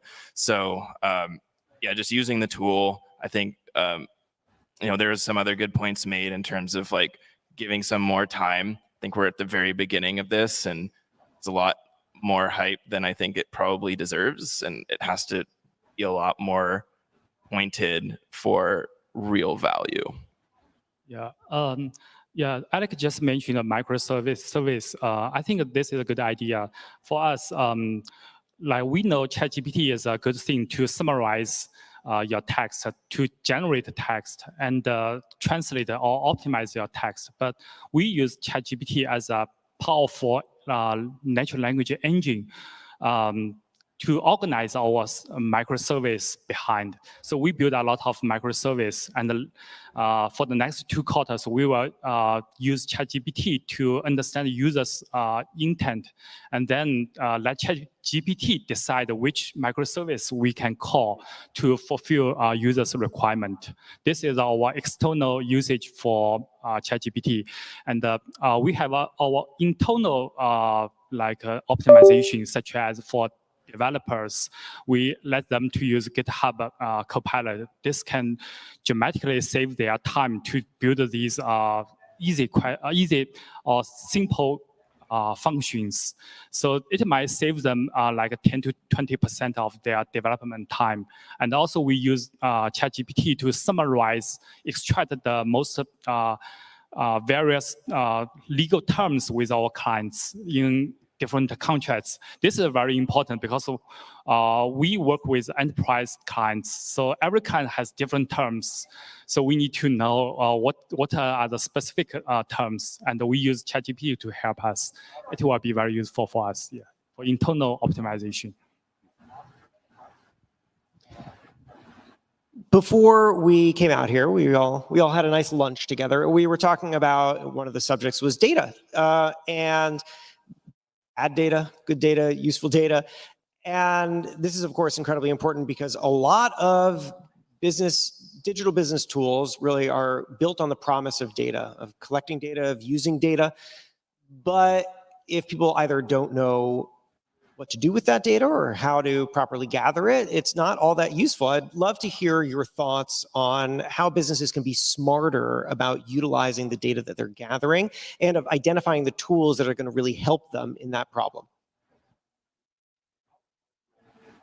I can talk about something. So for PackView, we work with enterprise clients. Our data is mostly from like Amazon API, Amazon advertising API, and the seller partner API, and all Walmart API and Target API.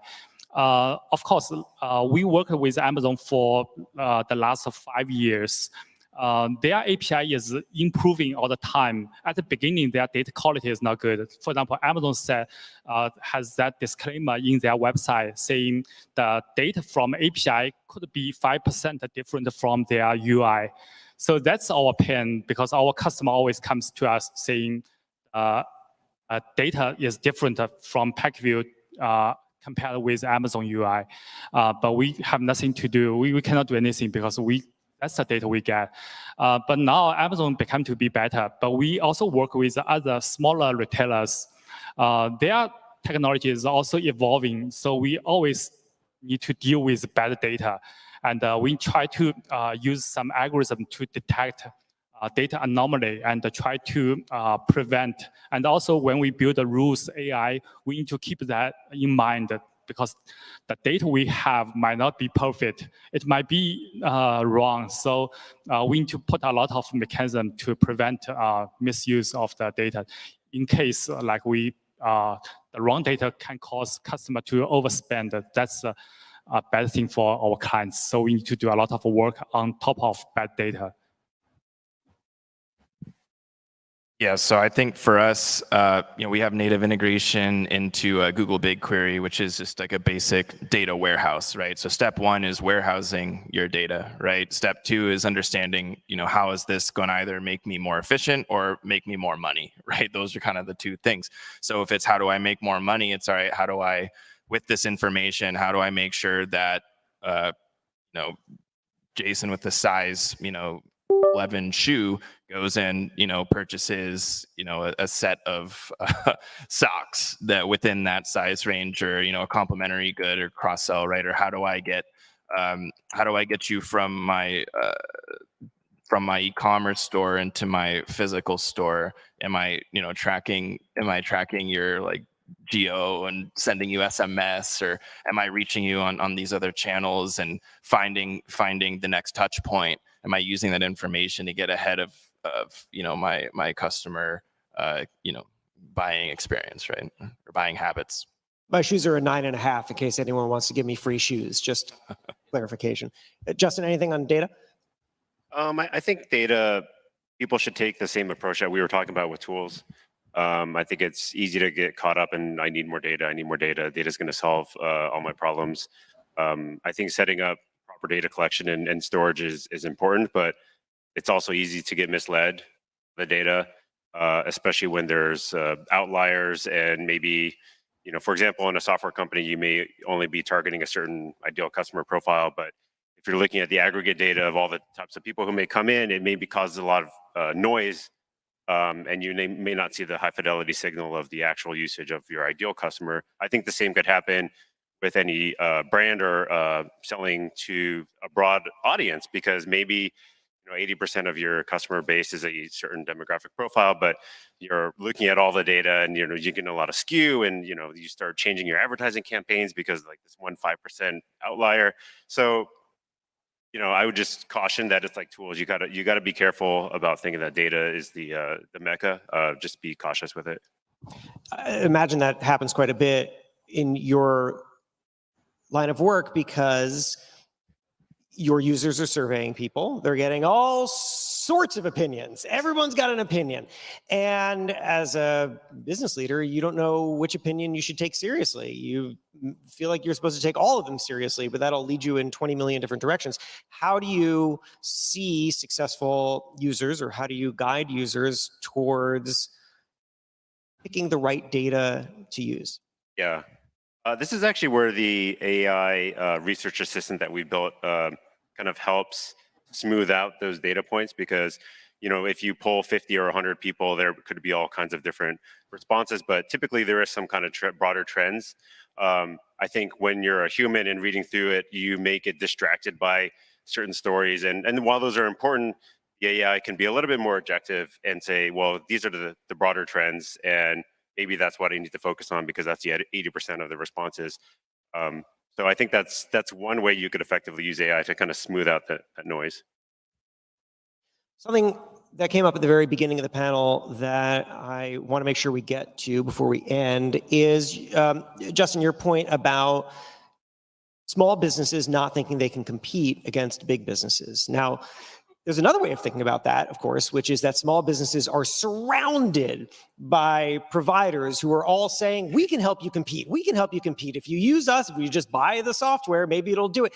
So what is your advice to small businesses who have one of two concerns? And I'm just going to leave it open for all of you. Either I can't compete, or I don't know which partner can help me compete. I think Alec made a good point earlier about starting small and measuring and kind of in these incremental ways. And I think if you're a small business and you're looking at like a craft or something like, oh, how am I going to beat them?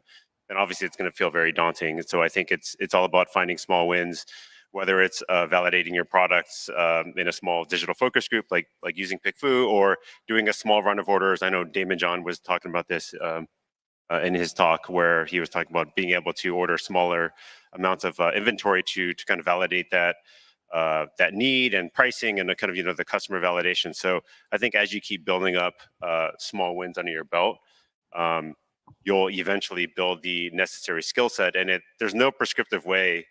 Every entrepreneur, every business has a very different approach to getting to their success. And so I think you just kind of have to take those small wins and adjust your path accordingly.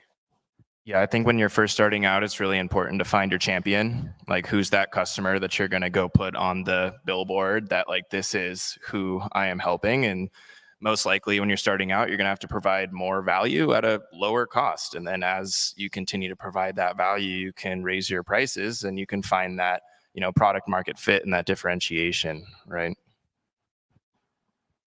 Yeah, and for small companies, if you want to, if you are in the market and try to pick up a good tool, you probably need a referral.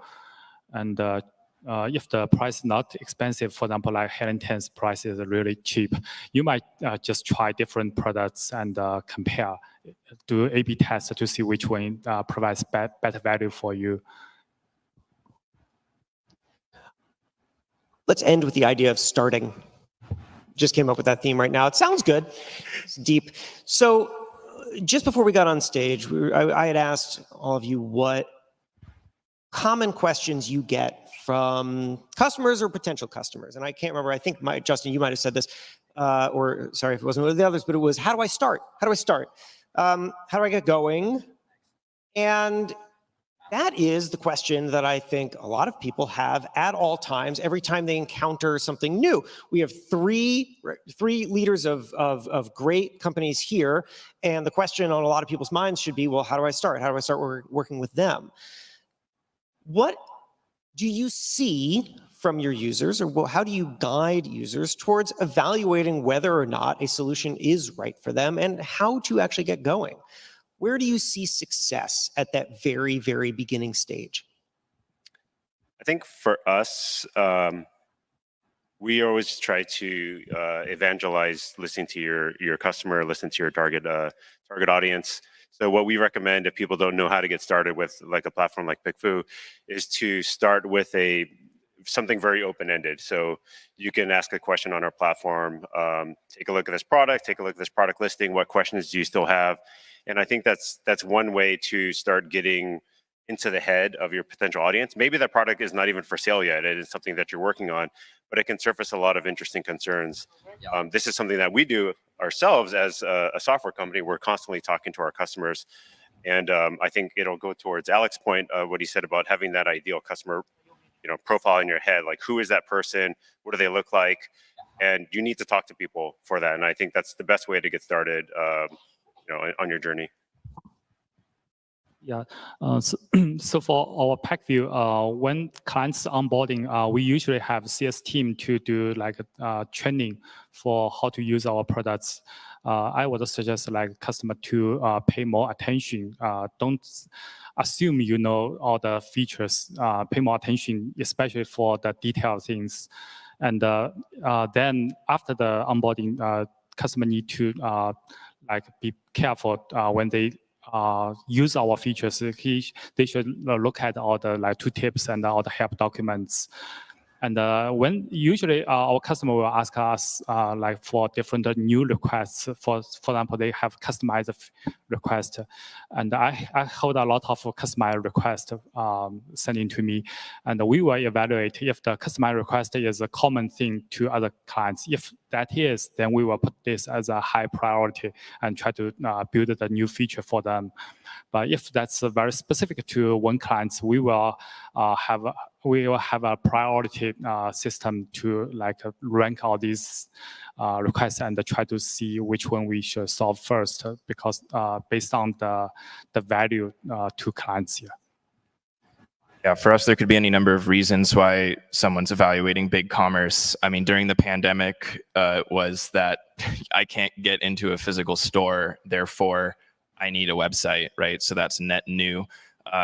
These days, e-commerce platform business is a bit commoditized. You've probably heard of, Shopify and, Magento and like a lot of these other platforms that effectively offer shopping carts, right? So how do you really, evaluate one versus the other? It's this spectrum of value and cost, and you try to figure out, what's going to be my total cost to ownership, 5 years from now, and how far am I going to be able to scale this platform, and do I have to keep buying another thing, or do I want to purchase a platform that is constantly innovating? I don't have to manage a code base, like open source for software as a service. Do I want to pay more one time for what is worth it today, or do I want to invest in something where I pay a monthly fee, but there's constant innovation and I get the benefits of that, right? Which is why I think SaaS has become, kind of more popular, right? But how to start an online business, I think it's a lot of the time it's out of necessity or keeping up with the competition. So much exciting innovation. We really appreciate you spending the time with us. Justin, John, Alec, thank you for sharing your insights. Alec, beatbox us out. Thank you, everybody.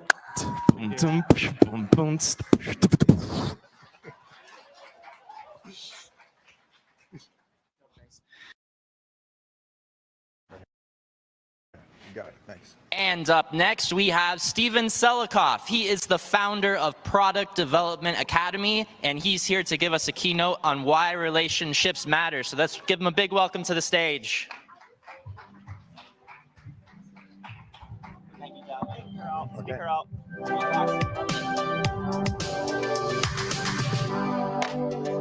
All right, thank you. So I have a whole thing here to talk about who I am and why I'm here and so on. But I'm gonna introduce someone in a little bit when she gets back here. She's talking to her shark right now, Kim. She's a Shark Tank winner. One of the reasons I'm here is because we brought her prices down by half. That opens up so many opportunities. Think about what you're paying right now for the products that you're getting. There's a director of movies from the 1950s named Billy Wilder. And he said, if there's a problem in the third act, it started in the first act. If you're not making money, then the problem usually occurs at the very beginning. Profits come from lower priced products. And lower priced products come from having a good relationship with your factory, with your supplier. So let me start off by just asking a question that I was faced with, about a year and a half. I was having a meeting with a bunch of motivational speakers and entrepreneurs here in Vegas. And someone said, what 3 words define a successful entrepreneur? What 3 words define a successful entrepreneur? Think about that. What words are going through your head? Now, the people we were sitting with, they had some really good words. Perseverance, never quitting, 2 words there, passion. So they came to me, they said, what 3 words define an entrepreneur? And I said, the shower's too cold. Shower's too cold. Why do I say the shower is too cold? Guys, when you step into the shower and it's too cold, what do? Say it louder. Step out, and then what's the next step? Wait for it to warm up, change it, adjust it. You don't quit, right? If you're in the hotel here and the shower's too cold, what did you do? Do you go downstairs to the front desk and say, I want a different room? No, you adjust it. You let it change. You let it get warmer. That's what we do as entrepreneurs. When something is not working, we change, we adjust. We make sure that that water is right for us. We don't quit. We also adjust it so it's right for us. And I'm saying that because what you're going to hear me say today is very different than what you have heard about negotiating and getting prices from your suppliers. It's different than the videos you've watched. It's different than the courses you have paid for. In fact, the only people talking about it very much were the sharks up here earlier. And frankly, if you had not gotten a chance, Damon, Hamza, Kevin, Daniel, they were absolutely fantastic. There's other sharks here as well. I saw Chico earlier. Kim, I mentioned, we're going to call her out when she comes up here. They know, they said it very briefly, it's relationships, building relationships with your supplier. So let me give you a little bit of a background on me so you see who I am. If this thing's working here. There we go. I started selling to retailers in 2001, 2005. I started selling on Amazon, started going to China, sourcing directly from China. I now run something called the Product Development Academy. I take people to China twice a year for the Canton Fair. I have workshops to help people sell into retailers. On the enterprise level, I worked for Microsoft for 14 years, and eventually I was global business manager for worldwide Microsoft retail sales and marketing. So I've seen it on the entrepreneurial level, and I've seen it on the $7.35 billion level. And I was responsible for making decisions in both. So when I stand up here and talk, I do talk with a bit of experience that's pretty much unlike anyone else you're going to meet. And because of that, as I said, you're going to hear things differently, teach how to do things differently than you have had before. So, number one, every product costs the same thing. Shoes, clickers, glasses, seats, backpacks, notebooks. Everything costs the same. Time, labor, materials. That's all it is. Every single product you're trying to source costs the same. Time, labor, materials. So when you reach out and you talk to your supplier, what's the first thing they ask you? Somebody shout it out. MOQ. Right. Where do you sell? They want to know things that are not time, labor, materials. And you're trying to get a low price. They're asking you these things that are not relevant to their cost. Let me tell you a story. Just about a year ago, I was here in Vegas doing a workshop on how to sell to retailers. And I had a factory owner come join us, Frank. I talked to Frank about a month before. He had put together a quotation for one of my clients, and it was way too high. I said, let's get together, we'll all talk on video. And we did. We talked for about 20 minutes. And end of the 20 minutes, we're chatting, and I said, look, when we get together in China, China just opened, we'll have a drink. He said, you know, I think I must have been drinking when I put together that quote. It's too high, don't look at it. I want to rewrite that quote and send it out to you. And he said, and Jackie does too. Jackie wasn't even on the call. She was another supplier. At no point did I ask for the price to come down. 20-minute conversation. He said himself, I want to bring the prices down. And then he said, I'll come and visit you when you're in Vegas. So I had my clients there in Vegas teaching them how to sell to retailers. And he came to meet them as well. Why did Frank bring the price down? Because he learned about us. He took us seriously. He knew what our business plan was. He knew that we wanted to work with him as partners. He wanted to bring the price down. You have lots of people telling you all sorts of tricks. You know, tell them you're left-handed because they like left-handed people. Tell them whatever. No, they're going to bring the price down because they want to bring the price down, and you want to put yourself in a position that encourages them to bring the price down. So I said the price comes down to three things: time, labor, materials, plus relationships. Plus relationships. Has anyone gone downstairs to the casino like 10 o'clock at night? You see the people walking around. Some guys are dressed really, really nicely. Some guys are like 65 years old and there's a woman next to them that's 20 years old. Relationships mean many things, particularly in Vegas. And everyone wants to know, what are you bringing to that relationship? Your supplier wants to know the same thing. They want a relationship with you. They want to know, what do you bring to the relationship? They know what they bring to the relationship. They're the supplier. They want to know what you're going to bring to the relationship. And why is that important? There is a word for relationship in China.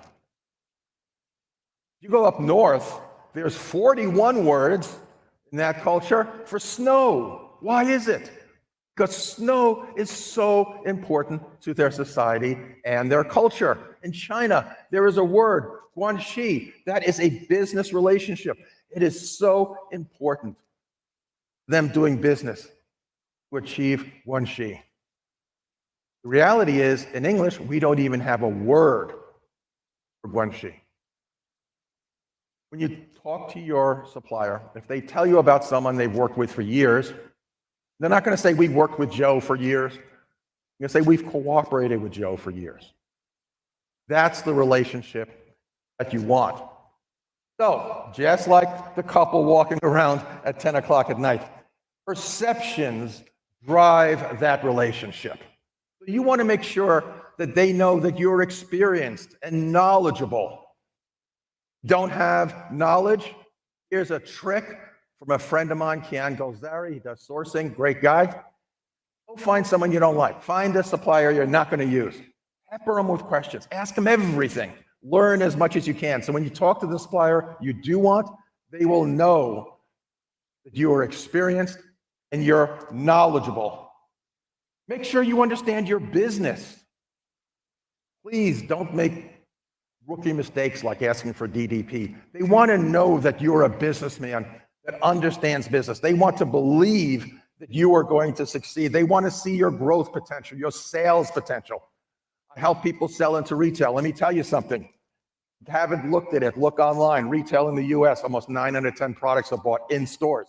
You tell your supplier in China that you're selling in retail, immediately your value, the perception goes up. Be honest. Honesty. You own your business. You are the owner, the president, the CEO. Tell them you are the owner, the president, the CEO. Don't tell them that you're a secretary or an assistant or a purchasing manager. I had a factory owner tell me, paraphrasing here, said, what, you think we're idiots? They don't think we see the same YouTube videos that you guys see? You know right away that you're lying and you have no confidence. Don't do that to yourself. Be honest. And then there's the PITA factors, P-I-T-A. Does anyone know what that means? Someone's got to know it. Oh, this is fun. PITA, pain in the ass. Don't be a pain in the ass. Don't be a credit risk. Don't ask for them to create molds and take a day putting a plastic injection tools into the machine, and then you ask only for 15 units. Be reasonable. Don't be a pain in the ass. You do that, now you've got the foundation of a good relationship. This also applies to the negotiations themselves. Frank, he knew we had a good business plan. He wanted to bring the prices down. He wanted to be part of our success. That's where you want to be. And when you give them a good business plan, when they can see and realize that you know what you're doing, you've got a product that's going to grow and sell, they want to be part of that. And when that happens, remember those first questions, Aaron mentioned it, MOQ, where do you sell? Suddenly that's easy. MOQ falls to the wayside. It's not as important anymore. They want to work with you. Same thing for terms. You can start right off by saying, okay, we'll start off at 3070. By our third order, we want to be at 1585. By our fifth order, we want to be 15% up front, 85, 30, or 60 days out. That's normal. They believe in you. They're going to say yes, and that's what you want. You want them to believe in you. Now, there are some specific techniques that you can use. Always know your target price. If you don't know your target price, then you're just guessing. Like, oh, can I squeeze them a little bit more? Or maybe I need to squeeze more. I took a trip from Connecticut in the East Coast, Seattle on the West Coast, and halfway across, I went to Yellowstone Park. I love it. If you've never been there, go to Yellowstone Park. Outside the park, there was a rest stop, and someone had written, if you don't know where you're going, how do you know you've arrived? If you don't know your target price, how do you know that you've negotiated the correct price? Be prepared, be knowledgeable. Another really important thing is be patient. So a friend of mine, Amy Weiss, was up here yesterday, did a great job talking about AI. Amy and I were at a factory in China, and we wanted to talk about price, but we were patient. It's a long dance. We waited. They showed us around the factory. They showed us around town. It was May Day. Came back, talked about his kids, made tea. About an hour before we had to get the train. Finally, they start talking price. Impatience. As Westerners, we're impatient. Show patience. That will always help. Here's another trick. One of the best things you can say and do when you're negotiating with your supplier is,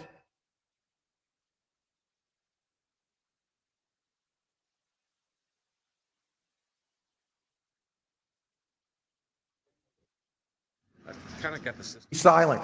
It'll encourage them to talk. It's all the time. Finally, like I said earlier, you own your company. You've built it. You're taking the risks. You're a king in China, Japan, Korea, Vietnam. Kings negotiate with kings. If you start off saying you're not a king, you're out of the game from the beginning. Be a king. Kings negotiate with kings. This here is Anna. Anna's about this tall. We went to a factory together. They showed her around. She knew all the things to look for. She did everything. We sat down with the owner. He's right there. Anna sat down. I sat down. And the owner sat down, facing us. Anna got up. Little Anna, timid Anna, got up, walked around the table, sat down, side to side, shoulder to shoulder. She put out designs for her product right there in front of him. And she said, how are we going to do this together? How are we going to work together? That was golden. Treat them as a partner. Ask for their help. Get them vested in your success.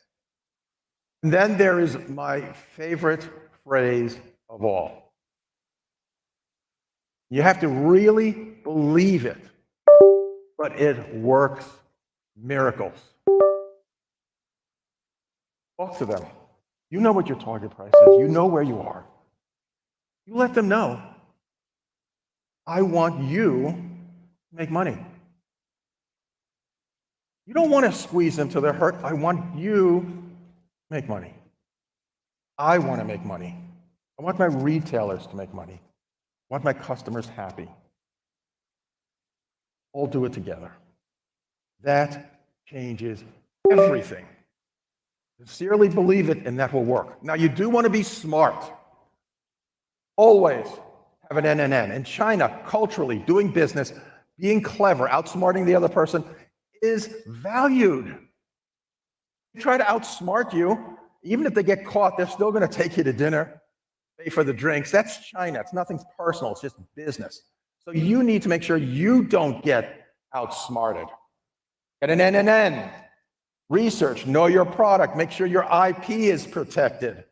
Give them a detailed product spec and make sure you do inspections every single time. Don't fall for silly things. You fall for silly things like paying for Matson, a service that doesn't exist. And half the Facebook groups I see saying, oh, I paid for Matson for my DDP shipping. Guys, Matson is nothing. It's not real. It's a marketing term. Don't fall for silly things. They will be clever.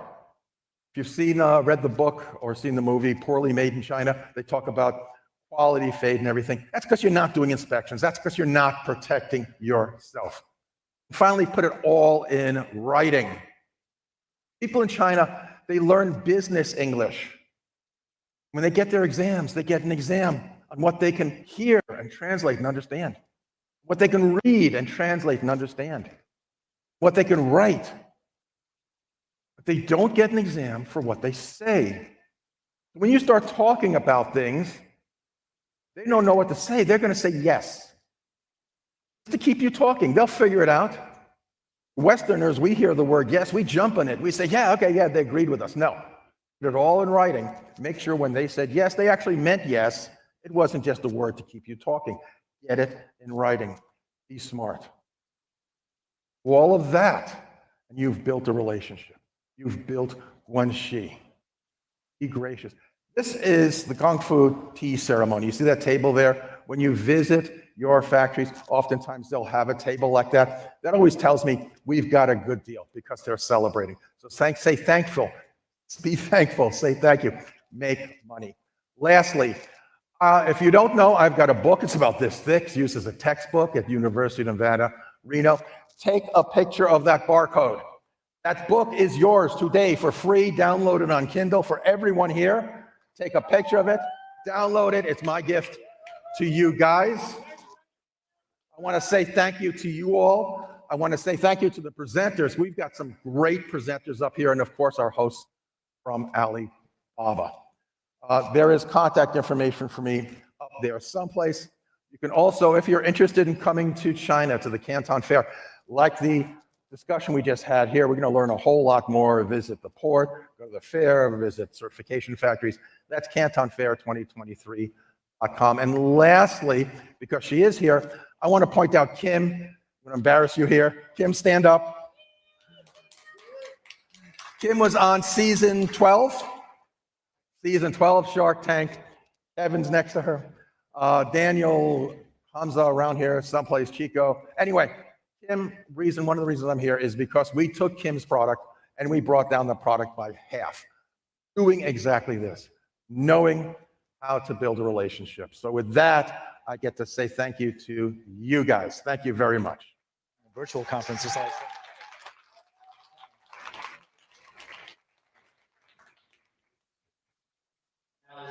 Selikoff, the founder of Product Development Academy, with his keynote on why relationships matter. Thanks, Stephen.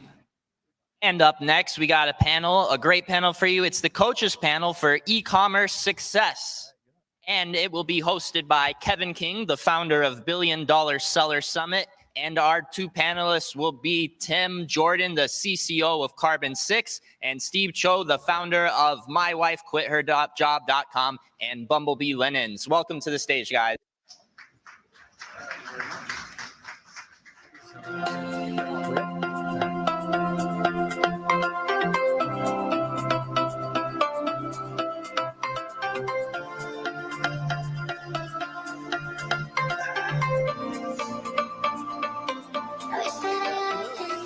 Good afternoon, everybody. How are we doing? Oh, come on now. I know it's almost over, but a little bit more energy. How are we doing? All right. We've got a great panel for you today, but first I have a question for you. If you would please, if you're just starting your journey in this, and you haven't actually launched a product on e-commerce or whatever you're maybe doing while you're here to utilize Alibaba.com, you raise your hand if you're brand new and you're just starting, you're trying to figure out what you're doing. It's about half of you or so. And if you can put your hand down, if you've been doing this for a while and you're here just to learn some new tactics and some new ways, can you raise your hands? You've already launched, so it's about half. So it's about 50-50. So that's great. So no matter which one of those buckets you just fell in, we've got some great stuff today, and I think we're going to give you some food for thought, whether you're brand new and some actionable stuff, or whether you're experienced and some things you need to be thinking about. But first, if you don't know who I am, my name is Kevin King. I've been selling e-commerce since 1995. So before Google existed, I was selling stuff online, been on Amazon in their marketplace since 2001. I have taught over 160,000 people how to sell on Amazon through the Freedom Ticket with Helium 10. I have one of the top-rated podcasts in the Amazon selling space called AMPM Podcast. I have a newsletter called BillionDollarSellers.com that comes out twice a week, and a whole bunch of other stuff. So that's who I am. Tim, if you'd please introduce yourself. Yeah, so I started selling online in 2015 by accident, and it changed my life. I started going to China and started sourcing products in China, then India and Mexico, several places. I've owned and still own multiple e-commerce businesses and gotten to work with, I guess, over 100,000 probably online sellers and entrepreneurs in some capacity or another. And I'm currently the Chief Community Officer at Carbon 6, which is an ecosystem of solutions for online sellers. Hey, what's up, everyone? My name is Steve Chu, and I'm the author of the Wall Street Journal best-selling book, The Family First Entrepreneur. I also run a 7-figure e-commerce brand with my wife. Over at Bumblebee Linens, we sell handkerchiefs. I also run a top 25 podcast in all of iTunes in the marketing category, a YouTube channel. I teach e-commerce over at mywifequitherjob.com.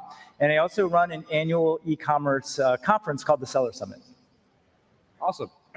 So all of us run quite a few events. We've done a lot of stuff. So we have a little bit of experience in this space. And I think probably the number one question we always hear, especially from new people, and this is also for people that may be already in business and have launched a bunch of products, is how much money do I need to get started, whether that be primarily in e-commerce. And this is probably the biggest mistake that I see a lot of people make, is they don't understand what they need. Maybe you've saved up $10,000 and that's in your life savings, and that's what you're willing to invest into actually starting your e-commerce journey. And you're going to Alibaba.com and you're like, what should I sell? What should I do?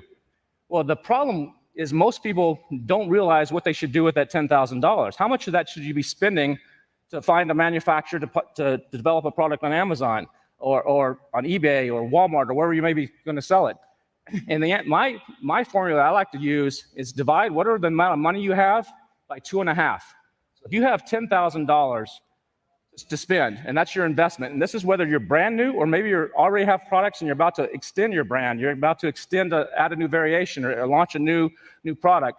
And the reason for that is because you're going to need to order additional inventory before you get paid for what you originally order. So if you have $10,000, you need to be looking on Alibaba.com for something that you can spend about $4,000 maximum, not just for the price of the items, but landed costs, including all the taxes, the duties, the shipment, and everything.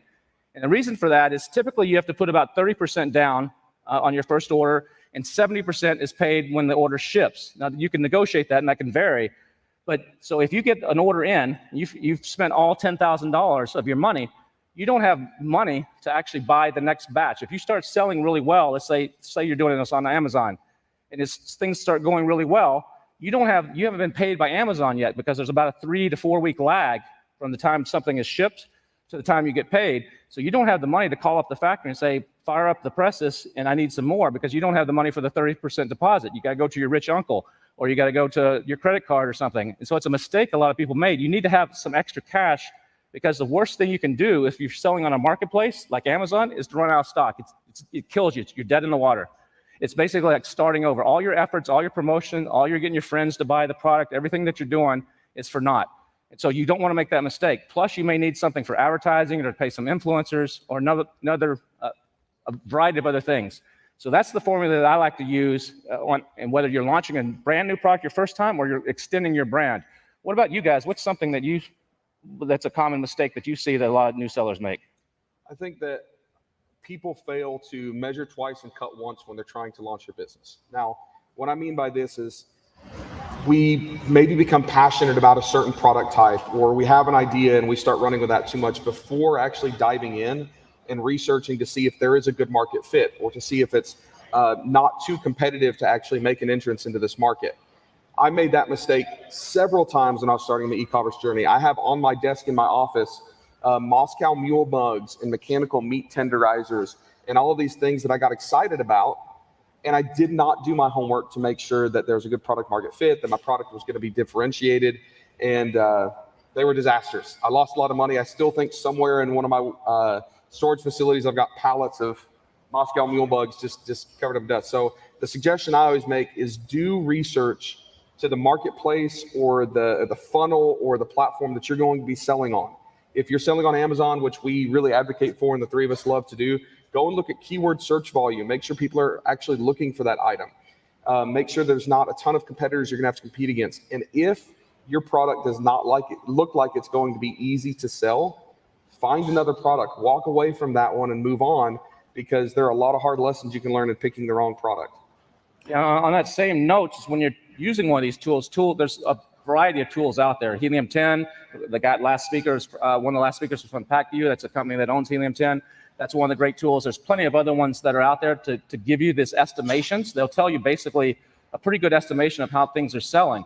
And when you're analyzing these, like Tim just said, you got to look at it and if you're not on the top 3 to 5 results on a keyword, you're probably not going to make very many sales. So your goal should always be to be in that top 5 and top 3 if you can. And you need to see what are those top 3 selling. So if we go back to my example of $10,000 of what you have, and you should only spend $4,000, you're probably going to spend, if you find a supplier on Alibaba.com out of China, you're probably going to be paying a 25% tariff. It's called Trump tariff, the nickname of it, and plus some other duties. So you basically need to find something where you can manufacture this for about $3,000 tops. Maybe $2,500, depends on the shipping and the weight and other factors. So then, how many do I order? Do I order 500? Do I order 1,000? What do I tell my manufacturer on Alibaba.com what the MOQ should be?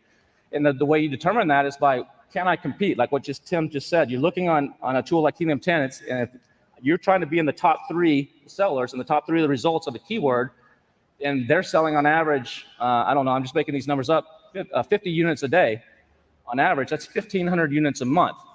Well, if it's going to take your factory 3 or 4 weeks to make the item, maybe 2 weeks to come by air, or 3 or 4 weeks to come by sea, that means you need about 2 months worth of those to not actually run out of stock. So you need about 3,000 units on your first order. And maybe if these items cost $2 a piece from the factory, you just killed that $4,000 budget, that $2,500 actually. You can't do that product. You got to move on to another product. So you got to keep these things in mind when you're doing it. And what about you, Steve? So what's interesting about this panel is that these two guys are primarily Amazon, and I'm mostly D2C. All I have to say is Damon John started Fubu for $40, right? With my store, I started with $630. I think in the Amazon game, certainly what you guys are saying is true. I think in today's day and age, what you need to do in terms of your first investment is invest whatever you're comfortable with in creating a product that is defensible and has a strong, unique value proposition. Today, I probably wouldn't go to market unless I had a product that could easily stand out among the competition. And of course, that dollar amount is going to be different depending on whatever you guys decide to sell. So, and speaking of that, how do you differentiate a product? How do you create that defensive moat? Whether you're doing D2C, like selling it on your own Shopify site, which is a whole nother animal. You have to drive that traffic either through influencers or through social media advertising or blogs or another method. But how do you create that? So the beauty of D2C is that you can tap into the emotions of your customer. And there's a wide variety of ways to do that you mentioned. How many of you guys have heard of Dr. Squatch soap? Okay, so I'm a guy, and I actually just had someone yell at me for using the soap that is actually in the showers in the hotel. Did any guys here just use the soap that's in the showers in the hotel? I do, right? So this Dr. Squatch, what they do is they sell soap for men, but as a dude, I can tell you, I don't care about what soap I'm using. But if you watch the Dr. Squatch commercials, you'll see commercials of like a guy and a girl, and the girl's like, oh my God, you smell so good. I want to jump you right now. Which makes me as a guy think, hey, if I use this soap, does that mean my wife's going to pay more attention to me? Right? And so these are some of the advantages you have in the D2C world that you can tap into the TikToks, in ads, however you want to do it. You have more of an opportunity to tell the story to sell your products, which makes it easier. You don't necessarily even have to stand out as much as long as you have a good story behind your product when it comes to your own website. But the trick with that, and I agree, there's different ways. There's several different ways you can actually launch a product. And Steve's been very successful doing it D2C, doing it on his own. You also sell on Amazon and other places too, in marketplaces. And you want to do, a lot of times you want to do both. There's some people that start on Amazon and then they branch off because they don't want to have all their eggs in one proverbial basket. And so they branch off to Walmart, they branch off to a Shopify site or BigCommerce or whatever. And there's other people that do it the opposite way. They actually start and drive their own traffic. But there's a big difference in one of them you have to create the traffic yourself.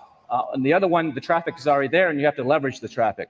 So can you guys talk about the differences really when it comes to those two ways of thinking, two different ways of completely thinking? Can you talk a little bit about the differences in that? You want me to start or do you want? I was just having a conversation with somebody about the difference between relevancy and like spontaneous purchases. And maybe you'll have a little bit of different opinion, but think about a marketplace like Amazon, like Walmart, or even like Alibaba. It's a search engine, right? You go to the website, there's a search box, you type into that search box because you're specifically looking for something. Very few people go to Amazon and type in fun, cool ideas. Like they type in a specific phrase that they're looking for. So on a marketplace, you have, what does Amazon have now? 300 million users just in the US or some number like that. Like they're already there. All I have to do is master the game of providing an opportunity, a product that matches what people are looking for without a lot of competition. I don't have to bring any traffic. Right now, there's some nuances. You're going to do some external traffic for ranking and launching. You're going to run some PPC, things like that. But they're already there. Where a site like, or a platform like TikTok, like people are talking about TikTok marketplace right now. People aren't going to TikTok initially to shop. They're not thinking, oh, I'm going to open my TikTok app to buy something. But they're seeing a product from an influencer or from an ad, and they're seeing some interest in that. They decide they want to check it out, and they might go to the TikTok marketplace or click the Amazon link, right? So when I think about it, I think of where traffic already is, marketplace, and we have to hack that game to be shown first, or a non-marketplace, we're more thinking about spontaneous purchase and then developing brand recognition and brand loyalty. He was talking about Dr. Squatch. Another example I love is Bird Dog Shorts. You familiar with them? Google, like go to YouTube and type Bird Dog Shorts advertisement or commercials. They're hilarious. It's shorts. Shorts have been around forever. It's the most, I don't know, commodity-based clothing almost. True Classic Tees comes to mind also. Classic Tees. It's like just a that. t-shirt. So it's a spontaneous purchase. It develops its own traffic, and then you get brand recognition, you get brand loyalty, and people continue to come back. So first off, I think everyone should be on Amazon because they own such a large market share. But I will say this, on Amazon, you mentioned you do a search and you find the product that you want. But usually when I do a search on Amazon, I don't really look at the brand so much in a lot of cases. If you want to buy something, you just buy whatever's cheap or has the most reviews. The advantage, of course, is that there's a lot of traffic there, but the beauty of D2C is that you can get repeat customers really easily because you can build an email list, an SMS list, and all these different ways to bring people back. And just to give you an example from my store, we're in the wedding industry, so only 12% of our customers are repeat, but that leads up to 36% of our annual revenue every year. So we already have 36% of our revenue in the bag every year because of our lists. So there's pros and cons there for sure. I think we should all be omni-channel, to be honest with you. Yep. Yeah, I agree with that. And I have a business in the office supply space with calendars, and I do both. So I'm on Amazon, and about 3 months, every fall season, I'll do close to $1 million with 3 different SKUs selling on Amazon. Landed cost of $1.52, we sell for $20. Crazy, ridiculous margins on that. Thank you. But I also have a customer list of 16,000 people who buy directly from me. So the advantage of that, and some of these people are old school. Most of you are too young. You don't know what a check or money order is. But these guys still fill out an envelope, put a stamp on it, and put a check in a money order in an envelope with an order and send it to me. About half the business off these 16,000 is from that. So you don't ignore these old school marketing things. They still exist. There's still people that don't shop on the internet. And these people and half of those guys still do shop on the internet. So I leverage them to launch on Amazon. I don't have to spend $0 in PPC. I spend $0 in any kind of launch or influencers or anything. All I do is I segment the list and I say, hey, you can buy it directly from me and pay $19.95 plus $9.95 shipping and handling. I'm charging $30 and I'm making $5 on the shipping and handling too. And a lot of guys do it. Or I can say, just go to Amazon. If you're a Prime member, buy it for free, search for this keyword or search for this. I'm instantly launched to the top. Never have to do a dime in advertising. Instantly get in the frequently bought together with all 3 titles. So if one guy finds one, he finds the other 2. So the advantage of that, like you said, is when your most valuable asset in any business is your customer list. Guard that with your life. Guard your true customer list with your life. There's people in our space that do marketing in the digital marketing space, and they'll do big webinars, and they'll do things like, hey, if you send traffic to the webinar, we're doing some hacks webinar or something. If you send traffic to it, we'll share the list with everybody else. If you send traffic, you participate, we'll share the list, you'll get new customers. It's a great marketing tool, but it dilutes that list because then everybody's getting pounded with spam and all kinds of crap, and it dilutes the list. So if I ever participate in those, my good buyers, they never get that message never goes out to them. I never give up my good buyers. They stay with me. I use the riffraff.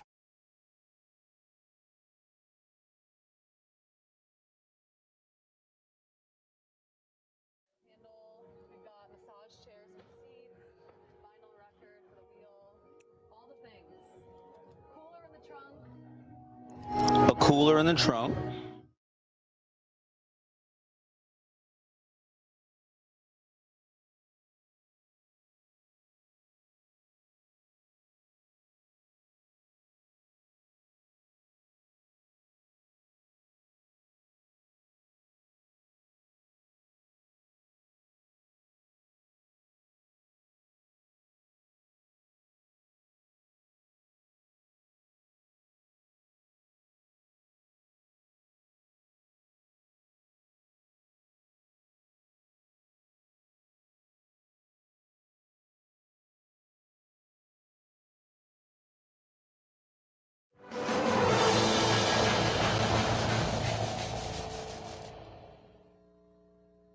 John, I'm going to give them a tour of Co-Create 2023.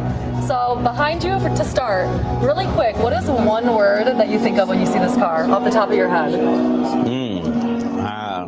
don't know about say beautiful, intricate, creative. Okay, creative. Right? Creative, right? That's actually perfect. Yeah. Because really quick about the car, we about a month ago had our audience submit ideas to create this car, and we had so many submissions. Yeah. So we decided let's just make one big idea.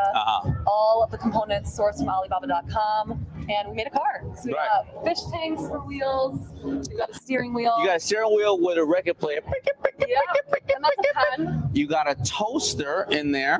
You got a little camping set And somebody loves to drink. Whoever had that. Miniature. Everyone loves a miniature. It's all miniature. You got a piano, just in case you want to turn around and play it, right? And now, is this a camera?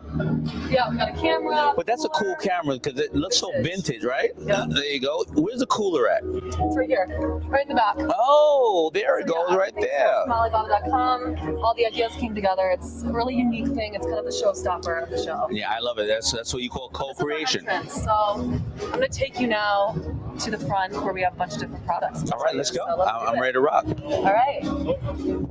Yep.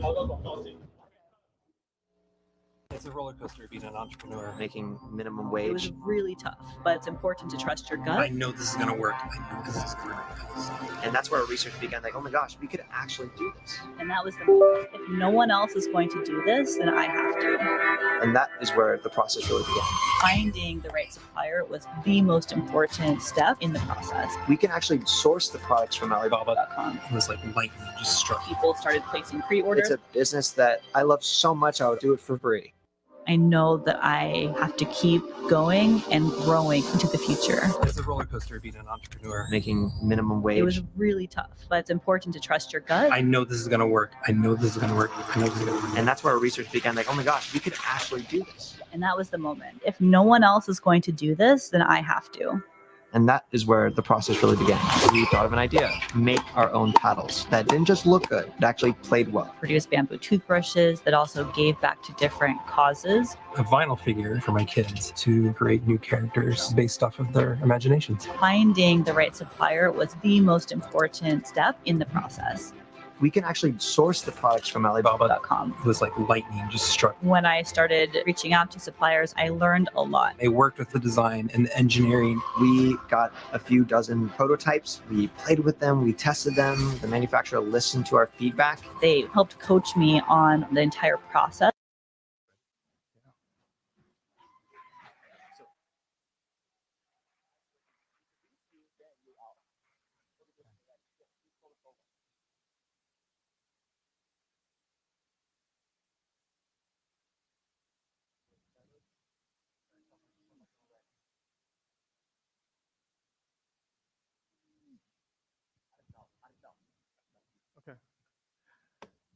All right. Hey, you people. Are you excited about our next special guest? Yeah, let's hear it. So, without further ado, let's welcome to the stage the one, the only shark with a heart of gold, Damon John. Let's give it up.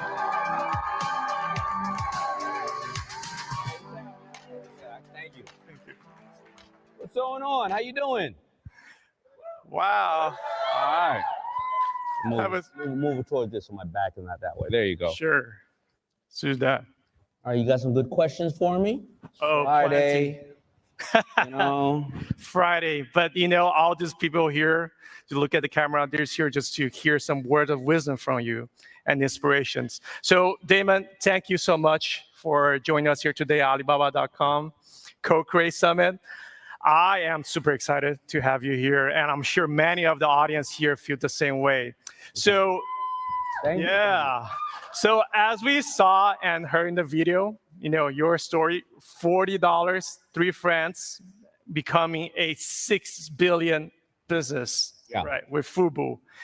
Can you share with us your entrepreneur journey, you know, that took you through that time, and then what really was the path that you took, that really, the pivotal moment for that really make you who you are, the successful Damon John today? Well, thank you. I want to make sure that what I say up here is very advantageous to everybody in the room, right? And my story is pretty well documented, and it would take some time, but generally, you know, where I grew up, I love this new emerging, I would call it a technology, right? And the technology was called hip hop.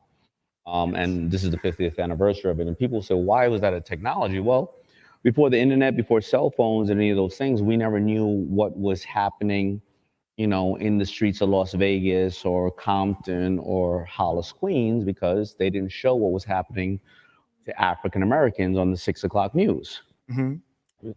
But what people were doing through this new music is they no longer had to play an instrument or harmonize, but they were communicating it through this music about their hopes, their dreams, their love, their aspirations, political issues, and police violence. Yes. And hip hop, just like any other culture, is not something. It was our version of Twitter, Instagram, and Snapchat, right? Yep. And hip hop, just like any other culture, is not something that you just listen to. It's something you live. It came with a way to walk, talk, and dress. And at that time, hip hop kids were buying things. They were reinterpreting them on the streets because they needed certain type of clothes, right? So you didn't necessarily need Gore-Tex lining, but you loved the ski jacket, right? You didn't necessarily, you didn't need certain type of things, but you wanted it in the streets. And what happened was a lot of the designers and a lot of people that made clothing said they were taking our money going, we don't like you. We don't want you. Whether it was because you were African-American, whether it was because you were an inner city kid, whether it was because your jeans sagged off your ass. And they would say, well, you know what? I made a pair of 32 jeans and you're supposed to wear 32. Why are you wearing a 36?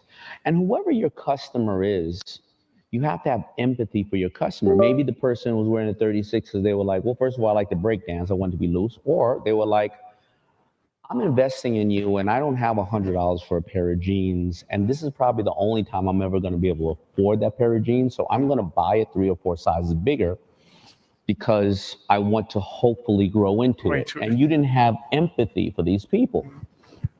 Well, I started to hear rumors, that they didn't like us. And I remember a company called Timberland said, we don't make our boots for drug dealers. Now, Timberland was very big in our community and everybody here, due to really great brands that are democratizing this world like Alibaba.com, Timberland didn't do their math. And in business is 80-20, very simple. 20% of your customer, 80% of your business. But if Timberland was only making, it's the best boot in the world, if they were only making for mountain climbers and hikers and construction workers, well, you only need to buy 1 pair of Timberland. But if a new emerging market called hip hop adopts you and we're buying you for your fashion sense, and we're buying you the way the kids buy Nikes and Jordans these days, because the Timberland had a very certain suede on it. And that suede can hold a certain type of dye 3 separate times. So now you buy 1 pair of Timberland, you look like you have 4, so you dyed it over its lifetime. So now this poor kid from the community could look like they had 4 pair of Timberland. And I was buying 3 pair of Timberland a year. Right? Because I want to be cool. And you just called me a drug dealer, and I was a hardworking young man at Red Lobster. I go home, I create a name, FUBU, For Us, By Us. A lot of people thought the name was about a color, but it wasn't. It was about a culture, because now I'm becoming the thing I'm fighting against, right? If I was only about a color, it was about a music that was created in the South of Bronx, primarily by African-American males, but I dress everybody from the Beastie Boys to MC Surge to LL Cool J to Run DMC. So I get the brand out. Yeah. I started putting it out, right? I started putting on rappers. I didn't have any money, but I didn't have technology like today. So I put on a rapper, take it back, put on another shirt, take it back. I come out here to Vegas. It's 1992. I don't have any money. I have $27 in my pocket. My mother works at American Airlines. I go into California and take a Greyhound bus because I'm on a buddy pass. I can't show into the trade show because I don't have any money. I can't walk into the trade show because I don't have the money for a badge. I stayed at the Mirage Hotel. 6 of my friends and I, we put our clothes in the corner of the room, and we slept on the floor, and we would sneak into the trade show. At that time, there were no African Americans in the trade show, so the 6 guys with afros running up to all the buyers going, I got some FUBU back in my hotel room. I write $300,000 worth of orders. I go home, turn my house into a factory, blah, blah, blah, blah, blah. Almost go bankrupt 3 separate times. And finally, in 1998, I get an offer for somebody to manufacture and distribute my clothes. And I'm here now with you after all that failure and all those successes. But the bottom line is, I didn't have access. You see, that I started this journey in '89, and if I was around today starting this journey, like with Alibaba.com, that journey would have taken me 2 years instead of 10, because I didn't know who my customer was, right? If I sell it to somebody, they go home. How do I find you, Why did you buy? Why did you not buy? What colors do you like? What do you like to see in the future?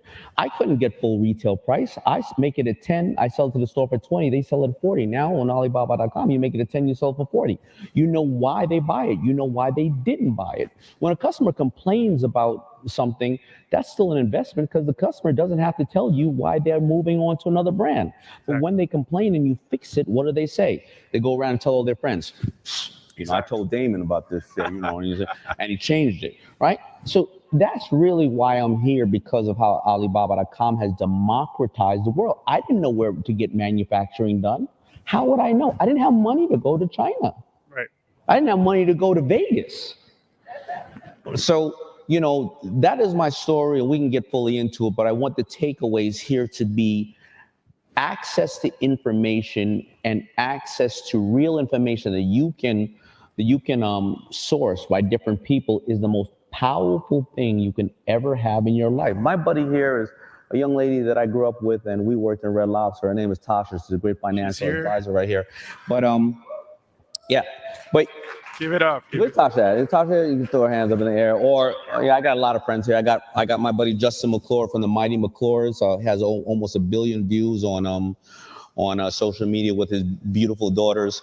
But access to information is critical. And why I bring up Tasha is, you know, when I was a waiter in Red Lobster, you know what I did?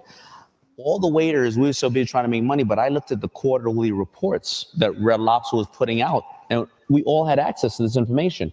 And I started to realize how much they saved when they put or took out a shrimp, or how much they made money on their appetizers, desserts, and liquor, and not on the steaks. It's just access to information. That's it. Right. So you're not just working there, you're actually studying the business. Yeah, why not, right? Right. So you're going to go to college, and right now, if you go to college and university, you're going to take out $500,000-$600,000 worth of student debt for a career you're not even sure you want to have, right? Because think about it, the stats are that 50% of the kids graduating today will retire with a job title that doesn't exist today. That's like if somebody told you 10 years ago you're going to be a drone operator or AI expert or a gamer or a pay-per-click, whatever the case is, well, maybe 20 years ago, right?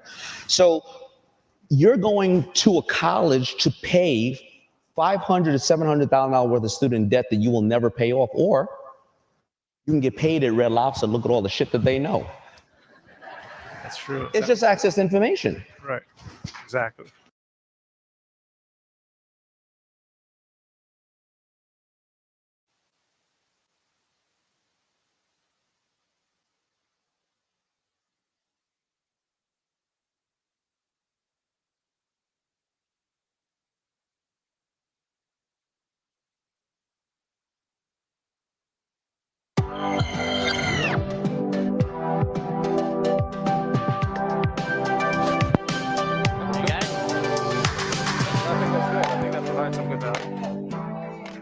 Hey, hope everyone's having a good day. Fantastic.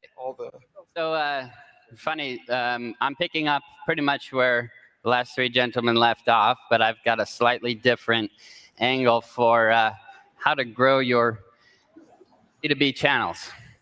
So today we're going to cover how to expand by selling on Alibaba.com using our GGS program, so our Global Gold Seller Program. I have a hunch that many of you have heard about this. You could just wave your hands if so. Totally fine if you haven't. We're going to cover it from a pretty top down level here. So to begin with, I just want to jump into the B2B e-commerce landscape a little bit. So here's just a very simplified version of a typical value chain. As you can see, they're pretty complicated, right? I suspect that most of us, or many of us, occupy this retail node toward the end. We're focused on selling to consumers. Well, why? As you can see, every one of these nodes that performs a value-added step is probably not getting out of bed for anything less than a 15 or 20% margin. So why is the majority of the marketing spend and the effort spent on winning a one-off consumer? Well, there's some value to that, but there's also some value to B2B. As you can see, the total value traded annually in B2B is roughly 6 times that of the value traded in B2C. Well, it's a little more complicated to do B2B sometimes, and maybe that keeps a lot of people off the table. But what is really holding back the businesses here in North America? Well, just a couple data points for us here. 61% of manufacturers don't have any e-commerce site at all. So these are traditional businesses, the types of businesses that you're sourcing from on Alibaba.com. But here in North America, they're simply not digitized. Well, that's going to make it hard to source from them. 71% of small businesses, which are the vast majority of businesses in North America and around the world, don't have any type of e-commerce site.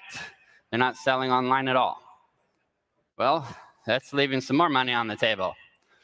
Another upcoming trend that is quite fascinating is 90% of B2B buyers are using mobile. So I suspect many of you here today use your mobile phones, get out the Alibaba app, send out some inquiries, maybe directly order an item with ready to ship.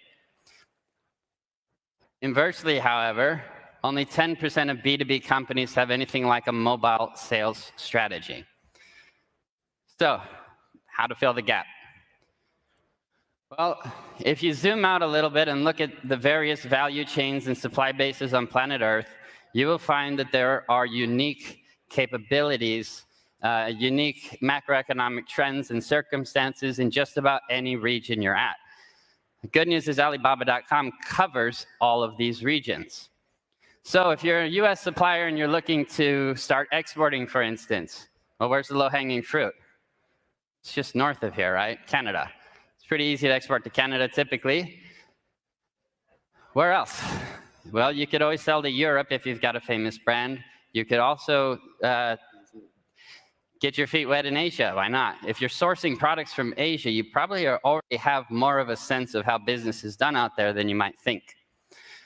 So with over 40 million business buyers on our platform, how have the trends been going? So one of the common themes when we talk to our buyers is that they would like to source a little closer to home. I think we've all heard of the nearshoring trend. We know that there's a lot of businesses that experience supply chain disruptions, which really hurt their businesses in the past few years. And while things are starting to normalize now, there's always a little bit of value to hedging your bets or trying to develop a more sustainable supply base in case of future issues.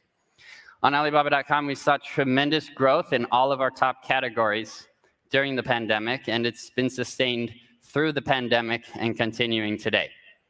Just last year, I think our active buyer year-on-year growth was over 110%. So we cater to all types of companies that offer value in the B2B value chains. Whether you're a manufacturer looking for export partners, import partners, larger tier distributors, or you are one of those distributors and you're trying to circumvent another larger distributor and start working directly with a manufacturer, pad your margin a little bit, there's a use case on Alibaba for you. As we know, with 40 million buyers, and many of you being buyers today know that it can be quite valuable for your business's bottom line to secure source supply.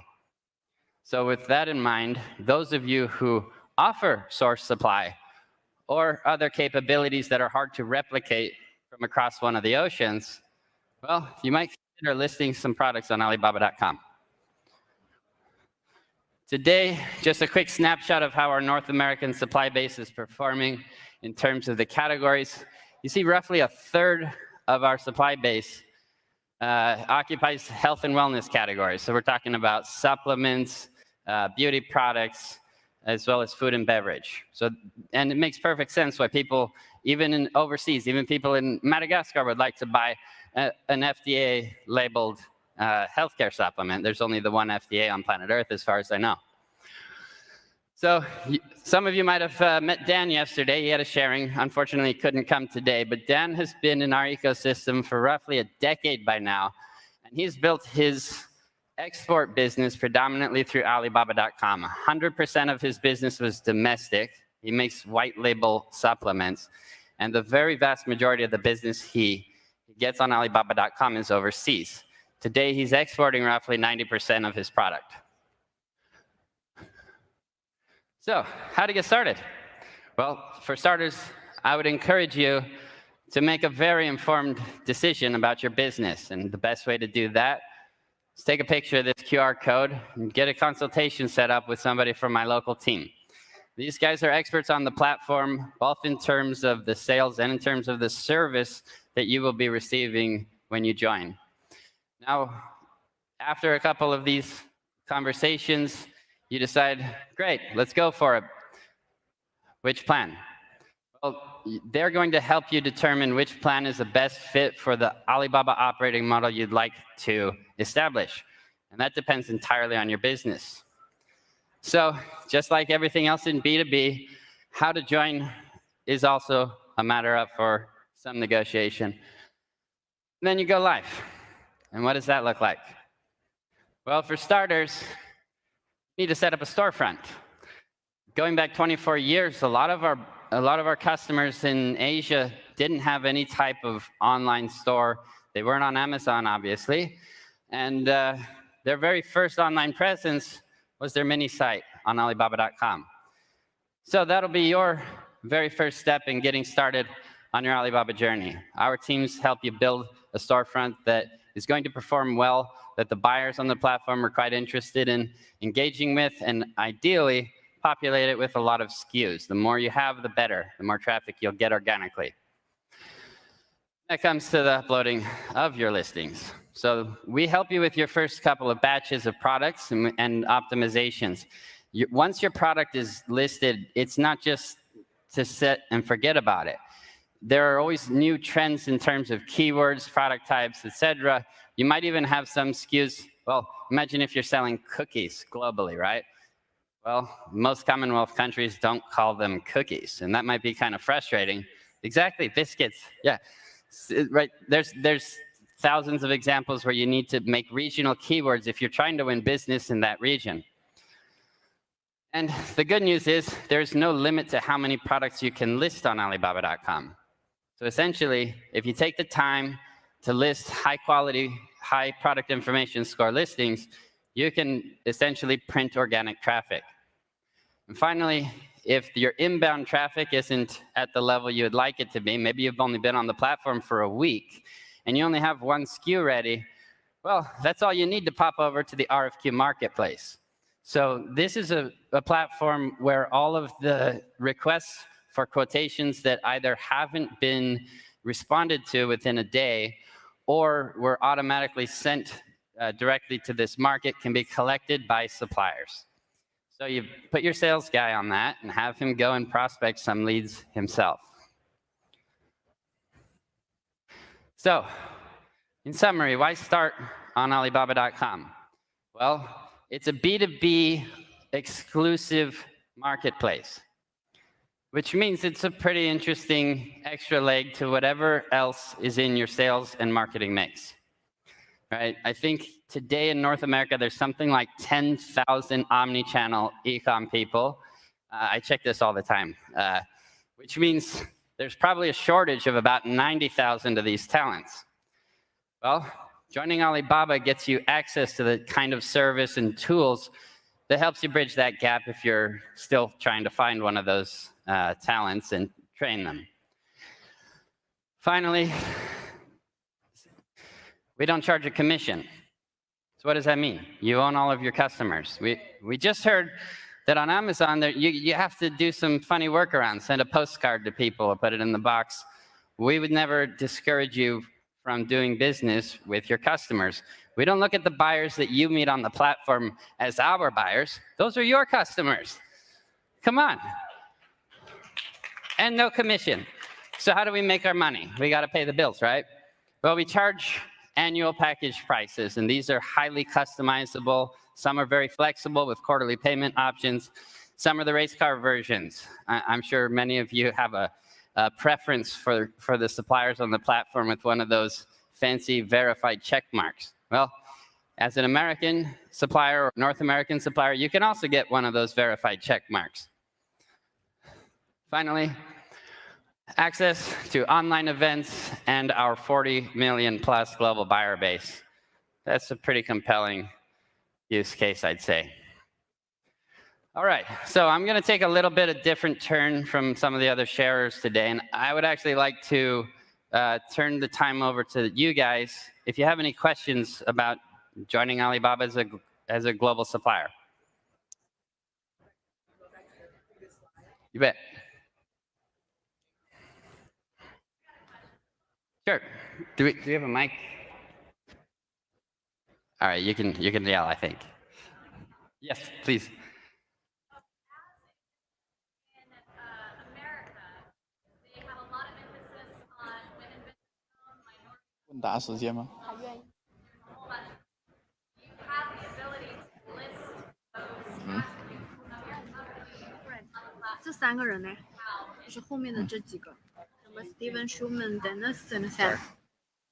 That's a fantastic question. So to summarize for anybody in the back that didn't quite catch it, so if you wanted to promote or showcase some of your specific company culture, or if you want to promote that you're a woman-owned business or something to that effect, you can do so on your mini site. You could technically add that to your product template as well, where you might want to put a company video and something to that effect. But your mini site is highly modular.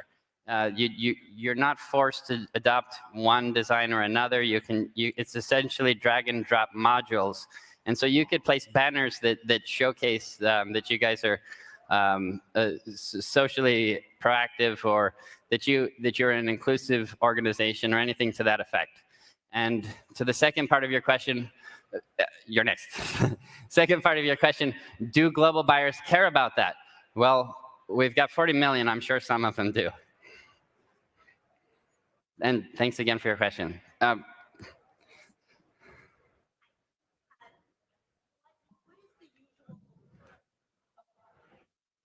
Thank you, Jim. What is the usual meeting set? Because I have one for Tuesday. I said it while you were talking. What is the usual from first meeting to going live? Great question. So what's the process like? I can tell you on average it takes 4 to 6 weeks for you to make that informed decision that I would like you to make. We don't rush you through the process. We want to make sure that you understand exactly what's going to come next, right? As soon as you pay for your package, after you've picked it, well, who's going to contact you? How many days until you get through your business verification and you can start using the seller tools, right? So I'll say that, let's say it takes you a month to pick a package, right? It usually takes less than a week to get you through verification, and your first products are starting to list within that week, typically. You bet. Okay.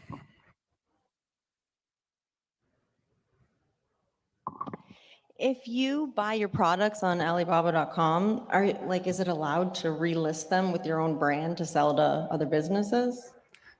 Certainly, and thanks for that question. Delighted to elaborate a little bit. I don't recommend any of you do this, but technically the United States is an open air market, which means you could go to Costco and buy a bunch of Snickers and list them on Alibaba.com, provided you have a reseller certificate. Right, so of course, and there are, if you run about 100 searches on Alibaba, I think you will find at least one case where the first result and the second result are different companies, but look exactly the same. So I would say if you're going to adopt a strategy like that, that means you're probably going to want to source in high volumes and then list your product as FOB your address. That way, domestic buyers or local buyers are going to see the total order cost. And compared to getting that FOB Guangzhou, for instance, is actually pretty comparable, but you can offer local service, you can offer after-sales support and things to that effect. Great. So with that, I'll give you guys one more chance to get a picture of this. And thank you so much for your time today.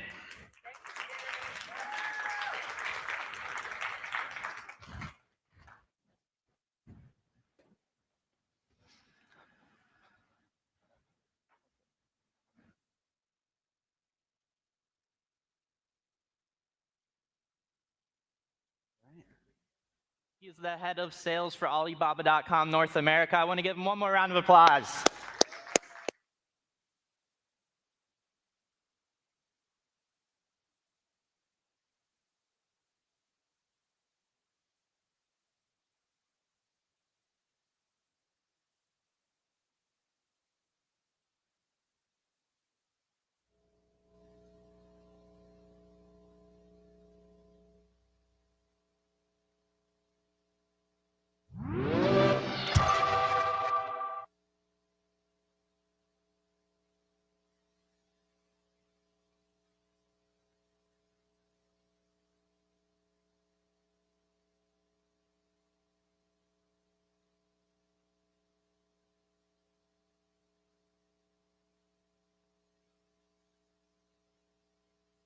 It's a roller coaster being an entrepreneur. Making minimum It wage. was really tough, but it's important to trust your gut. I know this is going to work. I know this is going to work. And that's where our research began. Like, oh my gosh, we could actually do this. And that was the moment. If no one else is going to do this, then I have to. And that is where the process really began.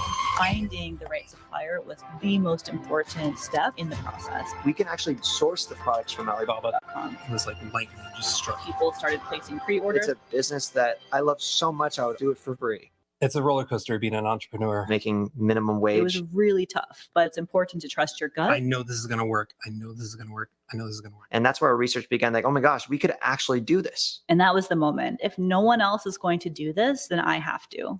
And that is where the process really began. Finding the right supplier was the most important step in the process. We can actually source the products from Alibaba.com. It was like lightning just struck. People started placing pre-orders. It's a business that I love so much, I would do it for free.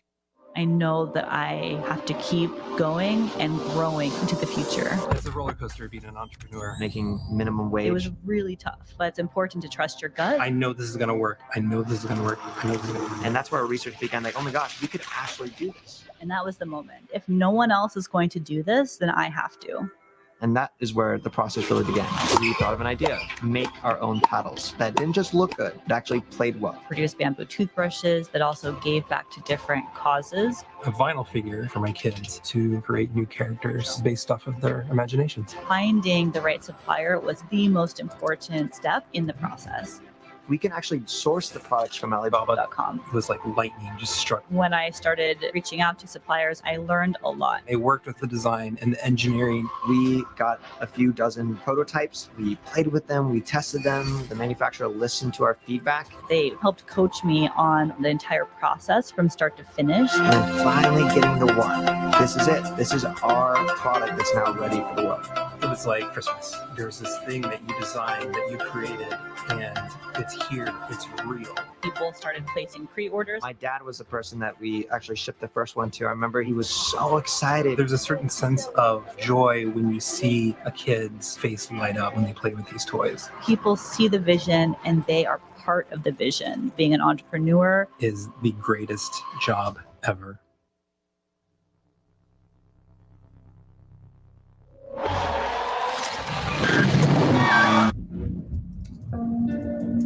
I was trying everything to reconnect with my own values of respecting nature. It was really tough. I grew up in Los Angeles by the ocean and I've always had that connection, but along the way I kind of lost it a little bit. When I was in Peru, we went to Machu Picchu, and before the guide left us, he said, here in Peru, we believe that if we take care of Pachamama, who is Mother Earth, she'll take care of us. And that was the moment. I felt like I was being taken advantage of by my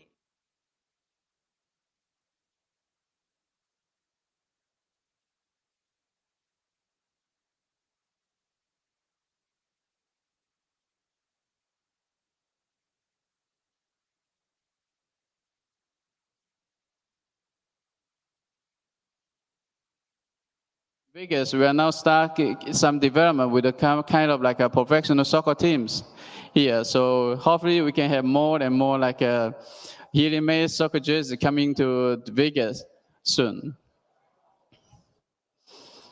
Here is one of like inquiry that we get from like very beginning of 2016. For us, it's like for the company, we've been working with all kinds of customers from all over the world, but it's always very exciting that we can work with all kinds of like startup businesses. This is one of the special cases when the inquiry comes from us from is a customer from Canada. So they're asking for us to order some basketball uniform stuff, and end up we close a deal, which is about like $1,068, and is about 7 items, and total about 140 pieces product. That means in a total average about 20 pieces of each item. Back then of 2016 for our company is actually a little bit quite difficult to handle this kind of like order. Normally we can kind of like turn down a request. But yeah, the owner of the brand exists, Justin, and we find out he's only a 25 years old young man. He was very passionate, aspiration about his business vision. So back that time, we think we'll try to help the young man, but also it's quite a big challenge for the company. But on the other side, we find out that also back then in the market, this kind of like a flexible ordering and production demand is keep on like increasing. So instead of turn down the request, we think we may give it a try. And then, but in order to like handle all this kind of like flexible production solution, we need to do all kinds of like adjustment from the whole production line. For example, start from like a fabric supply. Instead of we get every kind of fabric in by orders, we need to stock actually all kinds of different fabric, and then make sure that all this production can be started right away when the order is being placed. And the second is the workshop like adjustment. Traditionally, the max production like workshop is not more like a suitable for the small orders. We need to set up a special team in the production line just to handle all these kind of small orders. And second, we need to preset and standardize all kind of like a size patterns to make sure that when all this order can be adopted to all kinds of different SKUs, that we can give us a much more like efficiency and then faster turnaround. And even more with the like evolution, like industrial evolution going on, we got more and more kind of like a custom-made facility is coming to the production line, like some kind of, we call it digital printing and digital cutting. So this is kind of like enable us to handle all this kind of like difficult custom-made productions goes like easier and faster. And also back then, delivery solution, instead of sending all the goods to their like Toronto office, we start to drop shipping all the goods direct to his customer's door. So with all this like a process going on, it's about, we kind of like, it take about 2 years, but both of us, we put a lot of effort. It's not like a snap of fingers, but with all the problem and difficulty we've been going through, we finally get a kind of like a quite smooth path about how to collaborate with them and also the other customers. So at the meantime, while the new development of all these kind of online digital procurement tools like Alibaba.com, which is like enable all the businessmen that can do kind of like global sourcing in a lower cost and more like convenience. And all this kind of the new like opportunities create all kinds of also kind of like a possibility for even the new business generations. For startup entrepreneurs can kind of like use and turn on their business vision by use all kinds of new options, like through nowadays a lot of like Alibaba live streams, as buyers can really kind of start to do and learn and even deeply talk with the suppliers online, and kind of enhance the frequency of deep like communication with the supplier, which really give them a nice, easier access to understand the supplier, and with in this case also without any kind of like a very expensive international like traveling costs. So with all this kind of like a flexible solution and kind of powerful tools we give to access, we are really glad to see the growth of the companies from a kind of very beginning stage and come to nowadays $1 million business.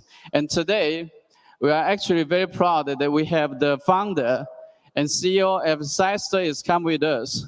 So ladies and gentlemen, let's welcome the founder and CEO of Sizester coming far away from Toronto to join us in the conference, Justin Avery.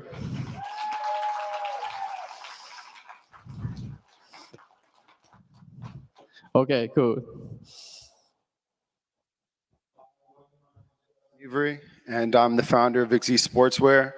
I just want to take the time quickly to thank Zip because back in 2016, I was 24 years old, and he believed in my vision. At the time, I had never sold any apparel at all. He believed in it. I brought him a whopping $1,000 order on my first sale, and I did that through Alibaba.com.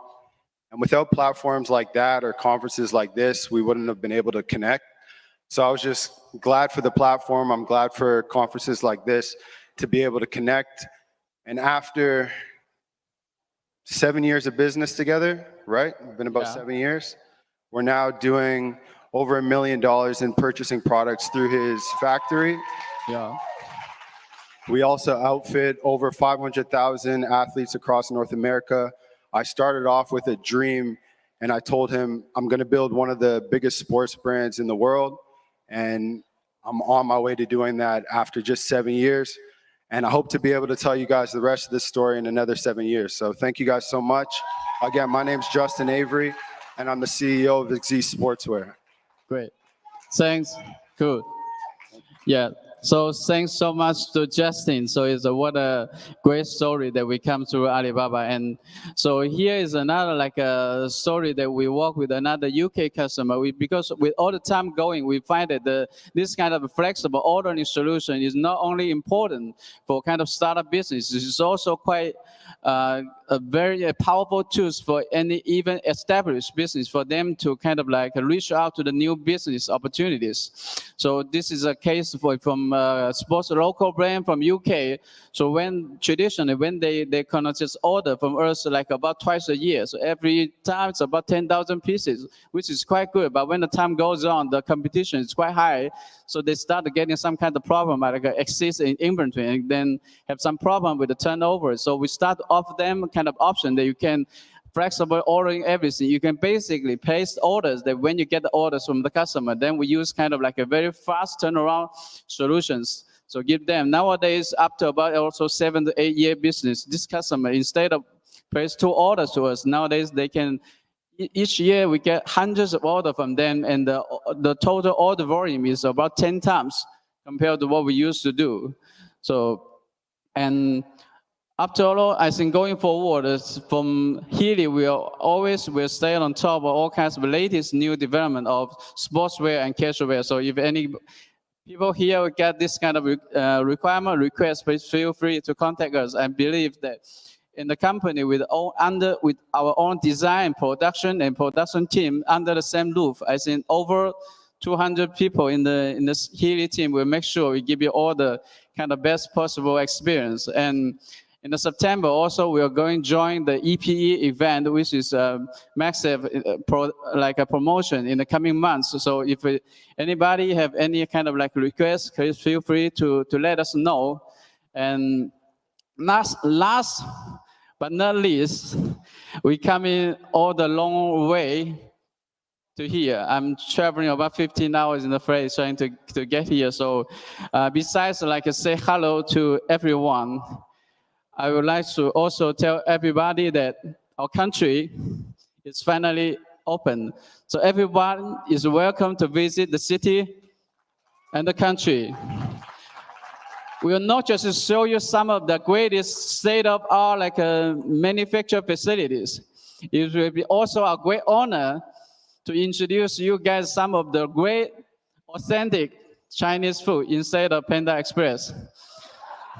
From one of the most like a famous foodie city of China. I'm from the city called Guangzhou, AKA the city of flowers. Overall, all I want to say is that welcome to Alibaba.com and welcome to China. That's all for my speech. I'm out. Thank you so much. Founder and CEO of Healy Apparel. And up next, we have Daniel Marquez. He is a supplier from Mexico, and he is this. They're not. They turn it off.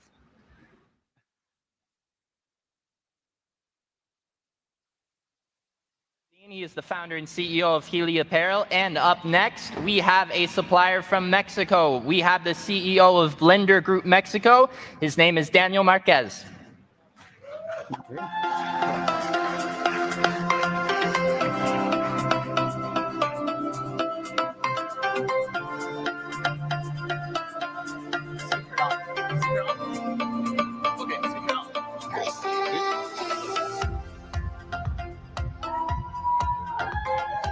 Hey, how are you? Finally. It's been a little time to remove my nervous. So, okay, I'm here to talk about not only a company, not only a product, but an opportunity that we have right now in this region and all over the world. As you know, maybe you can see Mexico is much more than just avocados. Ask the Super Bowl. Yeah, maybe you think about tacos or tequila or even, or mariachi. Okay, so well, this is just an opportunity. I mean, this is something great, but we have been in this business for a lot. Let me tell you something about the numbers. Mexico and the US has been doing businesses since more than 200 years ago. So, as you know, we share a huge border. Maybe it's the biggest border in the complete globe. So, let me tell you this. I know that we are here and we love our Alibaba people because we love China, right? But I love China, but I love Mexico the most. Yeah, right. Yeah, viva la raza. Yeah, so that's why I'm here. This opportunity goes like, now we are the first and the main trading partner for the US since 2023. We used to be before, we are now. China is in the middle. So, and now we are doing a lot of business with China because of region. And you can read my shirt, what it says, nearshoring. Okay? So, well, we have a trade between Mexico and the US of $780 billion every year. This is numbers for 2022.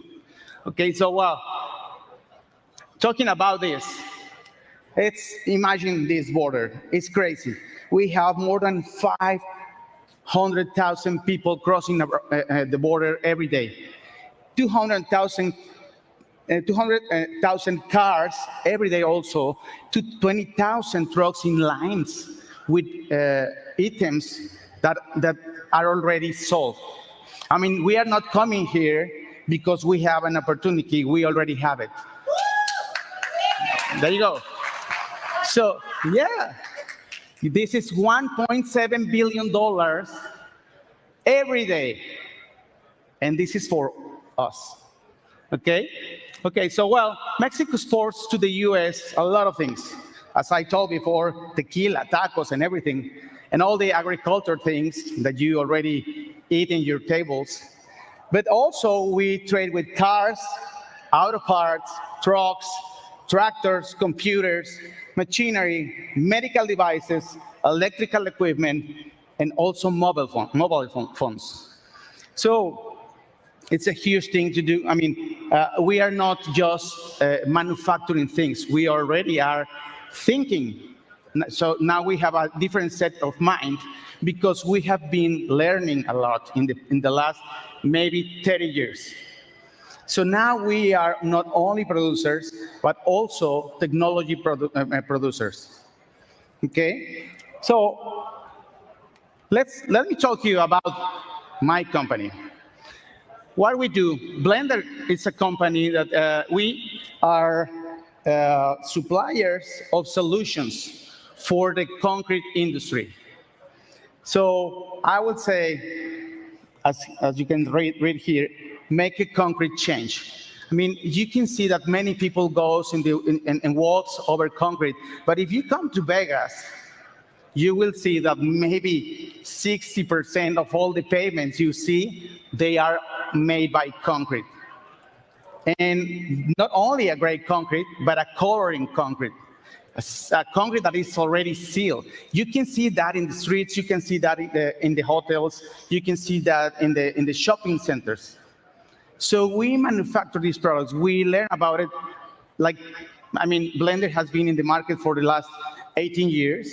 I've been in the market for the last 27 years. So I learned from the US guys, and we manufacture these products now in Mexico. So we have plants in León, Guanajuato.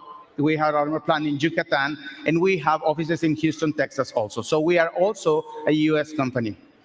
Okay, so what kind of products? So you can see, well, this is the product that we have in our line. I mean, the sealers, the pigments, the acid stainings, and a lot of mortars. So we learned that we have the opportunity. When we met Alibaba, we know that we have an opportunity, a new one. What is the new one? I mean, to build our brand, of course, outside of the border, not only in the USA and in the US, but all over the world. And then to start developing not only for us, but even for others. Maybe you can be one of those others. So we are open to private label, and what we want to do is to be inspired, as we say, inspired by the art of building. So we want to participate in everything you think is a good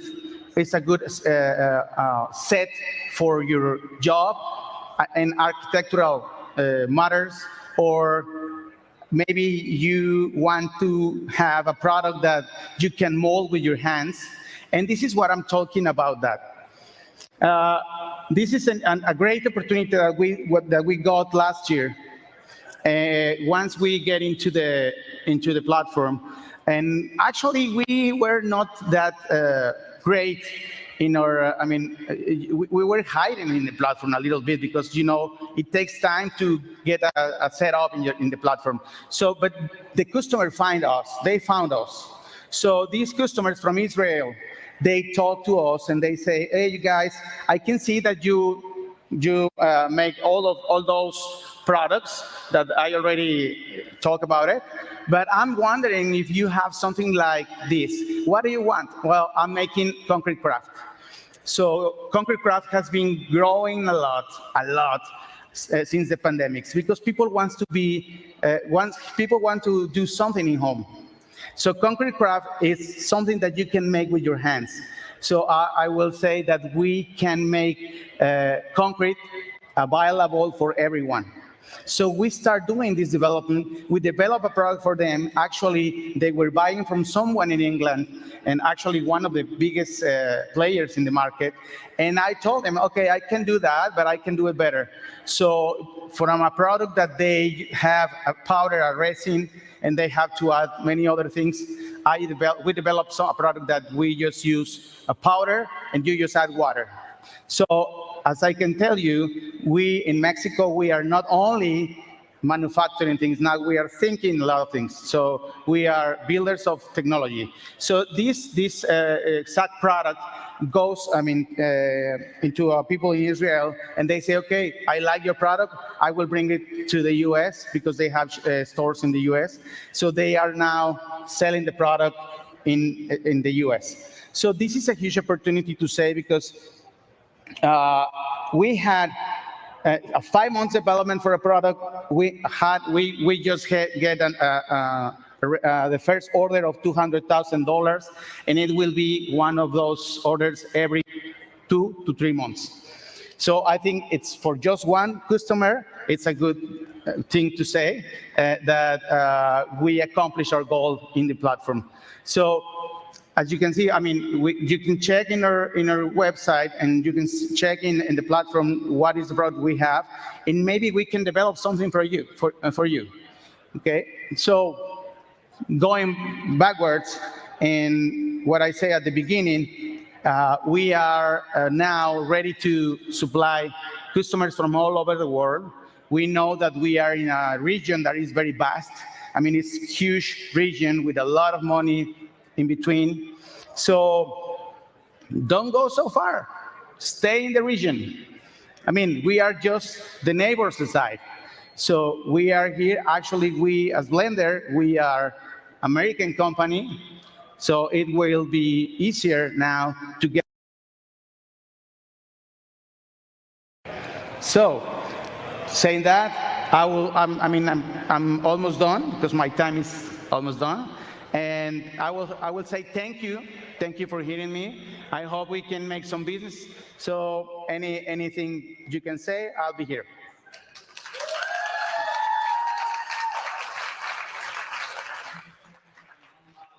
Supplier based in Mexico, Daniel Marquis. Is it on?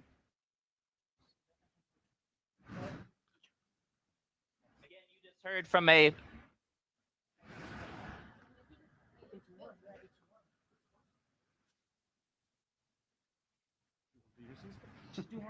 All right, sorry about that. You just heard from a supplier based in Mexico. That was Daniel Marquis, the CEO of Blender Group Mexico. Let's give him one more round of applause.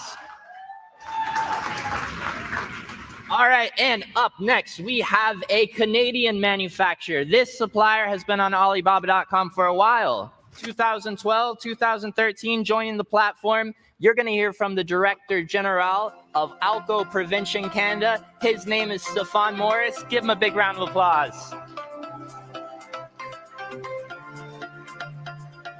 Hi, everyone. Can you hear me well? Yeah? Good. So my name is, no? Hello? Dude, good now? The sound. I can hear me. Good. Okay. So my name is Stefan Morin from Canada. I'm from Alco Prevention Canada. I founded a company back in 1989 for breathalyzers. You know, when you drink socially, it's difficult to know if you are over the legal limit or not. So I was asked to help you. I know there's a lot of people here that wants to start maybe their business on Alibaba. I've been on Alibaba for about 11 years now. I think it was one of the first one in the market in America. So I'm here to share some advice, some tips, so you can be successful. That's the objective. So we're going to start with a small video about what we're doing, about our core business, and then we'll start the presentation. There's supposed to be a video here. Well, the video just disappeared. Okay, so basically what we will do, I'll tell you who we are, why we started that business back in 1989, our products, our markets, the benefits of working with us, and then I will give you some reasons to work on Alibaba. I'm going to share one success story that was a turning point for me back in 2012, and I'm going to share with you the keys to success, my favorite tips. If you want to start a business, that should be a good idea. So 1989, I was 23 years old, and it took a tragic accident for me to start my business with a partner. Unfortunately, my partner was involved in a tragic accident when he was 14 years old, a face-to-face accident with a drunk driver, and his dad died at the same time. He went through the windshield of his car. He was pretty injured, but he was still alive. So at 14 years old, can you believe that? He became the only man in his family. He has 4 sisters and 1 mother, and he said, Stefan, it changed my life forever. Because at 14 years old, I became the only man in the family. So we took this tragic accident to build something positive. What can we do to make sure it doesn't happen again? Less accidents. So we went together to the police, and we asked the police that was there, who is your manufacturer? So we went to the manufacturer back in Toronto, and we decided to take that business and build breathalyzer for a consumer, okay? So that's why it's important to understand that in 1989, when we started that business, there was no tool for people to test themselves. I'm sure you have heard, I'm okay to drive, don't worry. We have heard that story so many times. So there was a need in the market. And we decided to start that business because there was a need in the market. You know, if you want to respect the speed limit, you have a speedometer in your car. But for alcohol, back in 1989, there was nothing. So there was a niche in the market that we decided to fill, and we wanted to make a difference. There was a social mission with my friend whose dad passed away at that time.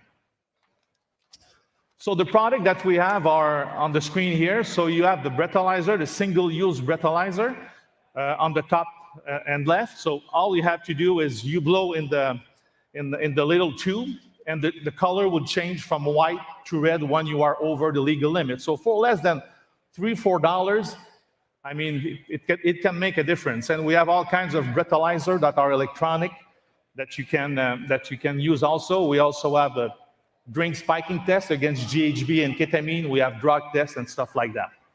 So this is what we do with our products. The markets we are working, well, basically, we work a lot with university, colleges, road safety program, wineries, bars, restaurants, all events where alcohol is being served. Golf events, corporate events. Every time there's alcohol, I think, personally, the company or whoever is organizing the event, we should have a breathalyzer available to everyone, so when you go back home, you know exactly if you are over the legal limit or not. So the market is pretty huge, and we presently work with about 45 countries because of Alibaba. Finally, the benefits of the breathalyzer, I think it gives you a peace of mind when you drink socially.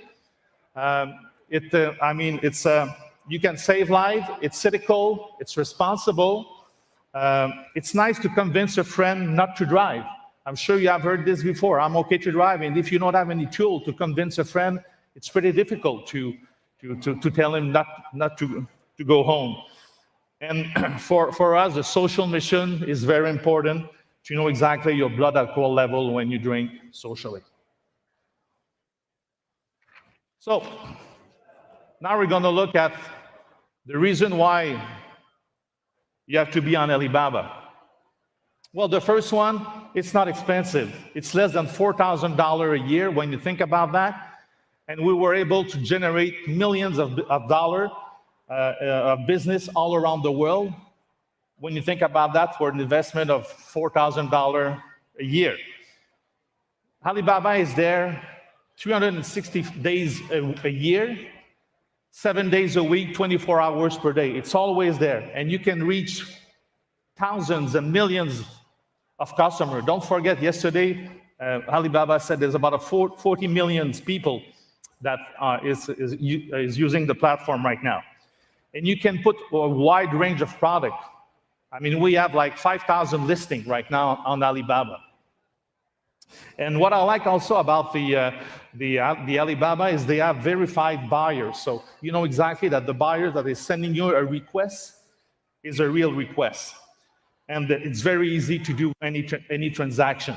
So that's the reason why we decided to be on Alibaba. I was asked also to share a success story on Alibaba. So as I mentioned, we started like 2 employees, my partner Ronald and myself. And in 2012, I love France, and I'll tell you why. In 2012, France decided to make mandatory to have 2 single-use breathalyzer in every car. It was mandatory. So over the next day that the law was published, we received 400 requests from France for single-use breathalyzer. And it lasted for about a year. So we had a capacity of 1 million testers per month. So we had requests from France, people coming in Montreal. Stéphane, we want to have some breathalyzer. Is it possible to make business with you? So can you believe that over a day, we started to sell millions of testers per month in France. So that was a turning point for us. And I was really amazed about something, is people were sending me checks, bank transfer for like 500,000 euros, 1 million euros. People I didn't know. So I felt very honored by the trust I was having by these people, because I'm not sure if I would have done myself, sending a check to someone I don't know. But I felt honored, and I said, why not? We're gonna go to, oops, sorry.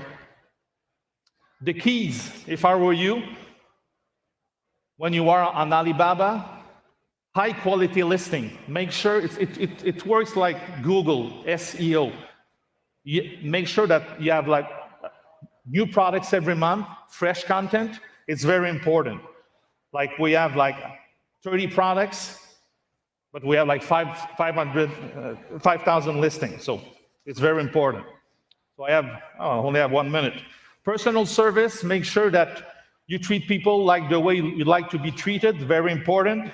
Answer fast.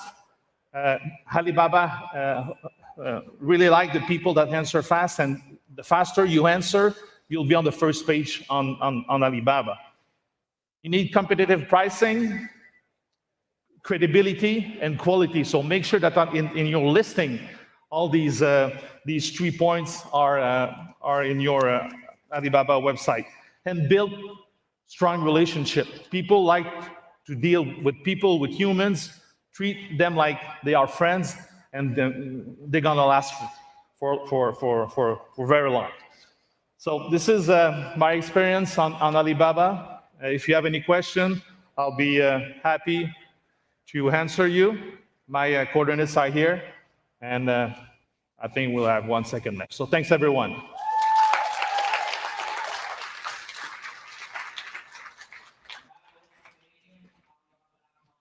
Great job. Great job. Right on time. I had You can to give it to Alex. And up next is Dr. Yan Zhang. She is the co-founder and CEO of AirDog USA Inc., a Chinese supplier on Alibaba.com. Let's welcome her to the stage.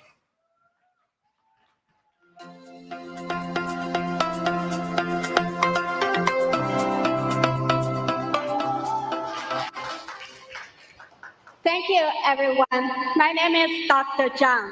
So people always say, save the best for last. So I know who stayed here until now. That's all the true loves. So I'm not a very typical business woman, because actually AirDog is started by me and my husband. So I got my PhD in electrical engineering from UC Santa Cruz. And my husband got his PhD from Caltech in aerodynamic engineering. So we both came to study in United States and then pursue our dreams in the Silicon Valley. So actually back in 2007, we have a very peaceful life in Silicon Valley as an advanced researcher in a very famous research company in the Silicon Valley. So one day, we got a very interesting project, but also very challenging project. So a famous flute company that makes the laptop came to us, and then they want a silent cooling solution because they think the laptop gets so thin, so the noise gets really big. So they want some innovative technology to make a silent cooling solution for the laptop. And that's why, we came up the idea with 2 electrodes and then generate air flows through electrical force. So this will be a totally complete silent solid state fan. Definitely there's no noise. So it's a great solution. So we are very excited, and we turned the prototype to the company. So we think, we're going to build a product that changed the world. But unfortunately, the products came back to us in a month, and the computer get all the dirt, junk inside there. So it's a totally failure, because the dust got the computer not working. So it's a failure. But, we've been researching this ionic cooling for about 2 years, and we really fall in love with that. So we are very frustrated about this failure, but we don't want to give up because we are very much fascinated about many of the advantages of this technology. For example, it's highly efficient in dust collection, it's very silent, and then it's also very environmental green because wherever you get dirty, you can clean the place and reuse them. Don't have to throw the filters. So that's why we think, whether we can build something, different from the cooling.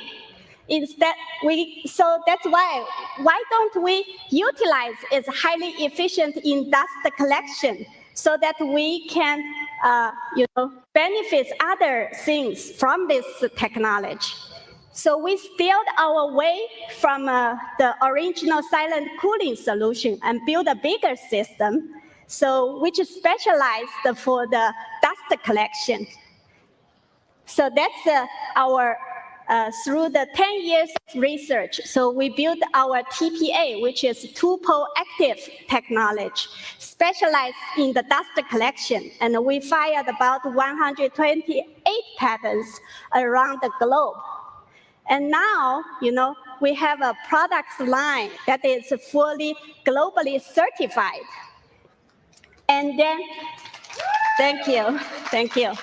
And then our products are reaching over 80 plus countries right now. We're selling globally. And we are very excited that actually we are serving over 10,000 hospitals just in Japan alone. And we're serving 6,000 plus classrooms in Germany. And we are really proud that actually over millions of users really love AirDog products. So how we achieve all this? Actually, we are really fortunate to meet with Alibaba about 4 years ago. That really expedite our globalization process. We have met so many business partners on the Alibaba platform, and now I'm just going to share you about the 2 snapshots of this interesting. So this gentleman here, he's Italian. So he found us on Alibaba.com, and he is a manager in an international company. Then he met AirDog. He started his journey of entrepreneurship, and he started working with us. Actually, at the beginning, we thought AirDog is just the air purification in the home application. But through working with this gentleman, actually, we find out that AirDog is the best in reduce the mold and extend the shelf life for the fruits. So you can see in this video that the strawberry with our AirDog products and without AirDog products, you see in the 5 days results, it's really huge. So that's why, through cooperation of this partner, we find out AirDog is not only good for the home air purification, actually it is also good in the industrial scale products. So we built our bigger industrial products based on these needs. We also helped him to find the oil fumes in the airport. So these are the biggest systems that through the co-creation of this partner that we built from our home air purification technology. And there's also another story. So this gentleman, he's from Korea. So he shared us a very sad story. Like in Korea, there's a humidifier disinfect incidents. So Korean people like to add additive into their humidifier to prevent the mold growth. But actually, they don't know this additive through the atomization process of ultrasonic that used in most humidifier. So actually, it outgassing. It creates a poison outgassing. And this caused about 16,000 people dead in Korea just for this humidifier disinfectant. So we know there's a huge market for the, mold-free, bacteria-free humidifier in Korea. So together we work with this partner, and we put our sanitization module inside the water. As you can see here, we built this beautiful of a mold-free, bacterial-free humidifier through an evaporative technology. And we put our TPA module inside the water. So now we can see a video, how this air purifier works. So you can see it's actually, we provide a very clean and comfort solution. So you can see inside there's a electro module here just to kill all the bacteria and the virus. And that's how it works inside there. And it also removes the odor. That's the common problems for the humidifier. And we also have a washable filter that you don't have to buy filters. Actually, you can just reuse them. So I think this is world's first, like a mold-free, bacterial-free humidifier. Thank you. Yeah, I think like now, let's think back, AirDog built its first products line through 10 years of research and development of our air purifier. So that's actually what we do. We build from what we know as a researcher and engineer. But actually later, as a business owner and as an entrepreneurship, actually we build through the co-creation of our customers, we build our products much faster. So now we can deliver successful products just in 1 to 2 years and then hit the market. So this is a big milestone for AirDog to grow rapidly. So actually, AirDog built our success from 15 years of failure, in the research. But now we actually go global and scale our business through our partner of co-creation. So if you do believe our faith, and also if you do believe, have the same thinking as us, I hope you also join the AirDog family, join the AirDog global family. And don't forget to check out more exciting products from our elite page on the Alibaba.com. Okay, thank you.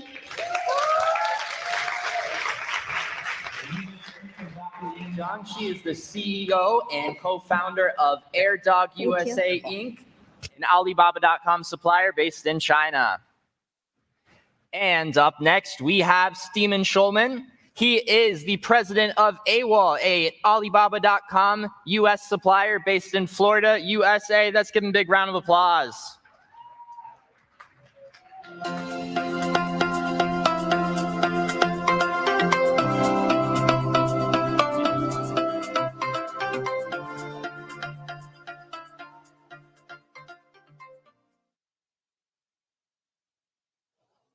Who knows what a cathode ray tube TV is? Who's ever owned one?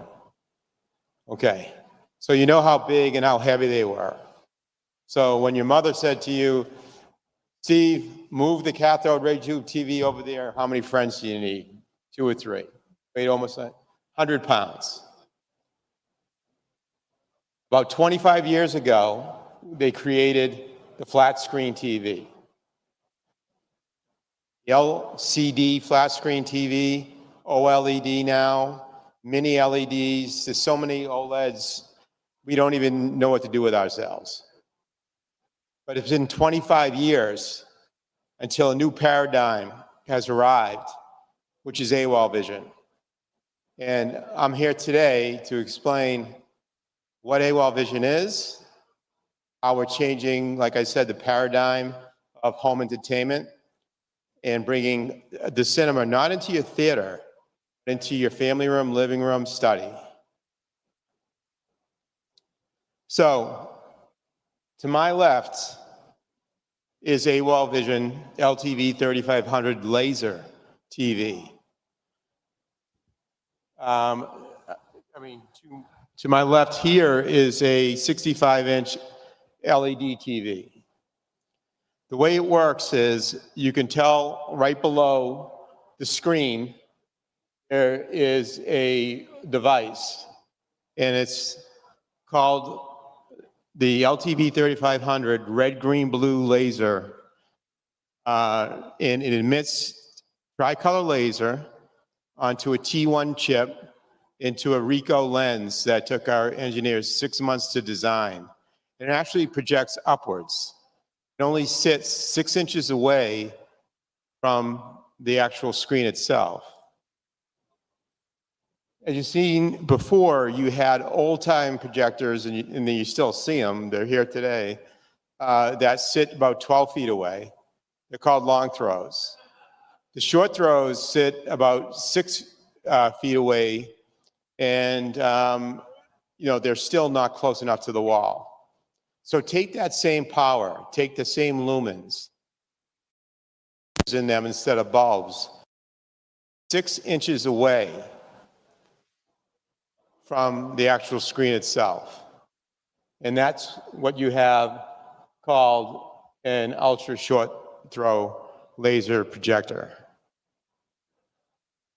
So what it has in it is, like I said before, it's triple laser projection. It has Dolby Atmos for sound. It has HDR10+. We are announcing today that we just got Dolby Vision certification, the first projector to have Dolby Vision certification along with HDR10+. And it has 3D capabilities as well. As you can tell by some of the articles that were written about us, from the Hookup, 9 to 5 Toys, The Verge, that we were the winner of the best ultra short throw triple laser projector for 2023. The only laser TV projector that can replace your family room TV. A bunch of professionals that said that as well. So how did we do it? Like, who is AWOL? And our competitors are Samsung, Hisense, LG, Sony, JVC. And the only way that we were capable of doing it is when we sat down with our engineers, we said, we're going to spare no cost for hardware. Let's get the best lamps, let's get the best chipsets, let's get the best laser diodes. And that way, the people that know projection will understand what they're getting. And we launched on Indiegogo about 2 years ago. Even though we had the funding, we used Indiegogo as part of our advertising plan. And we sold over $1 million worth in about 6 hours.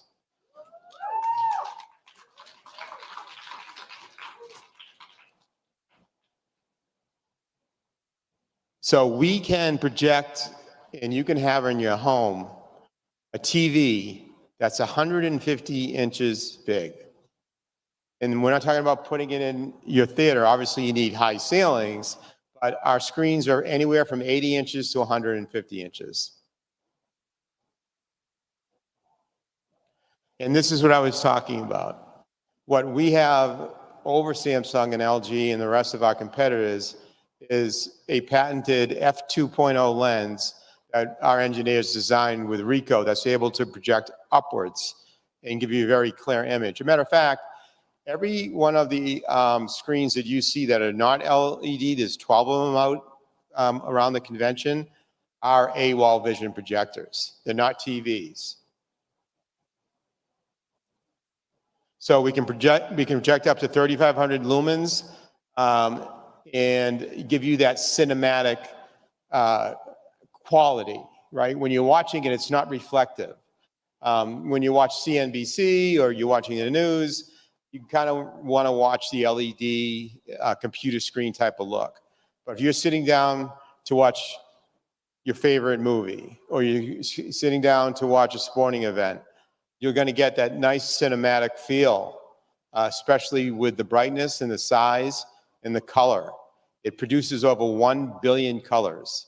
And if you come to our booth at A14, hopefully before everything closes, you'll be able to see colors that your eyes really have never seen before on a screen. And we also have 3D capabilities. So basically, they're active DLP chips. You put the glasses on, they look pretty cool when you have them on. And you have, since it's so big and so bright, it looks like you're in an IMAX theater, but in the comfort of your own home. So we have all the connections that a TV has. So you might be thinking, well, how am I going to run the content? We have a built-in HDMI slot for any type of, Roku, Amazon Fire Stick that you plug in the back, and those are your streaming channels. You can plug in Apple TV in the other HDMIs, or cable, satellite, however you hook up your other TVs. We have the connections to do so, as well as 3 USBs and an RJ45 port. So features. Once again, we have perfect sharpness up to 150 inches. So a lot of the projectors, even the really expensive ones, the $200,000 projectors, they, in the very corners, they can't keep high definition. They slope down into standard definition. But by using all the best hardware and the best lens, we're able to keep lab tested ultra high definition up to 150 inches corner to corner. We have up to 3,500 lumens. We have 3 models.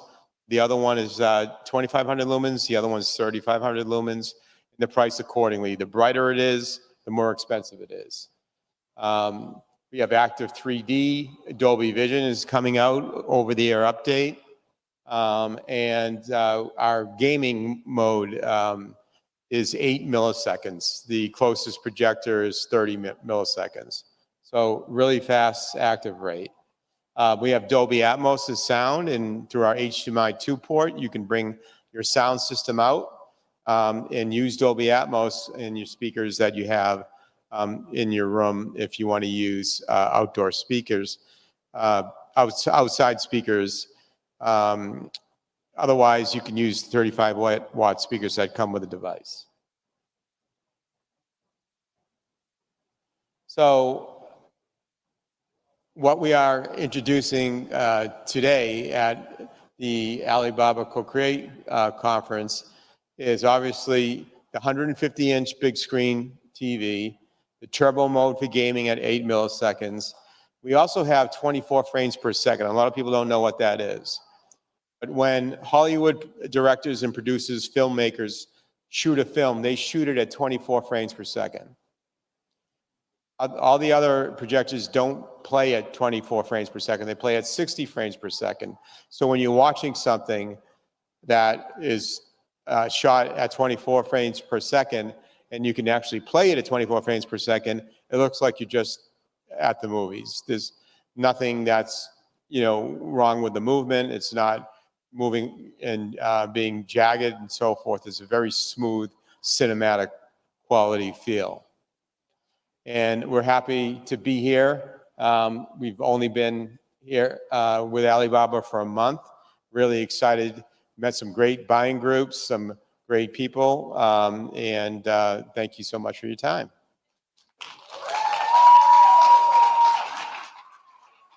And you just heard from Steven Schulman. He is the president of AWOL, a US-based supplier on Alibaba.com. And up next, we have supplier number 6 of 7. You'll be hearing from Dennis Hag. He is the CEO of Strategic Visionary Solutions, an Alibaba.com supplier based in Michigan, USA. Let's give him a big round of applause.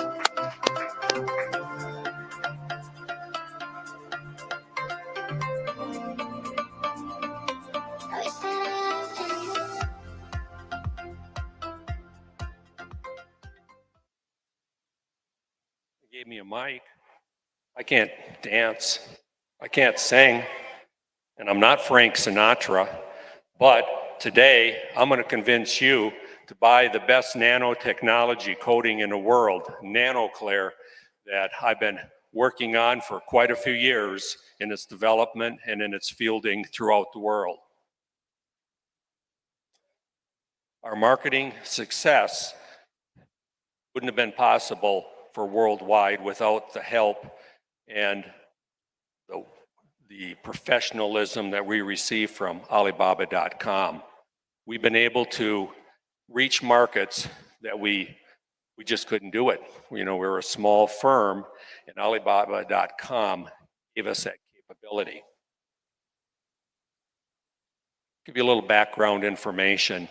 I've spent 20 plus years in the military and about 15 more years working commercial platforms, high dollar systems fielded worldwide.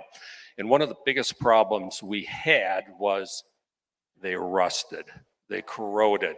The coatings and the paintings that we used for the severe environments just didn't hold up. It became a continual challenge for us and a cost. It was a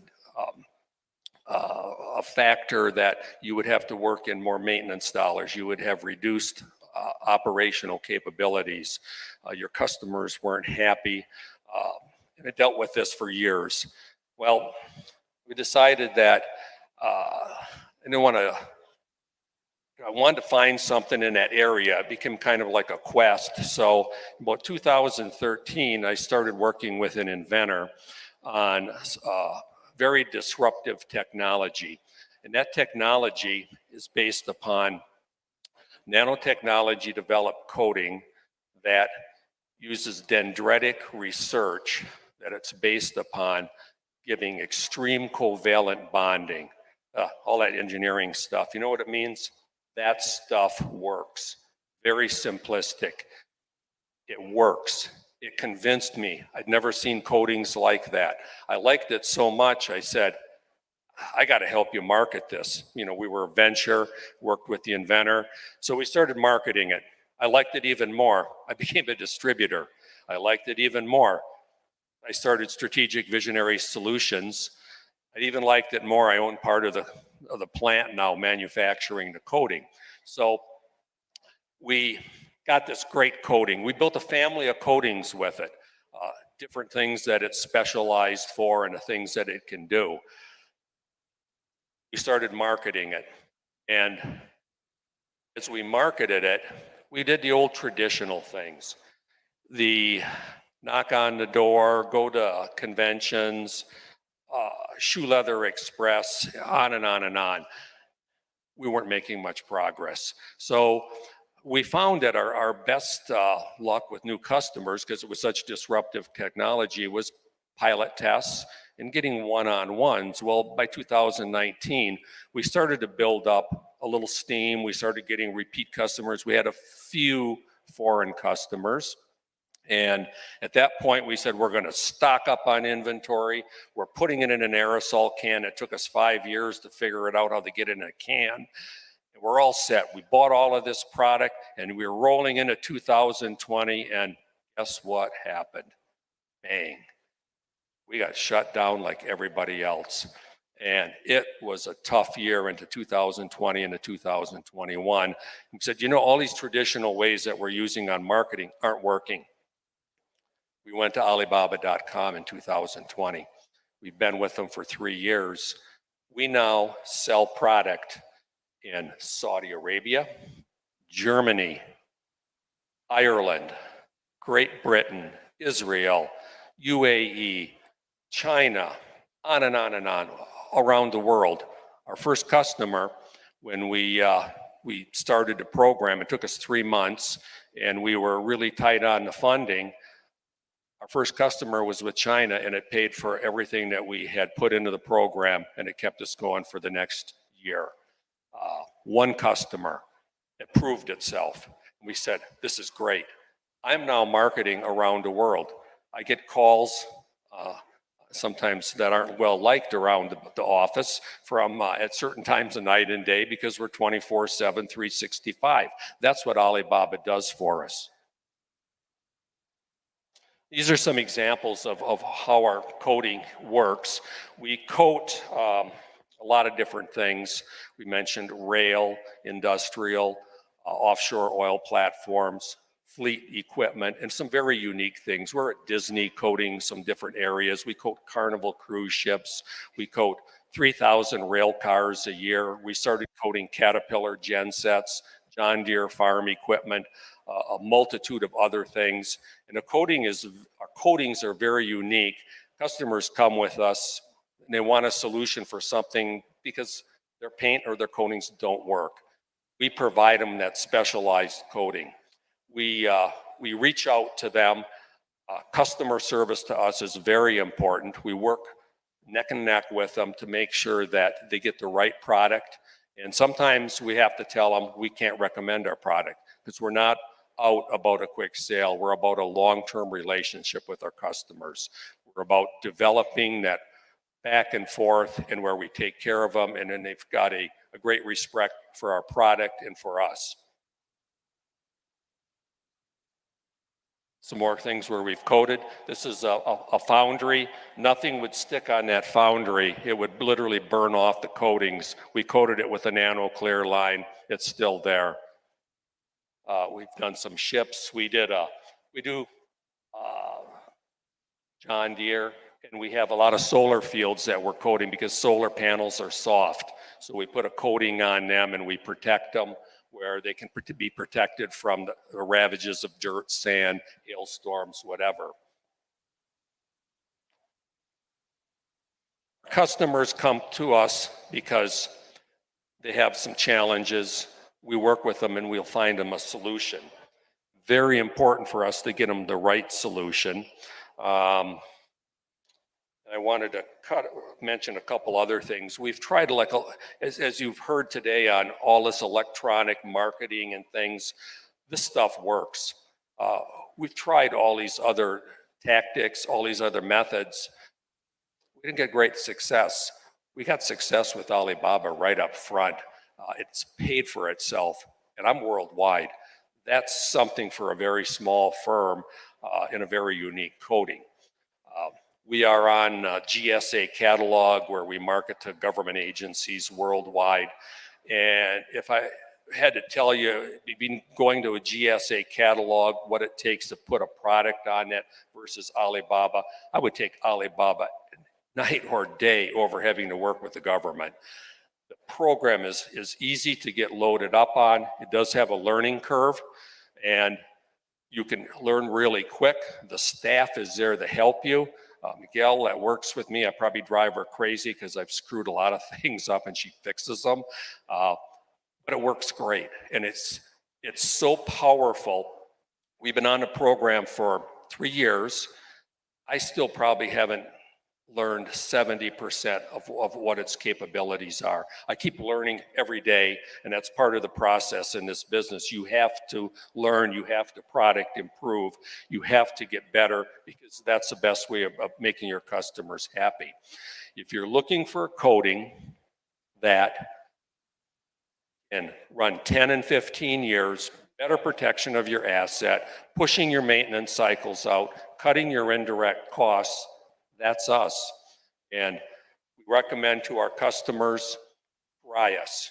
We'll do a pilot test with you. Most of those we do at no to little cost so that we can prove the coating out so that they can see where it will best work for them. That's a little bit about us. We're SVS. Obviously, we're on Alibaba, our website. We're on LinkedIn, Facebook, all those other social media sites. We're out there. We're easy to reach. If you ever have a coating challenge or a corrosion challenge, you can drop me a line, text us, take a look at what we have. We're here to, again, save you money, to make your business better, and or to complement your products where we can fully enhance them and make them better. Thank you for the opportunity, Alibaba.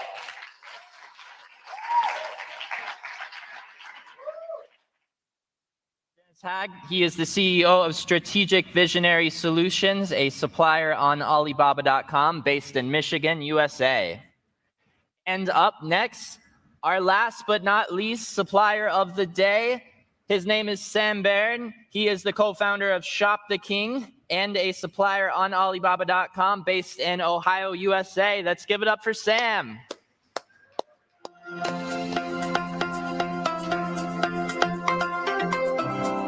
Hi, everybody. Hope everybody's doing awesome today. My name is Sam Barron, co-founder of Shop the King. Just want to give a quick background. Started my career in 2004 selling on eBay, importing live tropical fish from Southeast Asia, and from there got into the apparel industry. I know there's no correlation there, but just want to give a little bit of context before I get into this. Spent about 15 years of my career selling on all kinds of different marketplaces, Amazon, Walmart, eBay, have some experience selling on Wayfair and, the like. In 2020, got together with my best friend Adam. We co-founded Shop the King, which today we have a very successful presence on Alibaba. And my point of my talk today is I want to talk to the brand newest person in here who's maybe not on Alibaba, but you've maybe have experience on your own e-commerce site, or you have just some sort of a desire to sell. So I'm going to be pretty high level today and just want to connect again with the brand newest person. So strategy, expanding into a new market, what is your objective? What is your goal? When we start with talking about a strategy for any new businesses that we're going to launch or new projects that Adam and I roll out together, we start with the end in mind. Where are we trying to go? What's the outcome? Are you trying to find new customers? Are you trying to get into new markets? For our business, very legacy type of business in the distribution industry, we were very confined to geographical locations and limits of our own trucking and distribution. So one of the first things that we did was we built out the logistics and the capabilities to ship either direct to consumer or direct to retail. Now, when you're setting up products on Alibaba, there's a couple different ways you can do it, and I'll keep this high level. There were a lot of people this whole conference that talked about a lot of details and AI, and there were definitely experts on that subject matter for sure. But keeping it high level, there's kind of two different ways you can set up products on Alibaba that I think is really unique. One of them is ready to ship products. Ready to ship is no different than if you were doing a listing on an eBay or an Etsy or an Amazon, where a customer could go on to Alibaba.com, find your product, click an order, and it's done. You can do all the optimization and SEO with that product, so on and so forth. For our business, we were trying to consolidate and create a funnel where we could drive traffic to our native website, which we already staff with customer service folks. So for us, we do all of our products on Alibaba.com as customized. The reason that we do that is because we want to create that funnel for people to find our product, and we do advertise on the platform to generate a lot of those leads, and we want to ultimately drive those folks back to our site so that we can service them at the highest level possible. Now, some of the tools that we use, if you're a brand new seller in here and you have a large business, maybe you're currently using some form of an ERP system. Maybe you have some software tools that you use for multi-channel selling if you're already selling on the sites like Amazon or Walmart. For us, we had a legacy ERP system that didn't really play well with others. So we enlisted a company called WidestNet. They built us a custom kind of middleware business in a box ERP. That today is our single source of truth, which we feed back into our main ERP. That feeds our Shopify store, our Amazon storefronts, Walmart, eBay, and of course our Alibaba. We also do all of our order fulfillments through that program. Now, as a brand new person selling on Alibaba, I'm actually going to be one of the first people to tell you that getting into it isn't as straightforward today as it is selling on a site like an Amazon, for example. And that's where I think the biggest value, if you're a brand newest person coming in here, is connecting with that Alibaba sales rep team that Eric Cross leads. And, those people were really invaluable for us. For us, I put Chad on here, and I put his little QR code for his background. Chad was an expert level seller before he was actually working for Alibaba, and today he's been kind of our saving grace. We failed a lot on the platform when we started, and I hope some of this information I'm sharing with you, some of our hindsight can be your foresight. We lost a lot of money in the beginning, making silly decisions, trying to figure things out. So hopefully some of these high level ideas will add some value. If you're brand new in here, definitely connect with that sales rep person through that onboarding process. And that's going to be kind of your gateway to really pawing through a lot of the muck and the mire of getting started. Now, again, I talked about creating a funnel. And for us and for our business model, we have a really strong core competency on our own e-commerce sites. We sell on third-party marketplaces, but the goal is not to be a prolific seller on a third-party marketplace. Our goal is to generate that traffic back to our main hub of our e-commerce, because we can service people better there. We have a lot of technology to handle cross-border trade, and again, we resource it really well. So if a customer, like this afternoon, for example, I got 3 leads from our Alibaba listings of customers that went right to our e-commerce site, filled out our B2B application. They were approved automatically because of the ERP, technology deployments that we have. And those customers essentially have been pre-vetted and they're ready to purchase and they can shop on our storefront. So for us, Alibaba is that funnel. Alibaba.com is that funnel for us. As a seller, though, I mean, you have responsibilities, and the panel that was up earlier with Kevin talked a lot about really creative things that you can do as a seller to engage with your customers and capture those customers. And he talked about protecting that customer list, and I think that added so much value, at least to me, and it should add a lot of value to everyone in here who's coming from that seller component. Because again, Alibaba is empowering you to own these customers versus a site like an Amazon, where Amazon makes it very clear that it's an Amazon customer. It's not your customer. And they've got a lot of rules and policies. And if you've been on the receiving end of any of those rules and policies, you probably know what I'm talking about. So, you know, as a responsibility of a seller, though, it's your job to service your customers. And, you know, when I originally put this deck together, it said service, service, service. I think everything comes down to customer service. We are a customer-centric business. We believe in customer service 100% because we are a distributor. We don't own any of the brands that we sell. So one of the things that we do to differentiate us is our sales approach with our customer service and our ability to service our customers. So I want to thank everybody for coming out today and for this weekend with this Alibaba.com Co-Create Conference. I know that I got a tremendous amount out of it. I hope that I had value to somebody out here today who's hoping to get on the platform and expand your business or expand your reach or whatever your strategy is. And without further ado, I want to bring back Brett up to wrap up the weekend.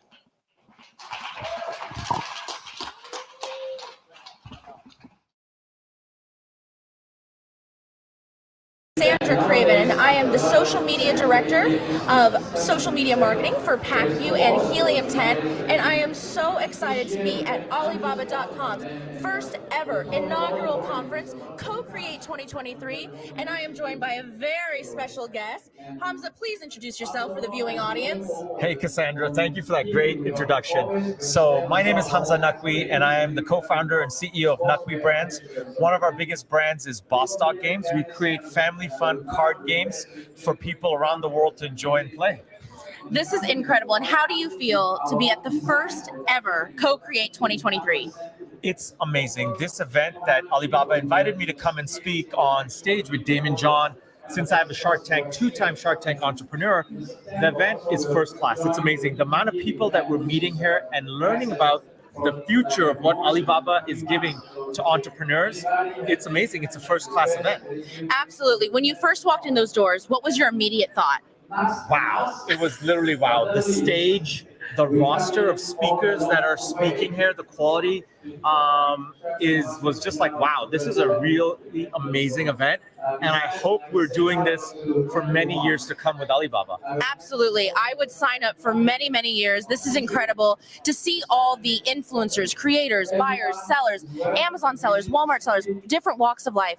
It is a really great place to co-create, as the name says. And as you mentioned, you were on the main stage. How did it feel to step on stage and look out into that audience with Damon John?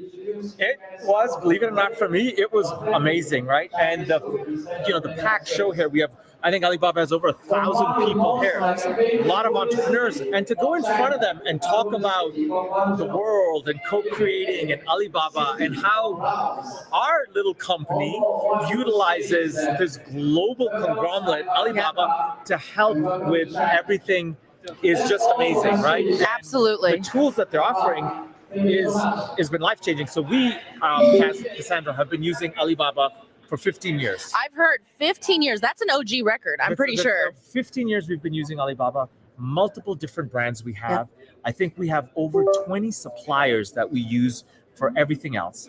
And, we've built great relationships. Right. And that's the power of Alibaba. It's allowed us to build great relationships across time zones, across continents. We're invested with our suppliers. We know things about them. They know things about us. We're sharing funny jokes with each other, right? And it's so much fun to do that. They are happy with our success. Absolutely. One ongoing thing that I've heard from many entrepreneurs, many Alibaba.com partners and relationships is that you are not on an island by yourself. You have a whole team behind you to back you up if you have questions, things of that nature. Do you feel that you have that support from Alibaba.com to help you scale your business? That's a really great point. And as an entrepreneur, you sometimes forget about it because you could be alone or you have a small team and you forget about these suppliers that you aren't seeing on a daily basis. Because of Alibaba, you have a whole team behind you, a whole production facility, an army who's quality controlling it, who's vested, who's making sure that your products are perfect. And you get that support, but you forget about it on a daily basis. Oh, yeah. We're doing the grind, we're working, we're doing all of these other things. But then when you come back, and now that you come on stage and you see this, it reminds you of, I have a huge team behind me. Yes. I've got Alibaba behind me, and literally, you have Alibaba behind you. and that just is just like, wow, this is amazing, right? And yeah, it can be daunting for an entrepreneur, but then something like this reminds you, look at how strong we all are together. Oh, better together is what I always say. Better. And as you mentioned, you are, you're behind the keyboard, you're scaling your business, you're working every day, you're grinding, and now you're here at this in-person event, and you get to meet the team behind the scenes. You're meeting the Alibaba entrepreneurs, executives, things of that nature. How does that feel to connect with them one-on-one? It feels really good because then I know that I have this strong partner in my corner, right? And I'm building those relationships with them. I think they have a saying, guanxi, right? And so that's the relationship we're building. And just to know they're there for our vetted interest. Now, learning about all the different products, why do we use Alibaba? Yes. Small business. I'm confident in trade assurance. I'm confident when I initially start a purchase order with a new supplier, they're verified, they're vetted, there's reviews there, there's pictures there about their factories, everything else. They're quality checked by Alibaba. Yep. Then I have trade assurance. Lets me know when I'm giving that order, that money, God forbid, the colors are wrong, the quality is wrong, shipment is delayed. I've got Alibaba to go to and say, hey, can you help me out, right? Because sometimes as a small business, you don't have access to tremendous capital. That purchase order, if it gets messed up, of quality control. So that's why it's important to have this. Yep. And learning about all the cool tools that Alibaba is introducing, I'm so excited for when everybody else out there is going to see some of the new AI that they're introducing. That was amazing. Oh, I was going to ask you, the new Smart Assistant AI tool, intuitive. Are you excited? I can tell on your face you're actually already excited. I'm like a little child getting ready on like, oh my God, when are you going to give me this toy to play with? Because it'll make our life so much easier. Yep. And the cool features, you can see that Alibaba listened to their buyers and their sellers to figure out the best way to improve that communication and that interaction and make it easier, right?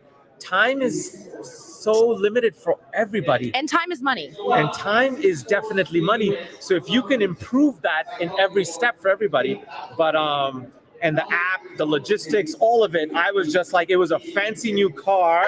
And I was just like, when do I get to play with it? Is that a good segue? Should we take a walk on over to the car?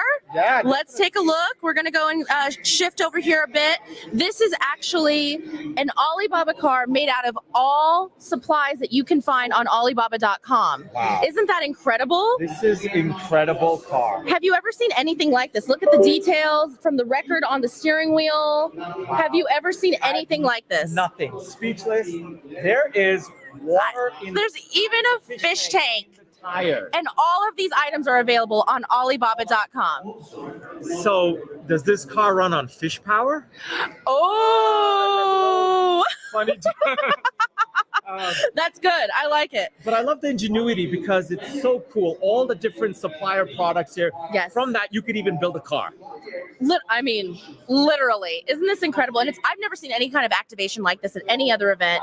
And I think it gives a real visual to what Alibaba.com brings from the virtual world into the real world. Yeah, exactly, right? And it's giving you that idea to everybody. You entrepreneurs, it's right out there for you. You can search for some of the best products on Alibaba with the Smart AI tool and find things that you are seeing. That Smart AI tool is also telling you if travel is up, you can search and stuff. So it is so refreshing to come to a conference that is completely kind of disrupting the place with everything that they're providing us with their visuals and everything else. Innovation, I think, is the name of the game. Everything you've said, they're listening to their customers. It's not falling on deaf ears. They're taking that feedback, they're implementing it, and they're giving it back to you.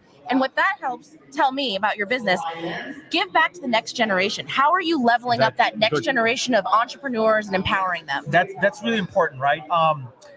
You know, one of the pillars on our brands, our Nakwi brands is look, we're fortunate enough to do well. And we think as being a partner in this global community and a business owner, we have to give back.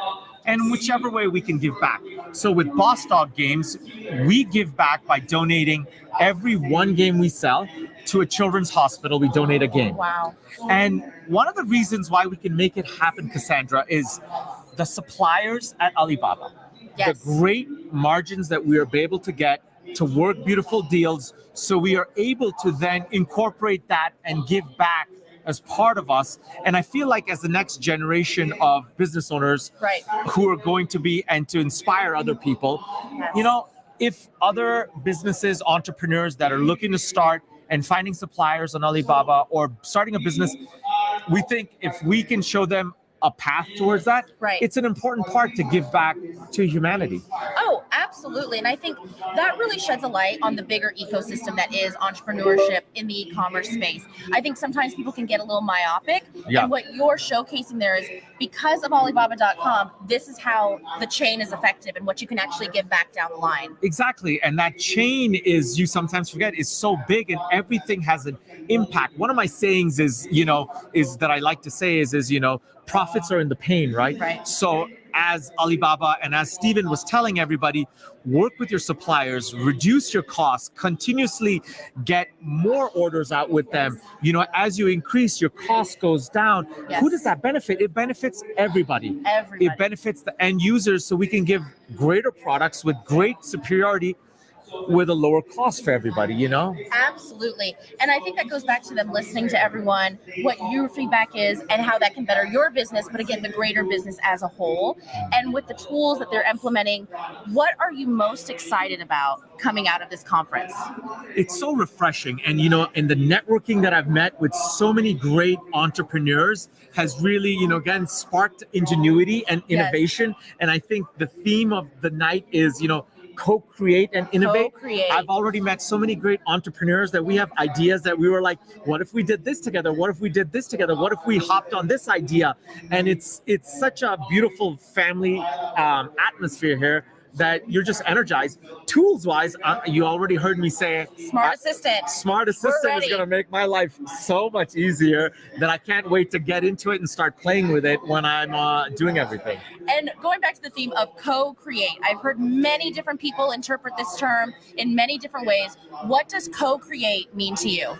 Co-create, there's a few different ways. To me, co-create means is working with you and working with Helium 10. Helium 10 is a great platform that we use ourselves for all of our data, right? Yes. Data is key. So co-create means take the data that everyone's been talking about, analyze that data to improve your product and services. Absolutely. Co-create means meeting entrepreneurs, meeting suppliers. I met some really cool people at the East-West Bank. Yes. And they're explaining to us how they can streamline our finances across borders and stuff. Co-create with them and improve our trade finance. That's Samsung Logistics, Yes. SDS. They're talking about how we can co-create and improve our logistics and supply chain. So it's this ecosystem here that we're all together. Literally. And we're co-creating all little businesses, ideas, and creating a spark. There are so many connections I've made, and like you said, bringing up Helium 10, we're kind of getting our own bubbles sometimes, and you go to a lot of events, and this event is so unique in that there's so many different facets of people, and when I introduce them or talk about Helium 10, I'm getting a mixed bag. Some people are like, yes, I love Helium 10, and other people are like, tell me about Helium I love 10, it. and they would have never known that there's an opportunity for the data, the insights, the training, the tools, the courses to better their businesses, and this is where you get to co-create, if you will, and how you build and brand together opportunities you never even knew existed until you got right here. Exactly. Like me and yourself, I'm using your product. I don't know you. We just met. We got to meet today over the course of this. And it's because of Alibaba and how, the team has also been introducing different entrepreneurs consistently over the 2 days. Yes. I felt like it was such a great, hey, Hamza, I'm going to introduce you to this. So Yes. the event is unlike some of those other events where you've said where people maybe are siloed. Yes. It really feels like, hey, let's everybody interact, Yes. get to know everybody. I know there's 1,000+ people here, but maybe you can meet half the amount of people here and see what they're doing to impact businesses and how are they using Alibaba.com to improve their product and services. Oh, 100%. Like you said, there's over 1,000 people here, and yet I feel like I've gotten to connect with so much more people than even at smaller events. Sometimes, like you said, you kind of stick with your bubble, you stick with your crew. But the way that Alibaba.com has set this up, you are interacting, it's engaging, you're meeting the sellers, you're meeting the buyers, you're meeting the influencers. And that is so unique to this industry. One question for you, and we kind of touched on it before, empowering the next generation, but where do you see the future of entrepreneurship? Oh, that's a big question. Where do I see the future of entrepreneurship? You know what? What I see the future of entrepreneurship is people want to know the founders behind the brands ever so. Yes. And they want them to know a lot more about them. Yes. And they don't want them to be superficial, and they want to know the gritty, the dirty, the hard, long nights, the challenge. And I always love to say this, I love the journey. Having an idea, sketching an idea, finding suppliers, seeing if it's possible. Am I solving a problem? So what do people want to see? That's, I think, the next generation of entrepreneurs is going to be much more open and intimate with everybody around the world and their story and their journey. And I think the consumer is going to love learning about it, and it's going to empower the consumer to build their own brand. And that's how we're going to build the next army of entrepreneurs across borders. It's all about building your brand. It's that human connection, that face-to-face interaction, the power of networking. All right, if you're not at Alibaba.com Co-Create 2023, what would you tell someone who should be here next year? Okay, I think you definitely need to find the dates for next year. Get here. Use Alibaba. Alibaba's team and staff is available. They're Alibaba.com, and start learning about them ahead of time. Yes. Learning about everything. If you're not already using Alibaba, check it out. Hang out. Go on the website. Look at some of the different products you can utilize. Talk to their team. Yep. But it will be definitely beneficial to come here and build those connections that we're building already, and is going to empower us. In 6 months from now, 12 months from now, I'm going to be back here. You're going to be back here next year. Back. We're going to be doing a ton more things. I'm excited to see what the future holds with this event. Oh, I think that the future and the opportunities are endless. Co-Create is the game changer you need for your brand, your business, any opportunity. There's something here for everyone, whether you're a content creator, an Amazon seller, a supplier, a buyer. Something for everyone, am I right? Something for that's something, you know, being a company where we've used over 20 suppliers over 15 years on Alibaba. I think we started using Alibaba in 2008 for our company, and we've gone back so many times to all the suppliers we use, but I still learn new things today, even though I'm like, I'm a little bit of a vet. I know a lot about Alibaba. I learn new things. I met new connections, and it's just like, And I think for everybody there, that's what it is. And also, don't be afraid. It seems like such a big conglomerate because Alibaba is so big. Listen, everybody here is willing to help you, to open doors for you, to introduce you, to make some things that may sound very hard, simplify them and say, it's not really that hard. Here's all the tools that we can do to simplify your life. You have an idea, go take on the world and do it. That's what Alibaba is helping everyone and has been helping people. We would not be here. We would not have been on Shark Tank twice. We wouldn't be as successful as we are in our businesses without a partner like Alibaba with us since 2008. Absolutely could not agree with you more. Alibaba.com, Co-Create 2023, bringing the community together, bringing people together, building relationships, and empowering all entrepreneurs everywhere. We are so excited to be here. Thank you so much for speaking with me. Thank you so much. It's been such a pleasure. See you next year. Thank you. Seller based in Ohio, USA. And we just heard from 7 diverse supplier success stories. And let's give them a big round of applause right now. Everyone, we have that QR code up there. Scan it for us. If you want to do business with one of the suppliers that you just heard from today, scan it. Select the suppliers you liked, fill in your contact information, and if you are the first person to place an order within the next 30 days with that supplier, Alibaba.com is here to co-create with you.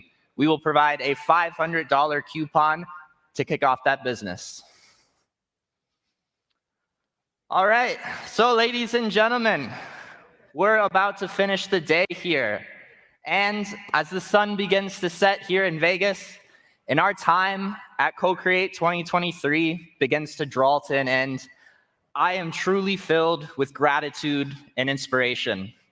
Over the last 2 days, we've journeyed together through a landscape of innovation, collaboration, and sheer entrepreneurial spirit. We've celebrated the magic that unfolds when minds come together to co-create, and businesses are empowered with the tools they need to turn their vision into a reality. As you leave here today, remember, the journey, it doesn't end here. The insights you've gathered, the connections you've made, and the dreams you've envisioned here at Co-Create 2023 are the seeds for tomorrow's success. Nurture them, act on them, watch them grow. I want to extend a heartfelt thank you to every speaker, panelist, and attendee here. Your presence, your energy, and your enthusiasm has been the lifeblood of Co-Create 2023. So let's give yourselves a round of applause. Thank you for being an integral part of this event's success.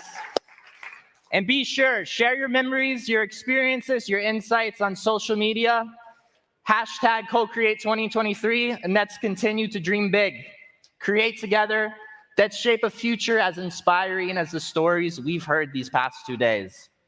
Until we meet again, safe travels, and as always, remember, alone we can do so little, together we can do so much. Thank you.